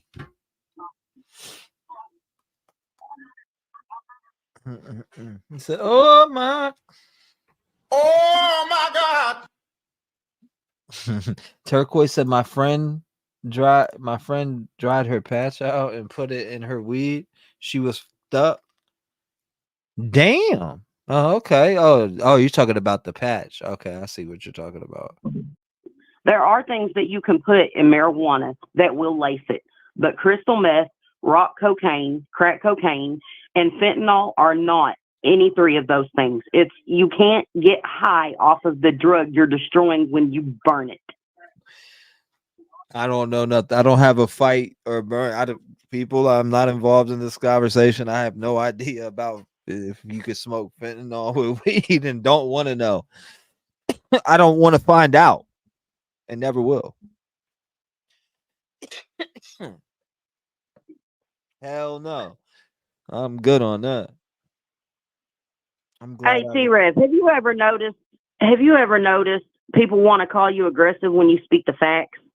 Nah, I don't. Whenever you're passionate about it and actually speak the truth, people want to call you aggressive whenever they want to argue with you because they don't know the facts. That's sad, y'all.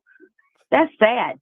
How are we ever supposed to have a conversation about what's really going on if we can't actually quit saying that someone is wrong in everything they say and go look it up for ourselves? Y'all can say all y'all want to about me. I mean, I'm just I'm here to talk about the case. I don't. Exactly. I'm here to talk about this case. I'm never gonna find out if that shit is what it is. That's wild shit. That's a wild shit. Anyways, here's something that really boggles me. If in the state of Texas, you're associated or you're an accomplice to a crime at any stage in that crime, any stage of that crime, you're charged in Texas with the crime, that the actual crime.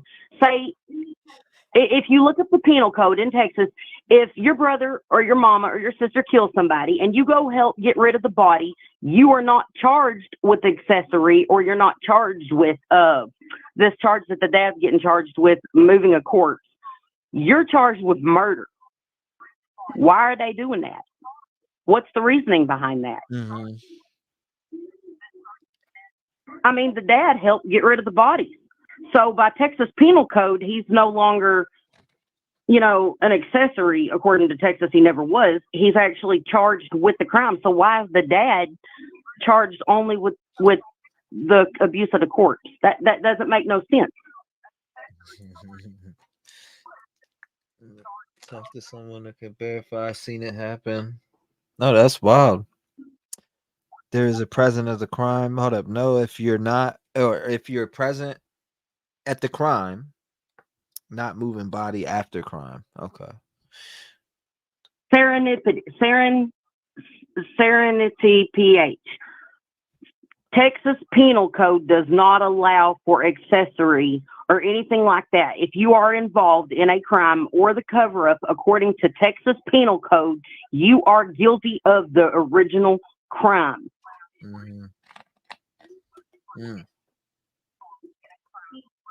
That is Texas law. It's just like Arkansas law. It's the same in Arkansas. If you get caught up moving a body after someone else kills somebody, you're charged with the murder. It's also that way in Alabama.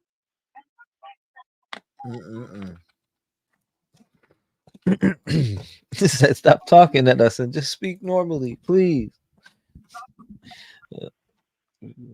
This one's like, I am speaking normally. Stress the government does a lot of things it isn't supposed to do. Let me tell you fun times with Heather, what this lady's done in her life. This lady right here had parents that went to prison for murder when she was 2 years old. This lady was a product of the system that climbed up out of it, got 2 kids, a loving husband that makes over $100K a year, and does the soccer mom thing. But I've seen enough to know enough. I've seen enough to know enough. I've been through some shit.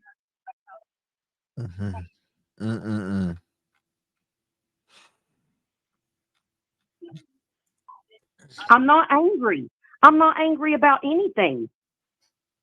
I'm not an angry person. But if I did have anger, I would have to say that it would be directed to the people that don't want to see the bigger picture, that want to say, you know, that everything's okay, that we shouldn't look into this more, and we shouldn't be vigilant and do our due diligence and investigating all of this. Because whether we want to admit it or not, if this dude would kill somebody else over some drugs, right? What's keeping this guy from coming in our homes and killing our family because we got a PS5? Yeah. I don't know. I just think it's people are why she's Regina's not mad. She's not mad. No, I'm not mad. She's passionate. She's not mad. She always talks like that. Regina's been around for such a long time that you got to know her to know her. Once you know her, you don't that goes out the window. I know her. She's been around for a long time. Regina's been a lovely Rev Gang family member for a long time, and she's just passionate. Now, I don't know nothing about the subject that she was talking about before because I haven't did research on it, so I don't know nothing about it. But that's just that. I'll leave it at that. I can't speak on something I don't know about. So I'm gonna say it like this: I got no love, no hate, and no malice towards anybody.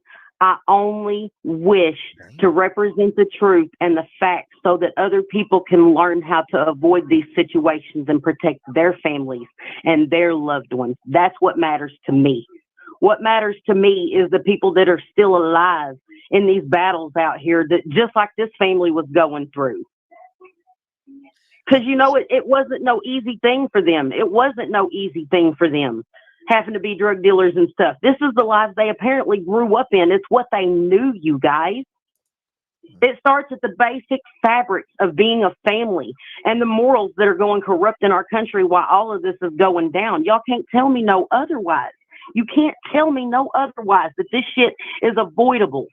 It's avoidable by being parents and raising your kids like you're supposed to and loving them and showing them that there are consequences for your actions, or else it's going to be you getting a towel out of your truck to wipe off fingerprints from from a car that your kid just killed 3 people, my bad. That's a fact. That's a fact. I like that. That's a fact, though. People do gotta do better. Everybody's got to do better. Like, we got to do better, especially with the youth. You know, the youth picks up on everything that adults are doing and leaders of this country, hip hop artists, dancers, even social media influencers. That's why, you know what I mean? Like everything, like people look up to a lot of these people. And it's today's world.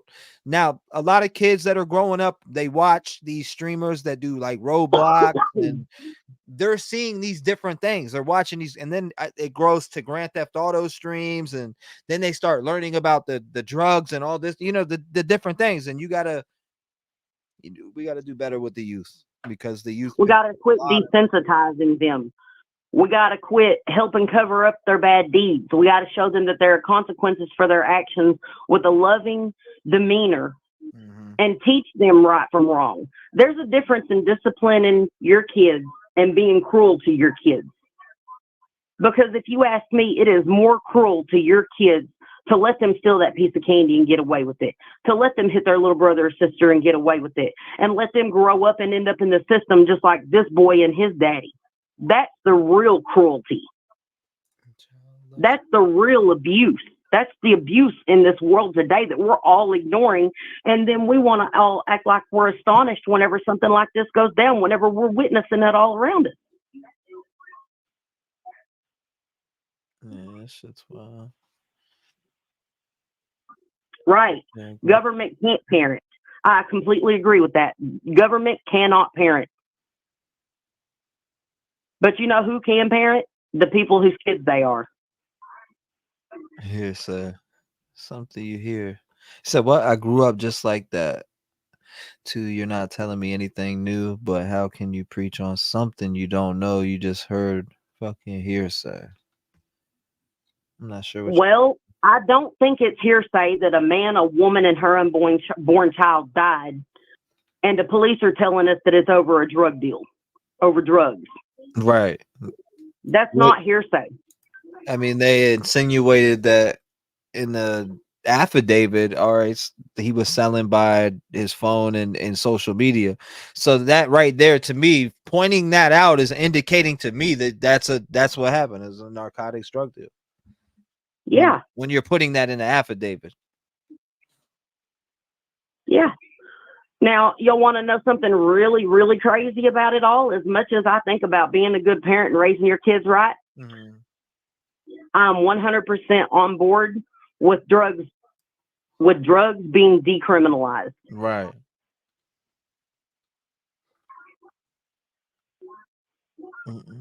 I think that people with drug addictions should get treatment and not penalized, because whenever you penalize people that have drug addictions, you create even more of a hole for them with the fines and the court costs and, going to prison and having part of their lives given up over a drug.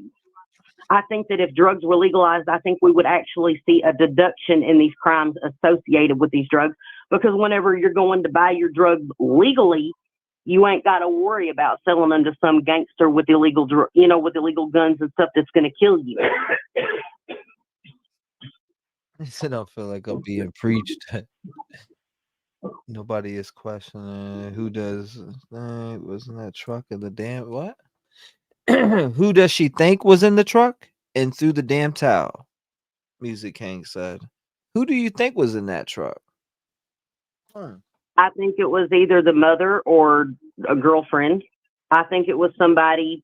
I think that the cops already have that person. I think that person is probably their number one witness in this case. I think that's why their name hasn't been dropped. I think they're being protected by the DA. I think they're state's evidence.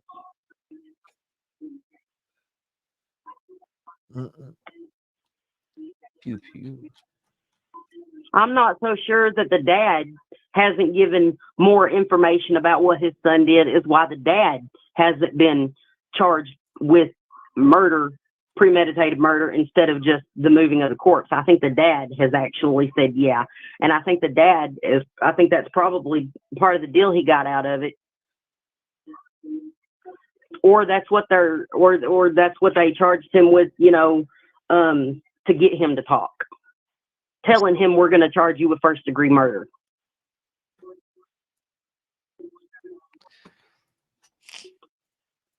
Y'all got to remember, we're not just dealing with cut and dry. We're dealing with a legal system that is literally set up so that you can commit a crime with another person.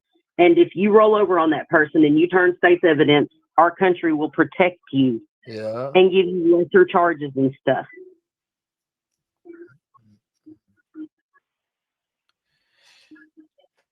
That's just good.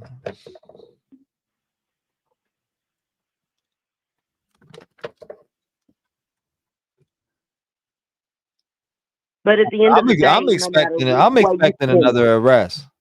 That's what me too. I'm expecting another arrest, somebody else to be named in this.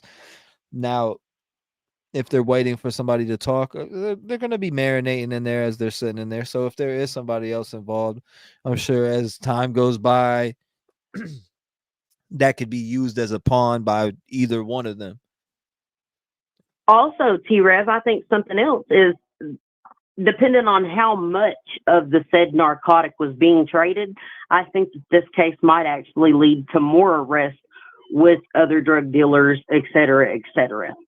I think other crimes are going to come to light because of this. Oh, for sure. That's no doubt. Definitely. They're definitely going to get to somebody, some head honcho. Yeah. Yeah, because where was the drugs coming from? Exactly. Where were they coming from? That's something you know, T-REV. They're going to be all over that. And I think that's part of what boils down to this whole case, and who catches more charges and who don't is who snitches on other players in this whole drug community that they have. It turns up they were changing their lives. Why? If they were changing their lives around, why do a drugs deal? What? Do a drug deal on the way to give birth? Oh, okay. I see what you're saying. No, I didn't say they were changing their lives. I said they had time to still, like they're still young enough to change their lives around. But this is a consequence to something if you don't. This is what will happen if you don't change your life around. This is the type of shit that can happen. Death or prison.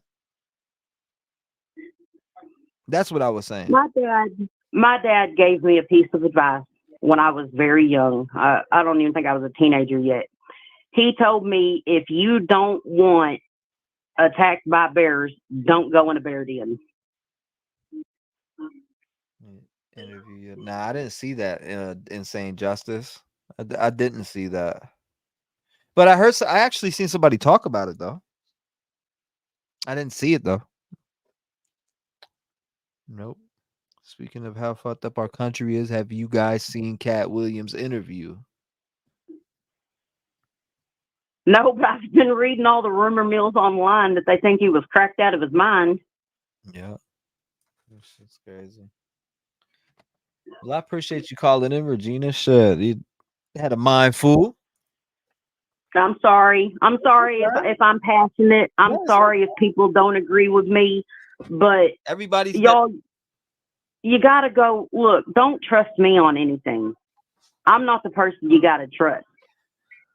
Matter of fact, don't trust everything you read and see in the media and newspapers either. You know go me. Find it for you know me. I yourself. give my worst enemies a voice. So, Like you do, T-REV, you got to go seek out the information for yourself. You got to be the one to go find out what's really going on, because everybody else around you is probably going to fill your head full of bullcrap for their own agenda. Yeah, that's. Hi, Regina. Nice to hear your voice, Just Joe says. Anyways, I just want to say I'm not angry about anything except a little baby lost its life over some bullshit, you guys. Over some bullshit that shouldn't have even been going on. Yeah, it is sad. And with the way it is now, especially you guys with marijuana being illegal in other states, man, just move to another state. Move. Go live in that state. And that's what a lot of people are doing, But it's saying narcotics and which leads me to believe, T-REV, it's not just marijuana. Exactly. Like pills or something, or you know what I mean? Like fentanyl or cocaine or super meth that comes across the border. Heroin. Yep. Bricks of heroin. It could be tons of different things. So now, one more thing before I go that leads me to believe this, T-REV. Let me explain this. I study in law. In most of the affidavits and things that I have seen, whenever an affidavit is being presented, they list the actual drugs in the affidavit that were in question relevant to the crime. Okay, just like whenever someone gets pulled over, well, the cop don't write, I think they had meth because there was a white powder. No, they write, okay, I witnessed a white powder or substance, or I witnessed leafy green substance and field tested it, and it was positive for this. Mm-hmm. But that also is relevant to a Terry stop, which this is not. So I don't know if the affidavit would be different, but I'm saying in most affidavits, they list a specific type of drug that you were caught with.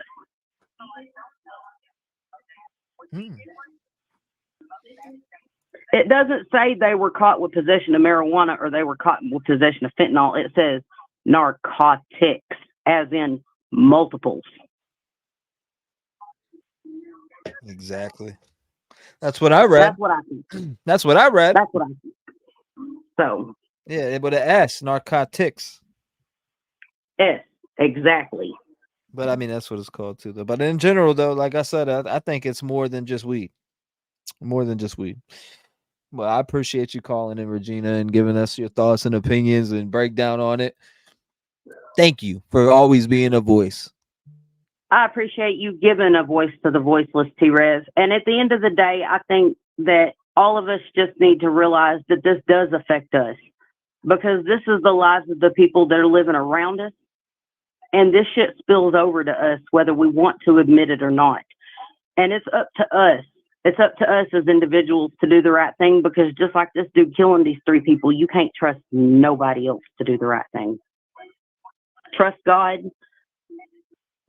and the good people in your life, and give your energy and attention to them, because those are the ones that matter, that are there for you. And everybody else's drama, man, keep an eye out for it and protect yourself, but don't get wrapped up in it, because this could be any one of us that live this type of life. That's a fact. That's a fact. Well, Regina, I appreciate you. God bless you. Lock your doors before you go to sleep. You probably just woke Amen. up. Y'all hit that like for T-REV. I appreciate you, Regina. God bless. I love you guys. Shout out to Rev Gang. And my love to the fam. Amen. Always, T-REV. Always. Blessings and prayers. Lock up. Shout out to Regina. I appreciate it. If you want to call in 219-885-9693, we want to hear from you. What is your thoughts, opinions, and theories? Could have been his brother, Blondie UK says. Alabama says they may not know in this case. Christopher may have taken everything, and there have been no D's in the car. You said to be able to mention a specific one.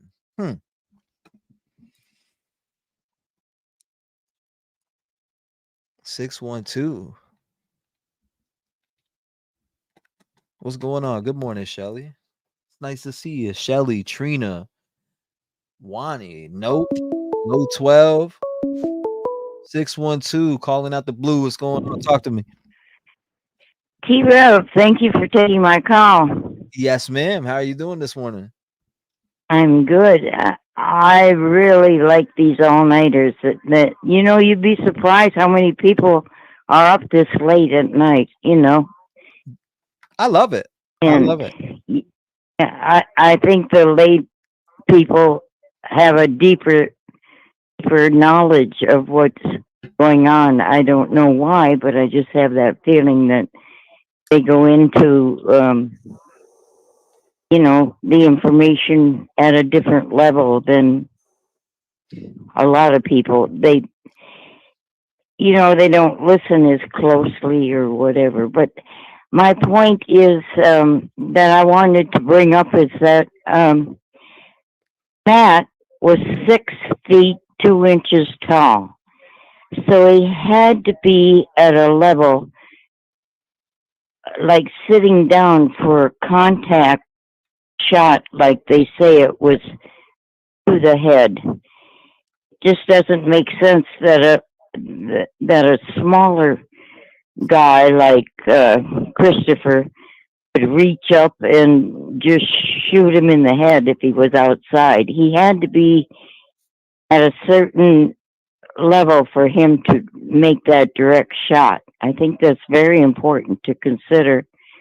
And then I do believe that Chris's father ran that business for a cover-up, and it's possible that it was turned around. Maybe the dad was selling to Matt.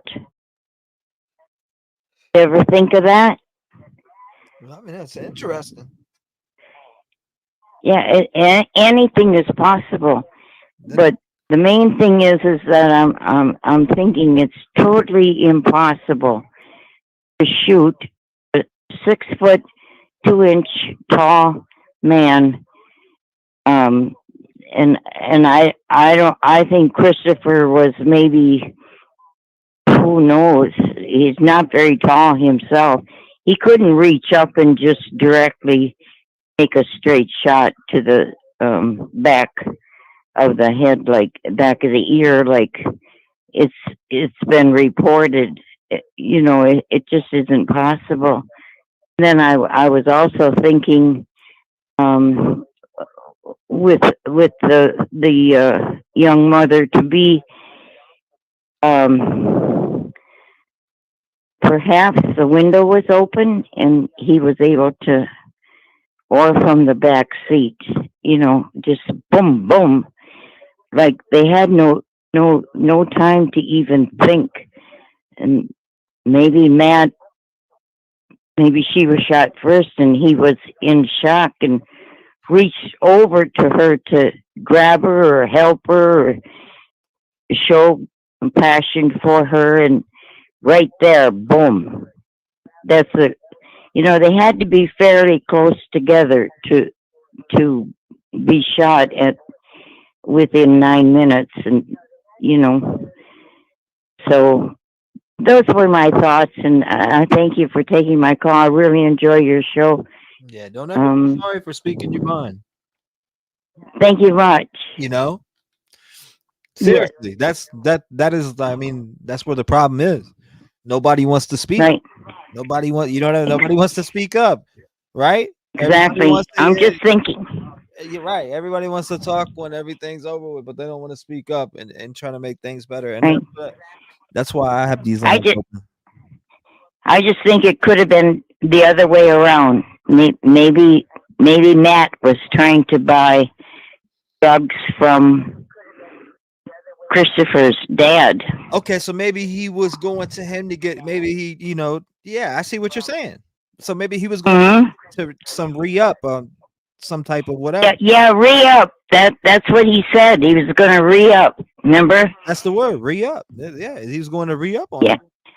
And that was so that would be, yes. Okay, thank you. Good night now.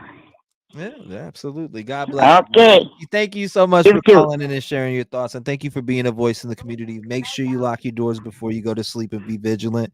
Stalkers are loose, and there is evil out here. So keep your eyes peeled and stay safe. And God bless you, man. Well said. Thank you. You too. Bye for now. Shout out to her. I love her. Great person. Great person. 219-885-9693. Wow. I see what she's saying.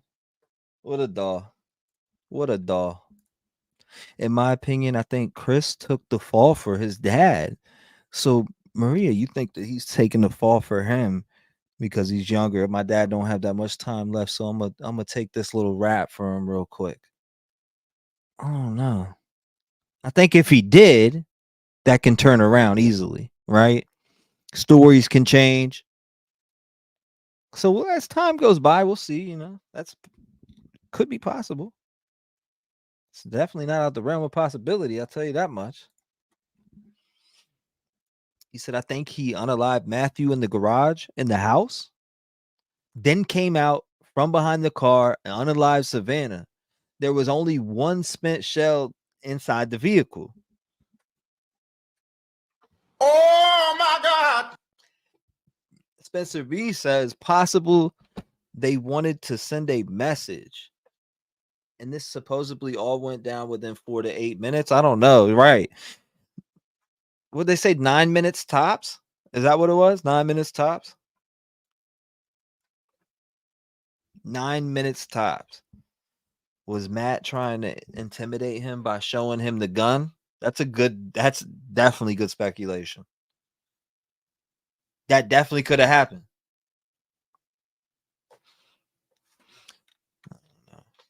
Let's see. No way it was planned. Hold up. I want to see more of this. Let's dive into this because this is more of the clip where we see more of him talking, and I kind of think that it's all like it's kind of weird how he's talking here. Let's revisit this. You sorry? Check this out, guys. Why'd you do it? You sorry? Did you do it? Why'd you do it? You know she was pregnant? Right. That's true. Huh? You didn't care? Why was it the whole family? Close to Christmas? Remorse? Anything? Why, man? Any remorse? You I sorry? got you, Joe. Ain't you sorry for lying about what you're saying? You don't even know what's going on. Well, tell you us. Just make stuff up like always. Tell us. See? Ain't you sorry for lying about what you're saying? Something doesn't seem right with him. He's like, "Aren't you sorry for lying about what you're saying?" Like that, like he doesn't even sound right to me. Like he doesn't even sound right in the head. Listen. Remorse? Again. You sorry? Ain't you sorry for lying about what you're saying? You don't even know what's going on. Okay, I can see what he's saying because he's talking about the corpse. I don't know. Let's hear him again. Let's hear that again. Nothing to say? Huh? You didn't care? Why was it the whole family? See his body language Close to too. Christmas? Remorse? Anything? Why, man? Any remorse? You sorry? Ain't you sorry for lying about what you're saying? You don't even know what's going on. Well, tell us. You just make stuff up like always. Tell us. What are you talking about? He said all he asked you is if you had remorse. Clearly, in this affidavit, buddy, you said that he's getting mad at the reporter for standing right there, but yeah, he admitted it in the affidavit. If you can admit, so it's clear he's trying to double back on his. Right there is an indication to me that he's double backing on his statement. He's definitely he's going back on that motherfucker. He's definitely going back on that statement. What's going on? Did you shoot them? What a bozo. Did you shoot them? Are you in the video? Did you kill them or did you just hide the evidence? It's fake news. You are fake news. You are fake news. Sorry? Who killed him? If it wasn't you, who was it then? Should I try to say something?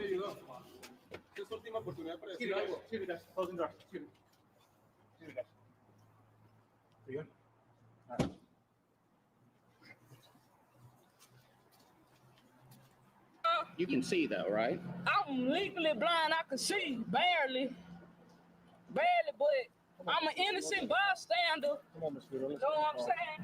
I ain't do nothing. I don't know what's going on. All I know is my side of the story. I can't tell no other story. I'm innocent, and Mama, I love you. How did you feel an unborn baby? Homie looked like what? Was I looking at right there? Hold up. I thought this was a woman. No bullshit. I thought this was a woman. Are you sorry for what happened? Hold up. Please don't tell me if I'm wrong for speculating this, but was this a wannabe woman playing as a woman on the internet and they went to go? Never mind. Unknown, you ain't gonna show your face, not your waist. I do not answer unknown calls. You are not about to call up and yell racist slurs. Ain't happening. Show your face, not your waist. I'm like thinking this is a chick. Like, I don't know, man. There's something weird with this. Like, I thought this was a straight up chick for a second. Still do. Like, you like a chick. It looks like a woman, right? Like, what? He's wearing a dress. She or he? Was it you? What do you want to say to your family, to Savannah, to Matthew's family? You sorry? You sorry? Nothing to say. An unborn child. It was an entire family.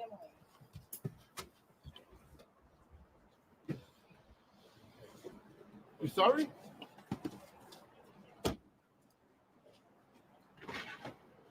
You are fake news.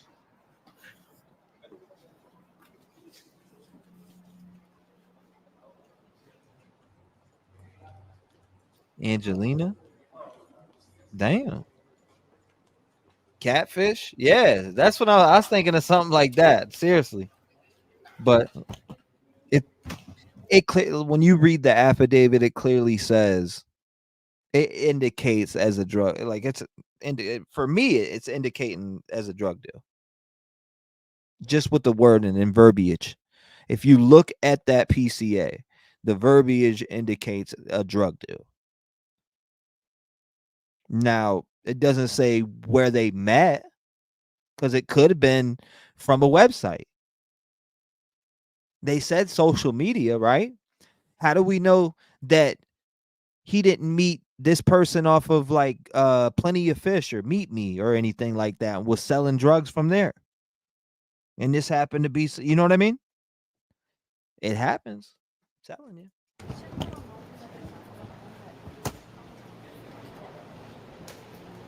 He does have a girlfriend. Interesting. Boom, boom, boom, boom, boom. Interesting. I didn't know that.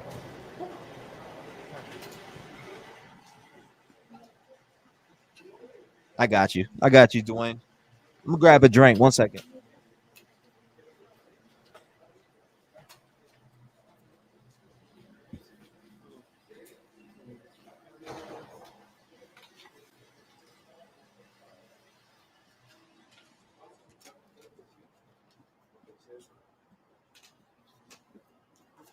Good evening, everyone. I'm Sergeant Washington Moscoso, WASHINGTON, MOSCOSO. So the individuals you saw this evening, the first individual's name is Ramon Preciado, 53 years old, SID number 443651. The second individual was Christopher Preciado, 19 years old, SID number 1191061. So the two individuals we just walked out today, again, it's a father and son. The first individual is a father, the second individual is a son. They're going to be charged. The son's going to be charged Okay, I'm back. this evening with capital murder. I just had to use the The father's bathroom. going to be charged with Good. abuse of the corpse. So we do expect more charges to be pending. So I'm not going to go into the whole thing. We all know. He said play up to the conference. I seen that comment. He said play up to the conference. But I need some damn coffee. It's what, 4 a.m? What time is it where everybody's at right now? 619. What's on your mind? Talk to me. 619. Can you hear me?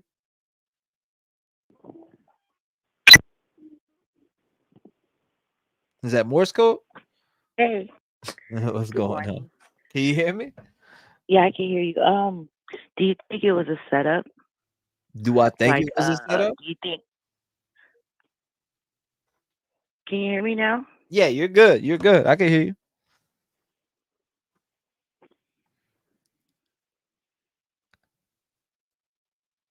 You there? Let me turn my TV down. I'm sorry, I had a delay.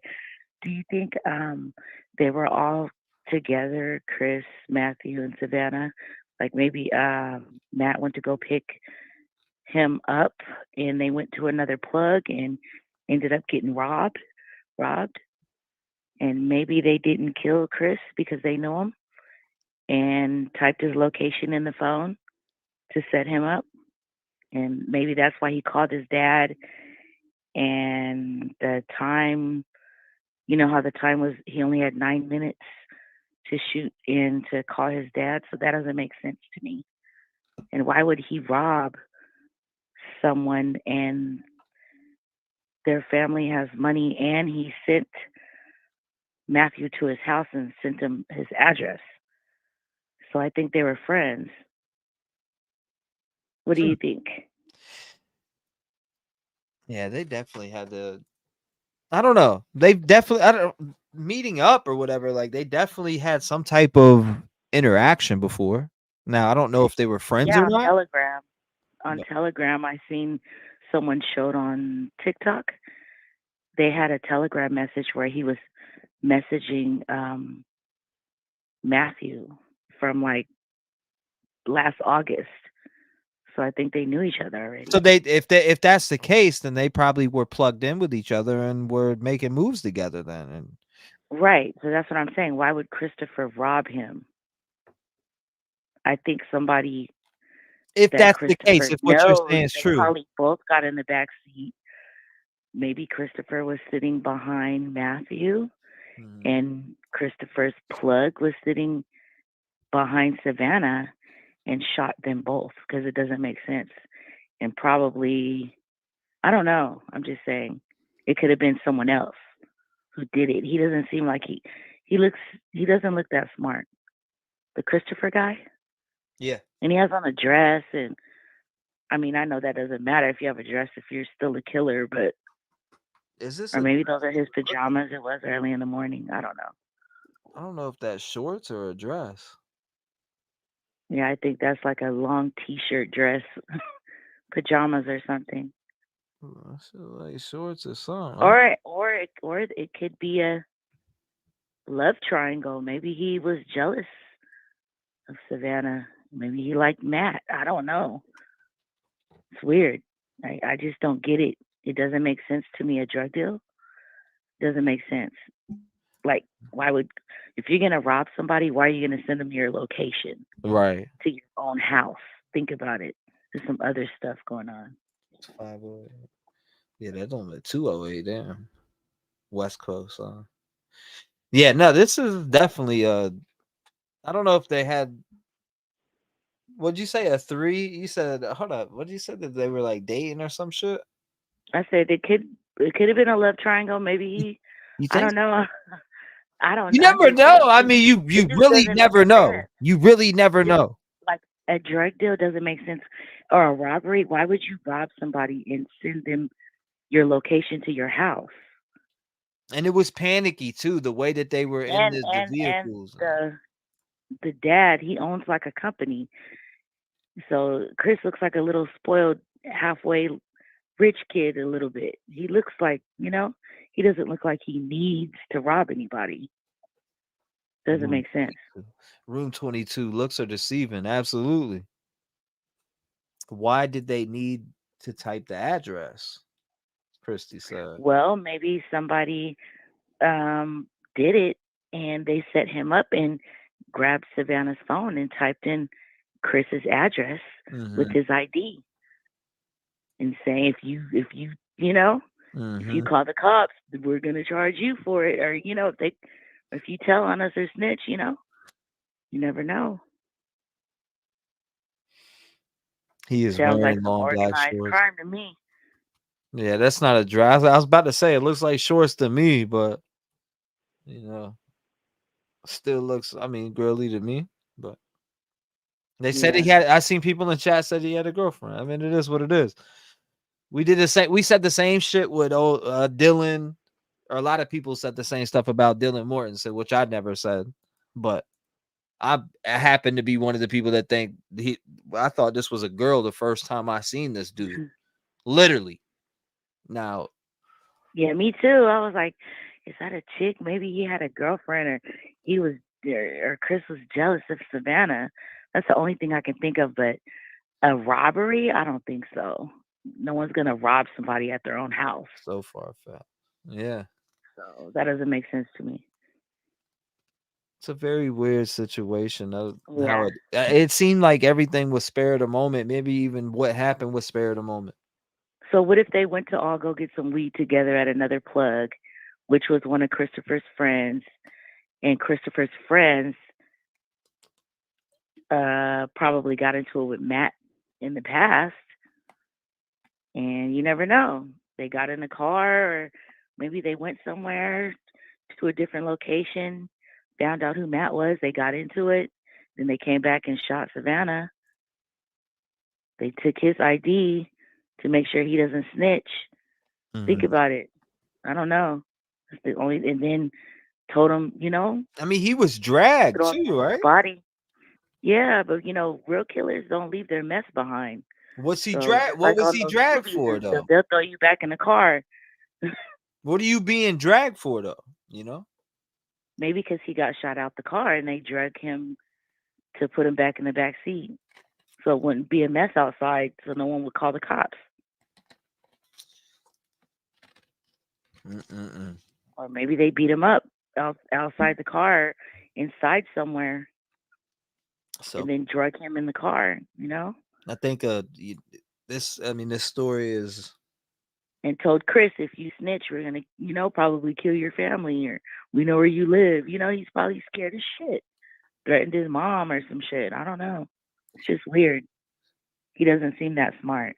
He said these taking headshots like that and shit. Like that's Dixon Sider says in his these car and dudes cleaning up. these What I mean? dudes Like don't have a killer vibe at all. that's what I'm saying. It doesn't make sense. Huh. So we'll see. We'll find out. Do you know when he goes to court? Nah, it didn't say on this affidavit. Let me see. Oh, and then I seen on 12 San Antonio News on YouTube. There was a lot of a string of robberies with the same kind of car that Matthew had, because they're like someone was going around stealing Kia cars because they had some type of chip or some type of key. Mm-hmm. So look it up on the news and you'll see. And then there was a car just like Matt's, and they shot somebody too. I don't know, over some jewelry, selling jewelry online, but we know it was drugs. Damn. Yeah, but they showed a car. It looked like Savannah's car. This was from like a month ago. That's seen true. that on the news. X9 Jeep says it could be as simple as Christopher was a wannabe gangster taken on dealer for cash and drugs. I don't think so, because why would he send someone to his address? I think they went to go pick Chris up at his house. Then they went somewhere else, or maybe Chris, I don't know. It's just weird. And it's also, have you guys, have a lot of you, anybody in chat? Because I was playing on my last stream. Was it Matthew's brother was talking about? He was on a streaming platform talking about his brother. Oh, I didn't see that one. Yeah.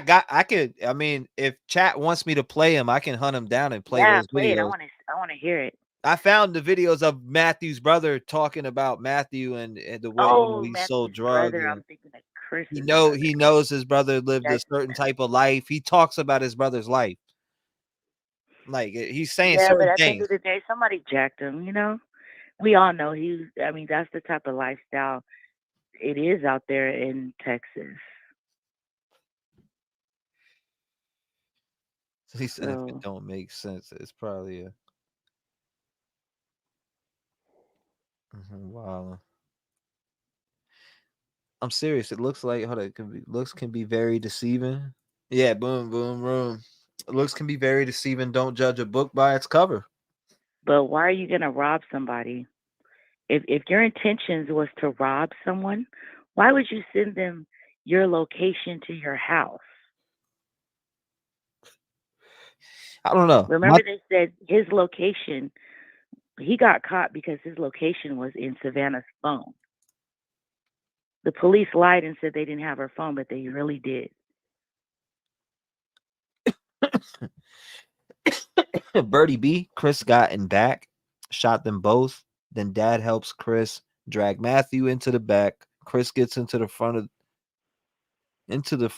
to drive the car back. I see what you're saying, Birdie B. They could have all got kidnapped.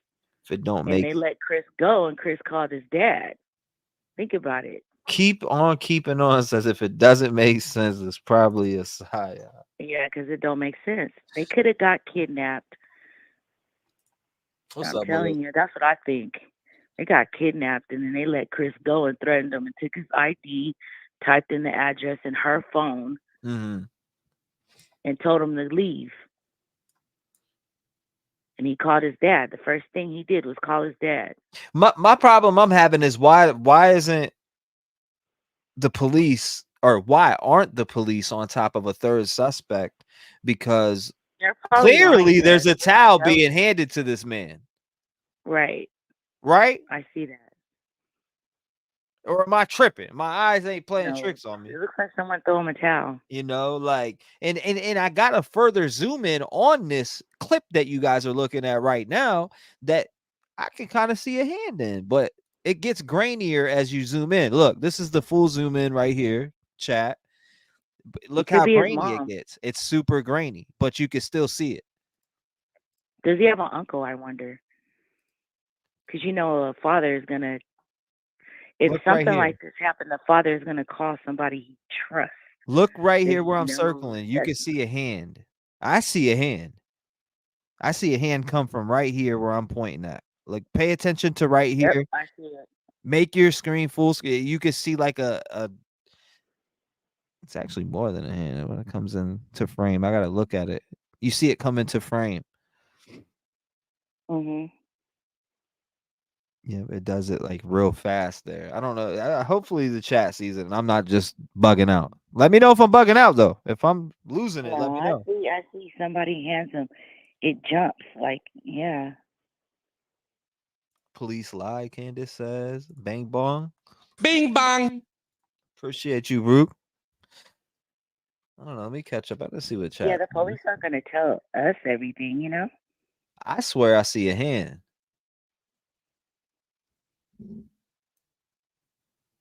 But maybe my eyes are playing tricks on me. Which is it's very possible. This is very grainy as when you zoom, you're losing quality every frame.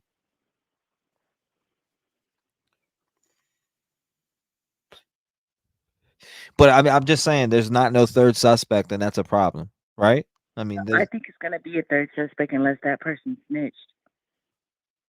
Well, no, no, because the police just came to their house, and when the police came, they said on the news that the dad said, "I know why you're here. You need to talk to my son." Now, why would the father say that? listen. Yeah, that's weird. Yeah. So he admitted to the police, like come in the house. Yeah, I know why you're here. He welcomed them in. So that doesn't make sense. I think Chris told his dad the truth, and they're just not saying anything. It's gonna come out.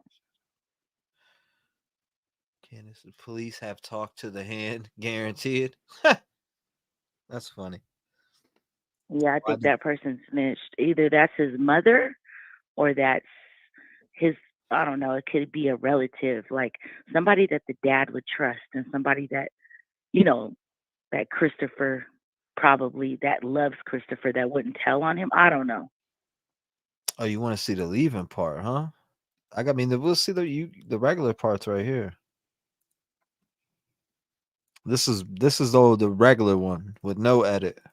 Just regular. The towel person. Somebody gave him a towel. It wasn't a dog.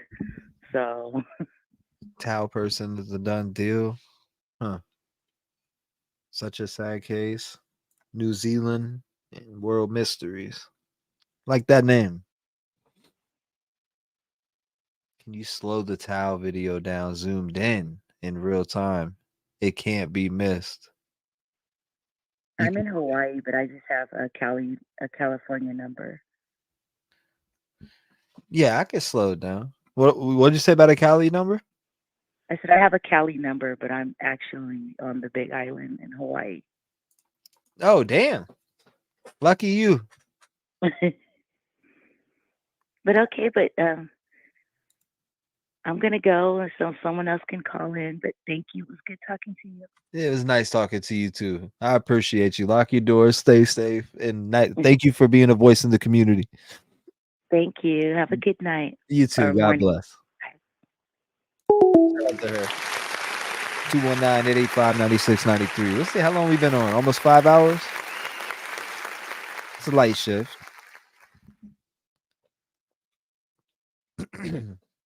Very light. Michelle was asleep at 11:40. No, I said Michelle. I took Michelle, replaced Michelle with Dad. See that tells you how tired I am. Dad was asleep at 11:40. The PCA said he took the towel and wiped his prints off. I definitely see a hand. That's what I'm saying. I'm telling you. Like, I don't know why, but in this full zoom, I see a hand. I see it come in. Like, I literally do. You can see somebody is in that vehicle with him. I'm just not gonna. I can't get past that. So sorry, I'm late. No, you're good, bro. You're good. You're good. 5 hours in. We're 5 hours in. Honestly, I don't see a hand, just a towel thrown. Yeah, bet. Some people won't. I mean, it is what it is. Some people, you're going to see what you want to see. Or you're going to see what you think you see. And I think I see a hand, but I could be 1,000% wrong. It just looks like that. Look, I'm gonna tell you what I'm analyzing here. What I'm analyzing is a hand that's actually holding this towel, and this person is all right. So just hear me out, please. They're holding this towel right now. This is actually part of their arm, and what they're doing is they're holding this towel. They're waiting for him to turn around and come and get this towel from him. Watch. Continue to watch. It lifts up. Their arm lifts up. Again, keep watching. Arm lifts to hand the towel to him, and it just drops and flops back on the fucking seat. That's what I'm seeing. That's what I'm seeing. And I'm looking at it on my monitor, my 1440p monitor right here to my left. By the way, that's all I'm seeing. But again, like I said, my monitor to my left is 1440p, and that's what I'm looking at it on. And I see it right here. I see the arm literally lift up to hand this man the towel. There's a boom right there. Oh my God! Domestics seen it. I see a bunch of people that say they see it. Some that say they don't. I see it. I see it. You could see their arm. That's what I'm saying. I'm seeing an arm. I wasn't picking up on that before, but as I'm sitting here looking at it, zoomed up like that, as he turns around to go back, they're ready to hand him this towel. They're making sure he gets it. He sure doesn't look like a professional. Last caller may be onto something. In the beginning, the family said that neighbors saw them get into different car earlier in the day. Wow, interesting. What we're looking at here is I zoomed in on this. Now, don't mind the quality. I added a little lighting. Don't mind the quality. But we're zoomed in on this camera all the way up to the vehicle as far as we could possibly get. I'm seeing right here, I'm seeing the arm lift and hand this man a towel. There's a third person in this vehicle. Why are they not in jail? What's going on? Did they cut a deal? Did they snitch? Are they singing? What's going on, ladies and gentlemen? Do we have a snitch here? Did somebody tell on dad and son, father and son? Did somebody tell on them? You say get close to your TV. Somebody handed him a towel. I can see right here. This person is sitting there holding it and waiting. Boom, they just lifted. It's like, what? 240p holding the towel, knowing the dad was gonna get it. Oh my God! Oh my God, I do think I see it now. Bing bongy. Because I don't know who it is. The dad and the son didn't tell them who it was. Maybe that's why they're holding things. Well, we could charge you with capital murder if you don't tell us who was in that car with you, sir. I'm just thinking of things that they would say. We could charge you with capital murder.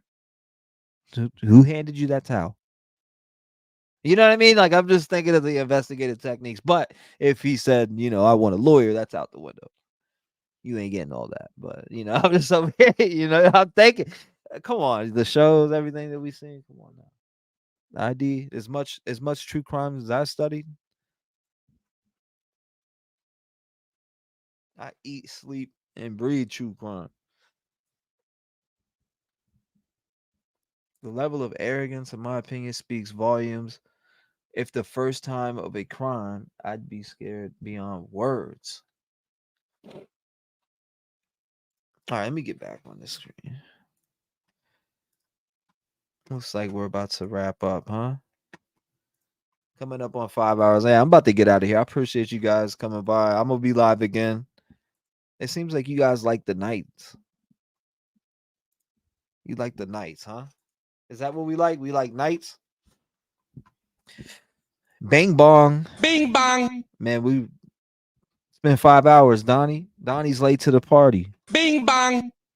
I'm gonna hop off here though. I'm gonna go take a little nap and I'll get back on. We got more to do. We got more to do. I appreciate you guys that came by though. Shout out to everybody who came by. Wani.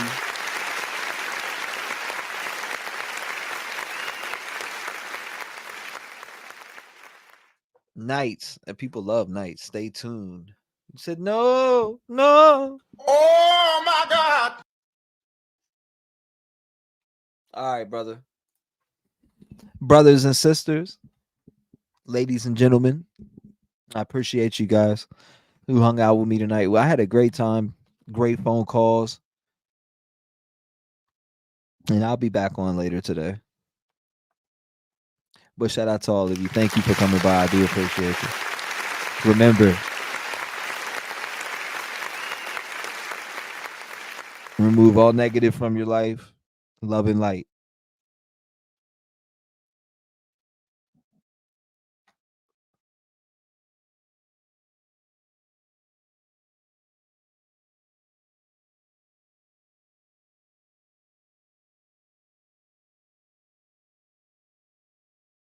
He goes by T-REV.